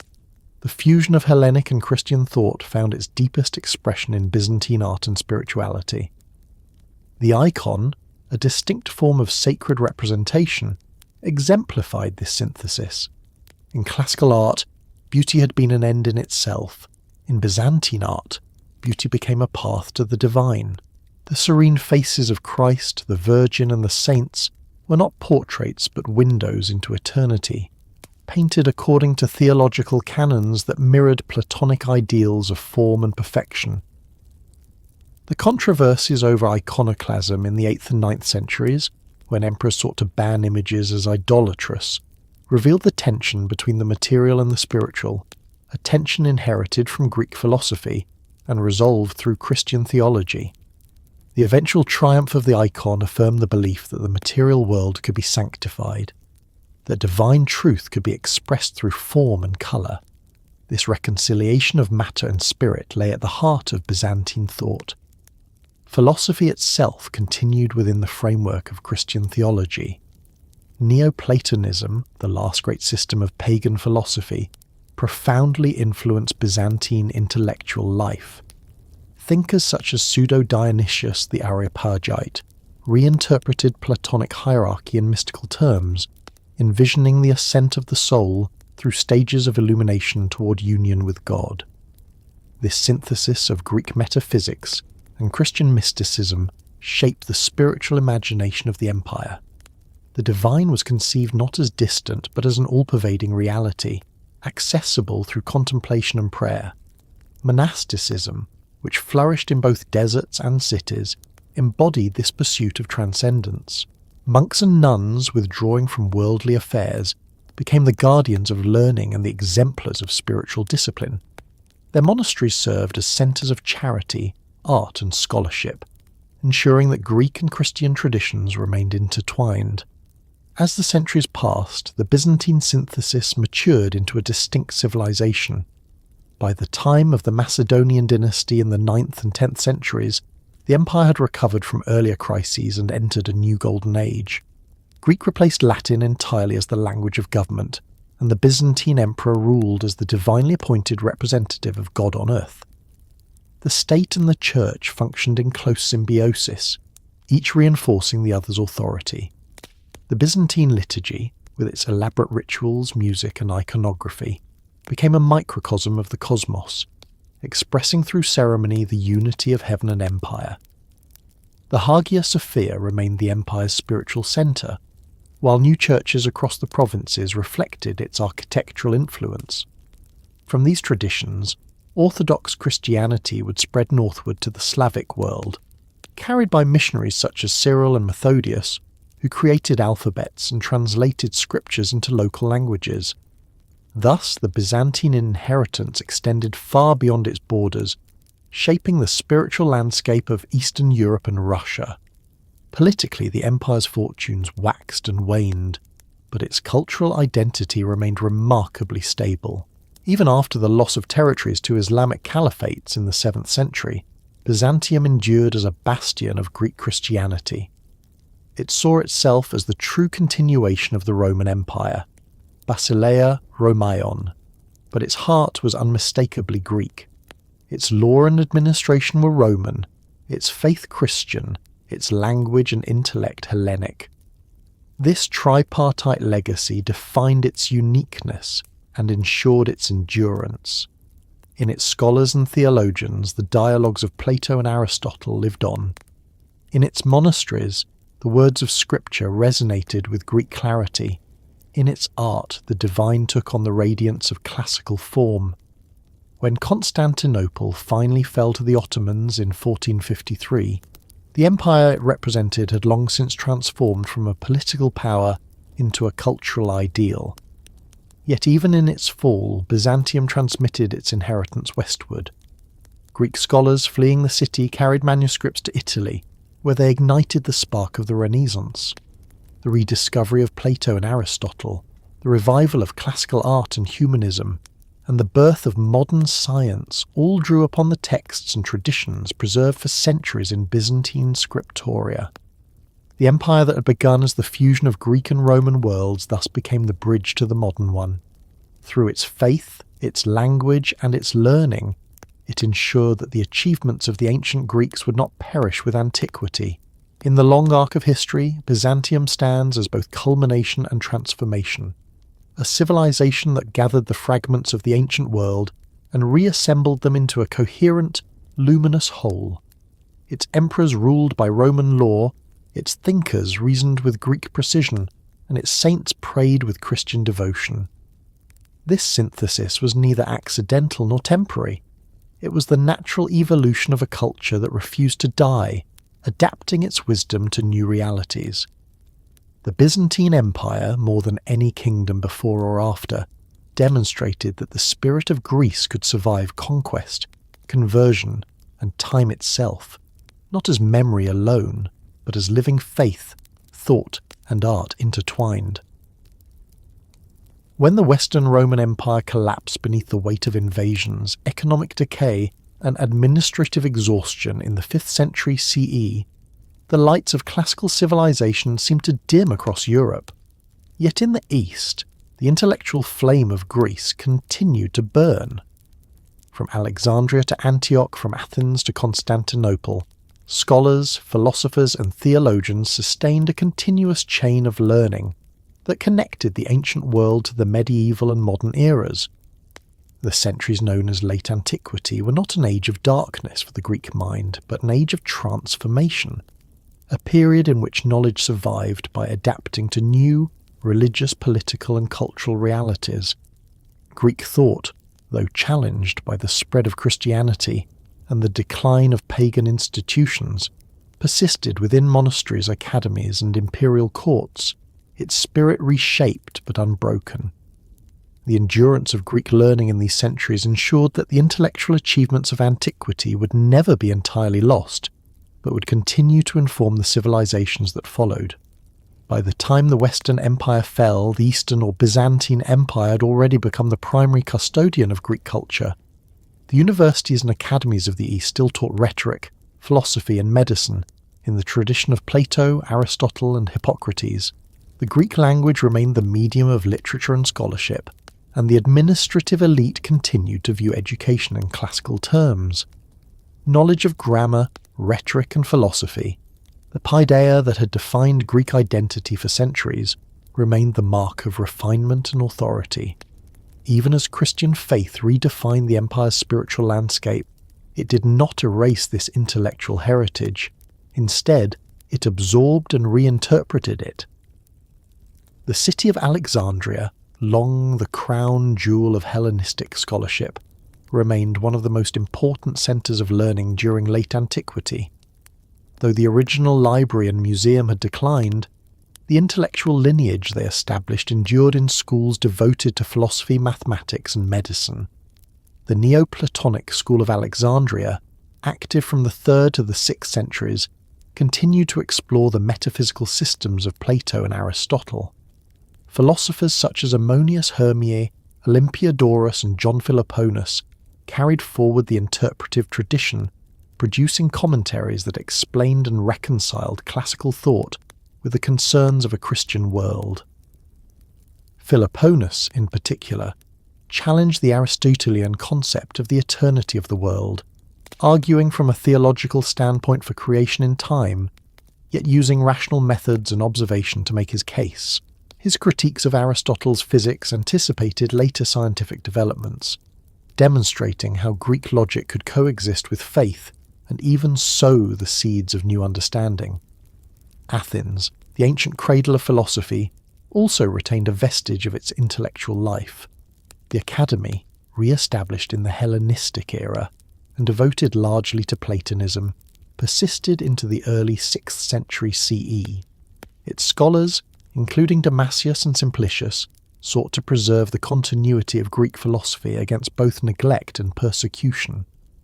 Their efforts represented the last flowering of pagan thought in a world that was rapidly Christianizing.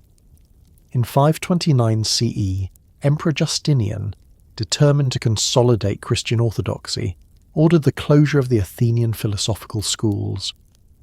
The surviving philosophers dispersed, some reportedly finding refuge at the court of the Persian king Khosrow. Though the institutional continuity of the academy ended, its texts and methods survived.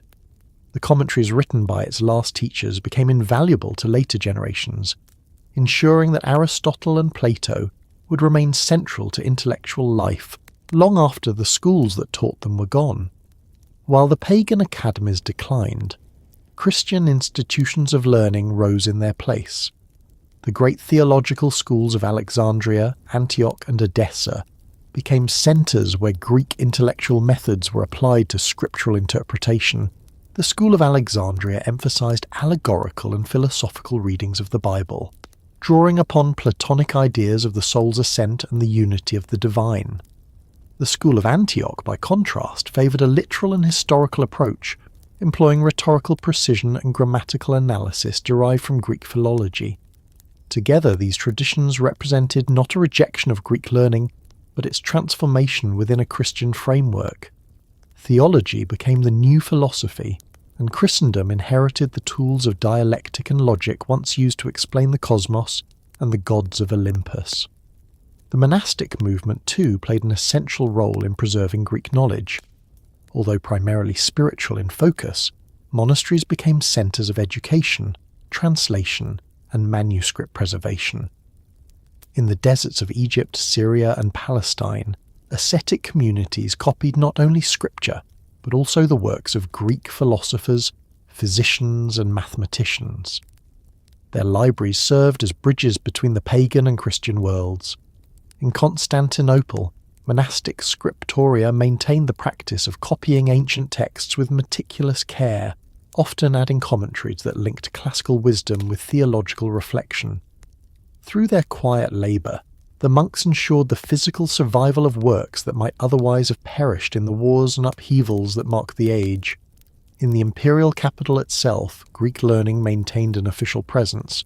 The University of Constantinople, founded by Emperor Theodosius II in 425 CE, formalised education in grammar, rhetoric, philosophy, and law.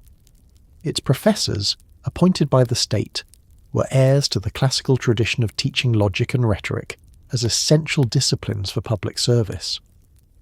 The Byzantine bureaucratic elite, trained in these schools, continued to use the rhetorical forms inherited from Demosthenes and Isocrates. Greek literature was not antiquarian but practical, a means of forming articulate, disciplined minds capable of governing an empire. Even emperors prided themselves on literary skill and philosophical knowledge.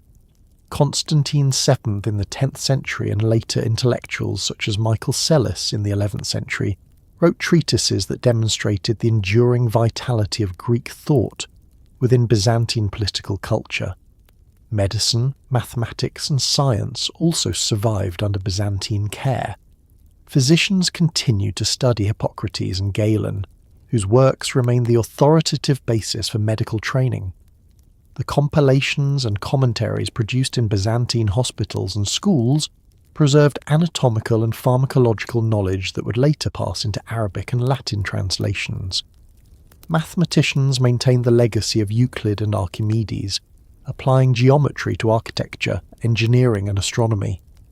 The scientific spirit of observation and classification, characteristic of Hellenistic Alexandria, persisted in adapted form. Although framed within theological cosmology, the study of nature remained a respected pursuit, reflecting the belief that the created world manifested divine order. The survival of Greek learning was not confined to the Greek-speaking East. As Byzantine influence spread, so too did its intellectual heritage. During the early centuries of Islam, many Greek texts entered the Arab world through translations sponsored by the caliphs of Damascus and Baghdad. Syriac-speaking scholars, often trained in Christian monastic schools, served as intermediaries, rendering Greek works into Syriac and then into Arabic. Through this process, Aristotle, Plato, Galen, and Euclid reached new audiences. Far from being lost, Greek science and philosophy found a second life in the Islamic Golden Age, where scholars such as Al-Farabi, Avicenna, and Averroes expanded upon their foundations. The very vocabulary of medieval philosophy, terms like substance, form, and intellect, was shaped by this transmission of Hellenic ideas through Byzantine intermediaries. Thus, the empire that preserved Greek learning became the conduit by which it spread eastward, before returning centuries later to the Latin West. Within the Byzantine world itself, intellectual continuity depended on the integration of classical and Christian education.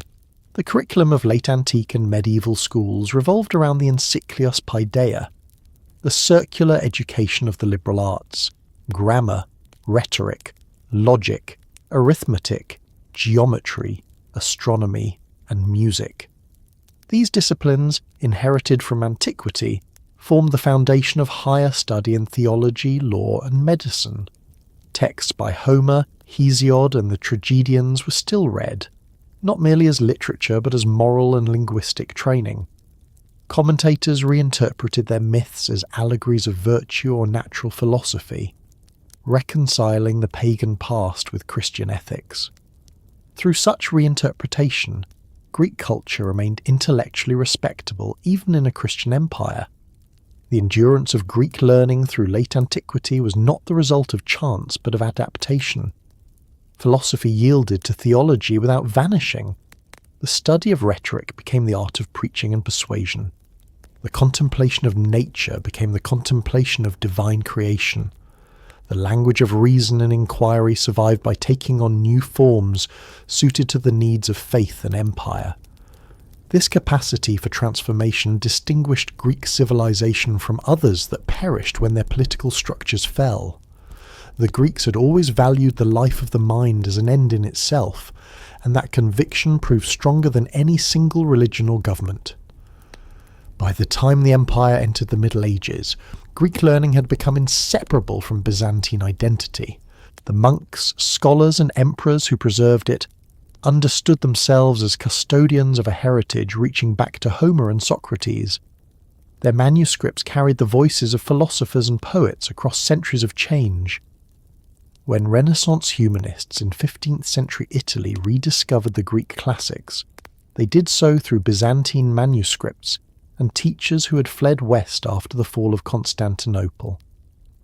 The survival of Greek learning through late antiquity was thus not merely a matter of preservation but of transmission, a continuous thread that bound antiquity to modernity. In the long twilight of the ancient world, as kingdoms rose and fell and faiths contended for dominance, the Greeks maintained what they had always valued most: the discipline of thought, the pursuit of understanding, and the conviction that knowledge itself was divine. Their civilization survived because it was never confined to temples or armies. It lived in words, in logic, and in the minds of those who studied them. Through the patient work of scholars and scribes, the wisdom of Greece endured the collapse of empires and the passage of ages, emerging from the shadows of late antiquity to enlighten new worlds.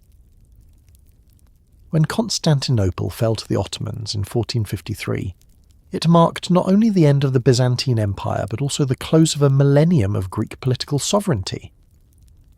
Yet the fall of the city was not the end of Greek civilization.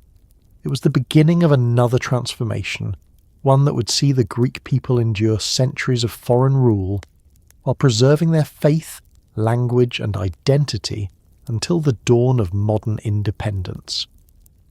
From the ashes of empire, through long subjugation and gradual awakening, arose a revival of Greek consciousness, a rebirth that historians later called the Greek Renaissance. It was not sudden, nor confined to a single century.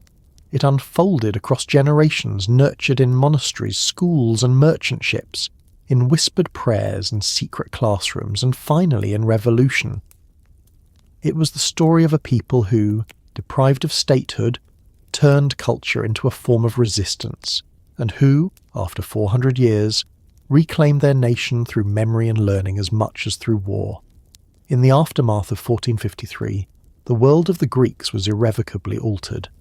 the Ottoman conquest absorbed the territories of the Byzantine Empire into an Islamic superstate that stretched from the Balkans to Arabia.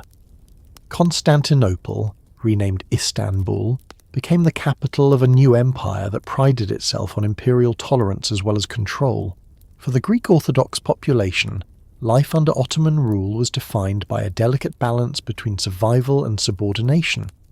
The Ottoman system classified subjects not by ethnicity, but by religion, organising them into millets, or religious communities. The Greek Orthodox Christians, or Rum millet, were governed by their own clergy, with the Patriarch of Constantinople recognised as both spiritual leader and civil representative.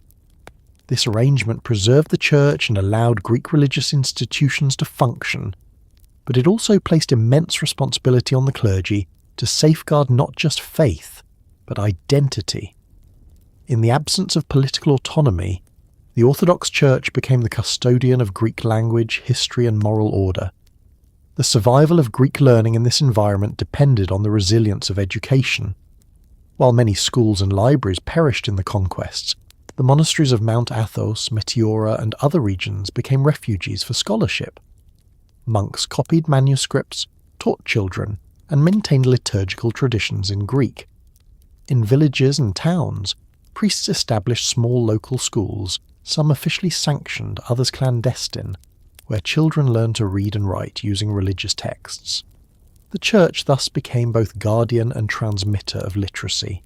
Over time, these schools evolved into a network of Greek education that extended across the empire, linking the faith of the peasantry with the intellectual legacy of antiquity. Legends later spoke of the secret school, where monks taught by candlelight under Ottoman suspicion, a symbol, if not a literal reality, of the enduring connection between language and freedom. The Greek diaspora played a crucial role in sustaining and reviving intellectual life.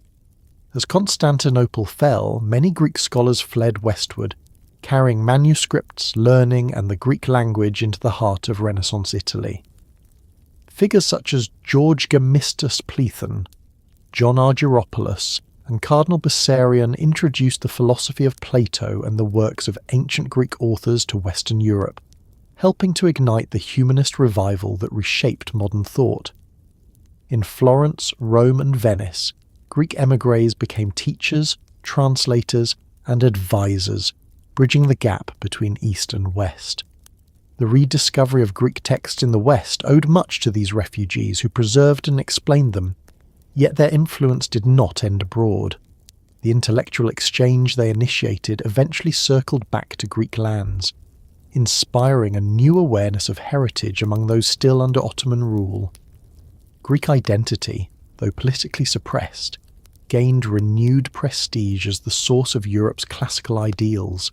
Within the Ottoman domains, Greek merchants and intellectuals adapted to the realities of imperial life. Many Greeks entered trade and navigation, finding opportunity in the expanding markets of the Eastern Mediterranean. The maritime communities of the Aegean islands such as Hydra, Spetses and Chios became prosperous centres of commerce.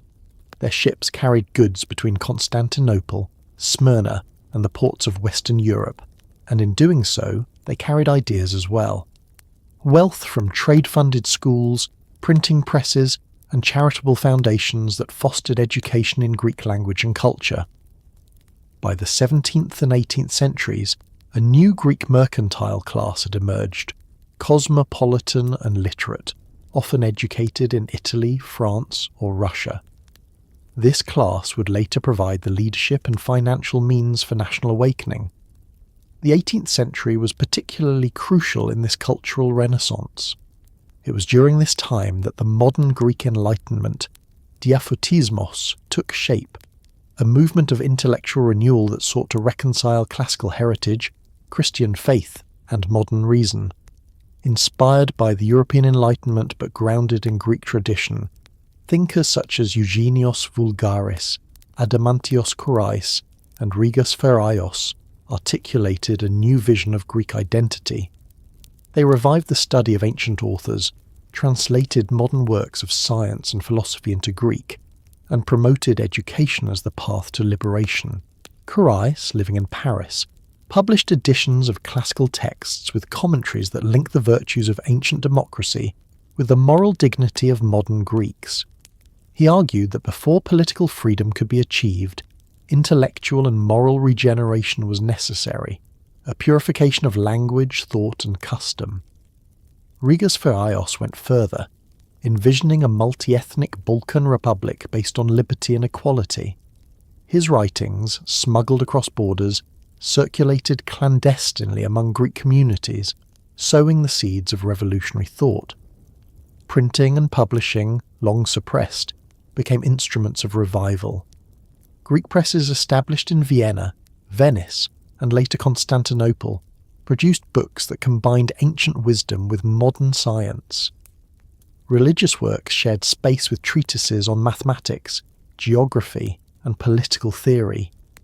Schools multiplied across the Ottoman provinces, often supported by wealthy benefactors known as euergetai. Institutions such as the Patriarchal Academy in Constantinople, the Academy of Ioannina, and the School of Smyrna trained a new generation of teachers, clergy, and merchants who carried the ideals of education back to their towns and islands. The spread of literacy created a shared cultural vocabulary that transcended local dialects and fostered a sense of collective identity among Greeks scattered across the empire. Throughout these centuries, Greek art, music, and architecture adapted to their surroundings while retaining distinct forms. Church frescoes and icons continued the Byzantine tradition, merging spiritual intensity with folk vitality. Hymns and poetry celebrated both faith and endurance. Folk songs, demotica, told of heroes, love, and loss, preserving memories of past glories and defeats. These oral traditions, passed from generation to generation, kept alive a historical consciousness that complemented the intellectual renaissance of the educated elite. The memory of Byzantium, though politically extinguished, lived in liturgy and legend as the sacred past of the Greek nation. The Greek Orthodox Church remained both the anchor of identity and the stage for reform. Patriarchs and bishops often balanced loyalty to Ottoman authority with quiet encouragement of education and autonomy. The Phanariates, a group of wealthy Greek families in the Phanar district of Constantinople, rose to prominence as intermediaries between the Ottoman state and Christian subjects. Many served as diplomats, governors, and scholars, bringing Greek administrative expertise into the empire's highest ranks. Though sometimes criticised for collaboration, their patronage of learning and the arts contributed to the gradual awakening of national consciousness. They funded schools, sponsored translations, and preserved the continuity of Greek political thought within the framework of Ottoman administration. By the late 18th century, the idea of Greek independence was no longer a dream of poets and intellectuals alone.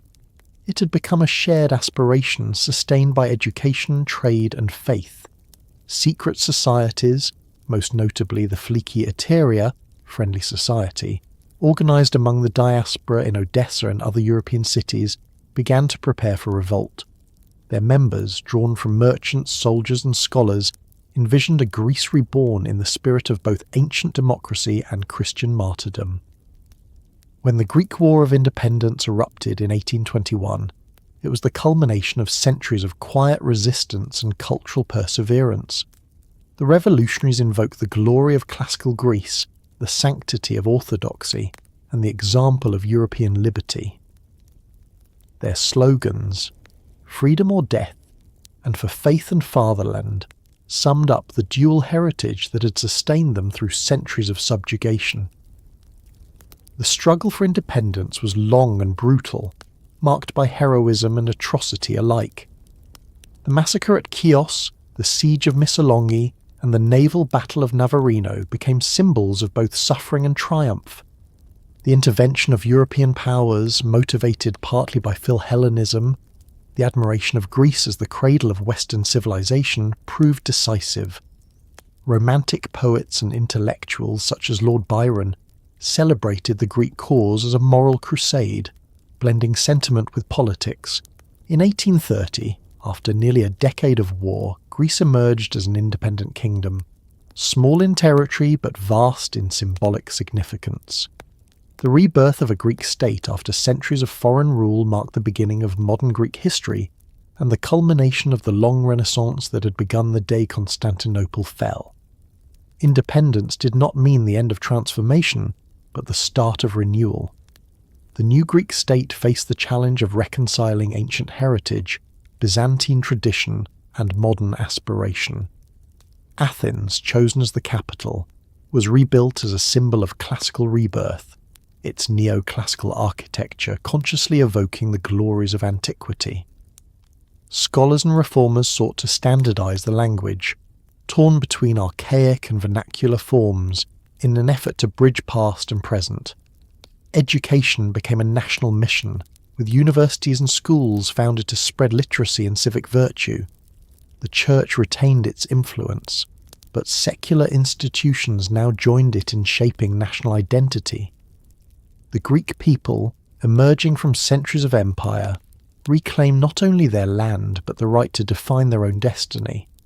The Greek Renaissance, in its fullest sense, was more than a political revolution. It was the reawakening of a civilization that had never truly died. Through faith, memory, and learning, the Greeks had preserved their essence across centuries of conquest. Their independence was the reward of endurance, the vindication of a culture that had given the world philosophy, democracy, and art, and that had refused to vanish even in defeat. The same language that once echoed in the theatres of Athens and the churches of Byzantium now proclaimed freedom in the mountains of the Peloponnese. The continuity of the Greek spirit, tested by time and tempered by faith, emerged triumphant, transformed but unbroken, ancient yet new, a living testament to the power of culture to outlast empire. The legacy of Greece did not end with the fall of its empires or the birth of its modern nation. It endured, flowing like an underground river through the veins of human civilization, resurfacing whenever the world turned to reason, art, or democracy for renewal.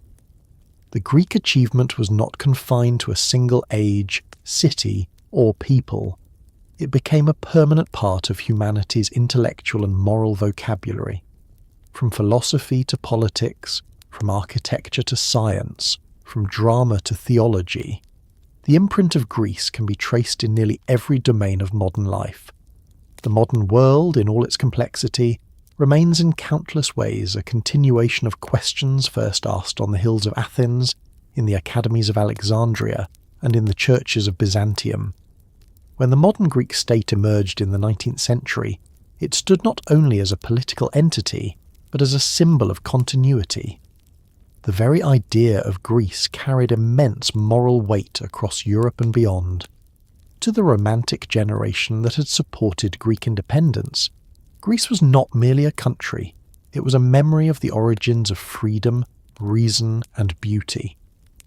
The revival of the Greek nation coincided with a resurgence of interest in antiquity.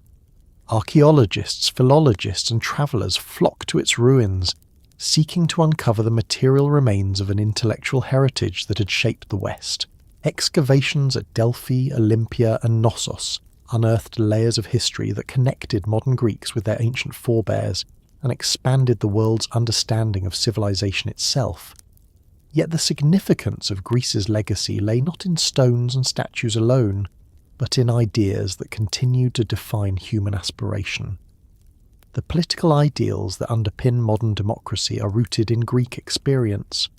The notion that authority must answer to the governed, that laws derive legitimacy from consent rather than force, and that citizenship implies both privilege and duty, all were born in the city-states of Greece. The assemblies of Athens, though limited by their time, embodied a principle that has become universal, that freedom requires participation, and that the health of society depends on dialogue. Modern republics, constitutional monarchies, and parliamentary systems trace their lineage, consciously or not, to these ancient experiments. Even the language of political thought, words like democracy, tyranny, oligarchy, and republic, remains Greek in origin, a testament to the durability of their concepts. In philosophy, the influence of Greece is equally foundational. The rational inquiry of Socrates, the metaphysics of Plato, and the logic of Aristotle established the framework for Western thought. Every subsequent philosophy, whether affirming or rejecting their conclusions, has engaged with their questions. The search for truth through reason, the examination of ethics, and the belief that knowledge can be systematically pursued all descend from the Greek intellectual tradition. The scientific revolution of the 17th century, the Enlightenment of the 18th, and even modern secular humanism are direct heirs of this rational legacy.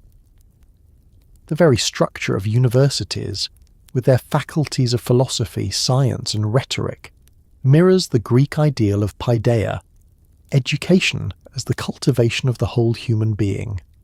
Greek art and architecture, too, continue to shape the modern imagination. The harmony, proportion, and balance that defined classical design became the standard of beauty in Western aesthetics. From the Renaissance to the neoclassical movements of the 18th and 19th centuries, artists and architects sought to recover the serenity and rational order of ancient Greece. The columns of the Parthenon reappear in the facades of modern capitals, courthouses, and universities, symbols of civic virtue and intellectual dignity. Sculpture, painting, and theatre still draw on the Greek conception of form and narrative, the belief that art should reveal universal truth through human expression. Even cinema and literature, in their exploration of character and fate, echo the structure of Greek tragedy, where moral conflict and self-knowledge lead to transformation.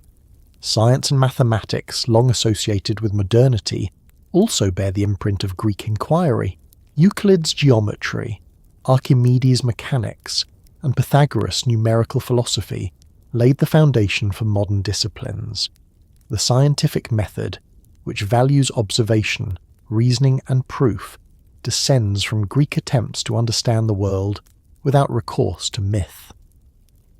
The astronomers and physicians of antiquity sought natural causes for natural phenomena, setting humanity on a path that would eventually lead to modern physics, biology, and medicine.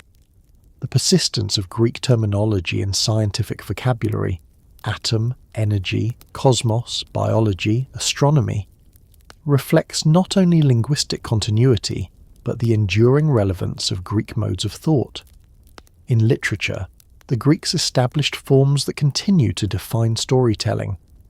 Epic poetry, tragedy, comedy, and history all find their origins in Greek practice. Homer's Iliad and Odyssey shaped the narrative imagination of the West. Aeschylus, Sophocles, and Euripides explored the limits of human responsibility and divine justice. Aristophanes wielded satire as a weapon of civic critique. Herodotus and Thucydides pioneered historical narrative as a means of understanding human action. Modern novels, plays, and films continue to revisit these themes, whether consciously or not. The structure of the hero's journey, the tension between individual and society, and the confrontation with moral ambiguity remain central to modern art because they are central to human nature, first explored with unparalleled clarity in Greek thought. Religion and spirituality, too, bear traces of Greek influence. Early Christianity, formed in a Greek-speaking world, adopted the language and concepts of Greek philosophy to articulate its theology. The Gospel of John's invocation of the Logos, the Nicene formulation of the Trinity, and the writings of the Church Fathers all depend on Greek terms and categories. Later, Christian mysticism and theology continue to draw on Platonic and Aristotelian frameworks, integrating reason with faith. In the Islamic world, Greek philosophy entered through translation and commentary, shaping the thought of scholars like Al-Farabi, Avicenna, and Averroes, whose works in turn influenced medieval Europe. Thus, Greek thought served as the bridge through which ancient wisdom passed into multiple civilizations, transcending religion and geography alike. The Greek legacy also lives in language. Thousands of words in modern tongues, from politics and democracy to theatre and music, derive from Greek roots. Scientific nomenclature, legal terminology, and philosophical discourse remain steeped in Greek etymology. This linguistic inheritance is more than decorative. It reflects the depth to which Greek thought has been absorbed into global culture. The alphabet itself, transmitted through Latin, became the foundation of Western literacy. Each time these words are spoken, they carry echoes of the civilization that first gave them meaning.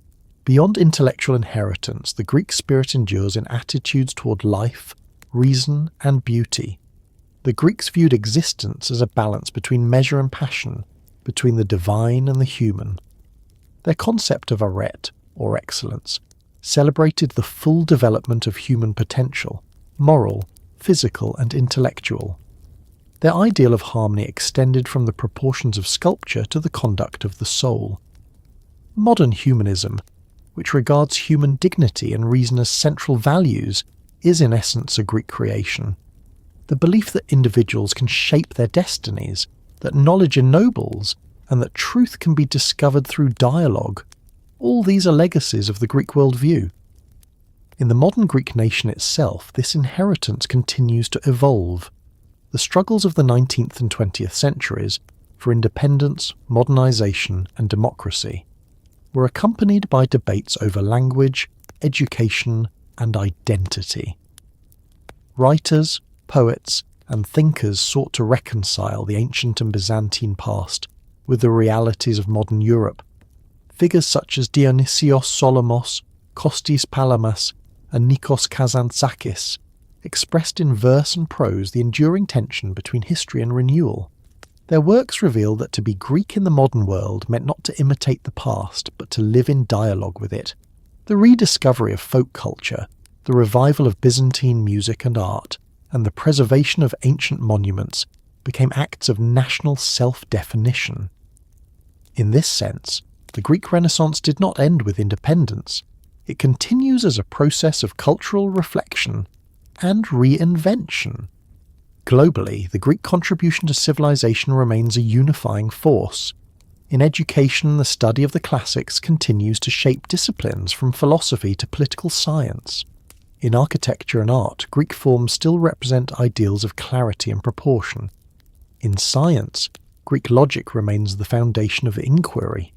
Even the structure of international institutions, assemblies, courts, and universities reflects the legacy of Greek civic and intellectual life. The Olympic Games, revived in the modern era, symbolize not only athletic excellence, but the humanist ideal of harmony between body and mind, competition and cooperation. Greece's influence endures not because it imposed itself by power, but because it appealed to the mind and spirit of humankind. Across centuries and continents, the Greek legacy has proven uniquely resilient. Empires have risen and fallen, languages have changed, and ideologies have come and gone. Yet the ideas first cultivated in the Greek world continue to inspire. The questions the Greeks asked about justice, truth, beauty, and the good life remain unanswered and ever relevant. In this lies their immortality. They did not give the world solution so much as the capacity to question, to reason, and to seek. The endurance of Greece in the modern world is not merely a matter of inheritance, but of renewal. Each generation, in rediscovering those questions, becomes Greek in spirit. The legacy of Greece, therefore, is not a relic of antiquity, but a living current within modern civilization. It flows through art and architecture, through philosophy and science, through language and law, and through the quiet conviction that reason and beauty belong together.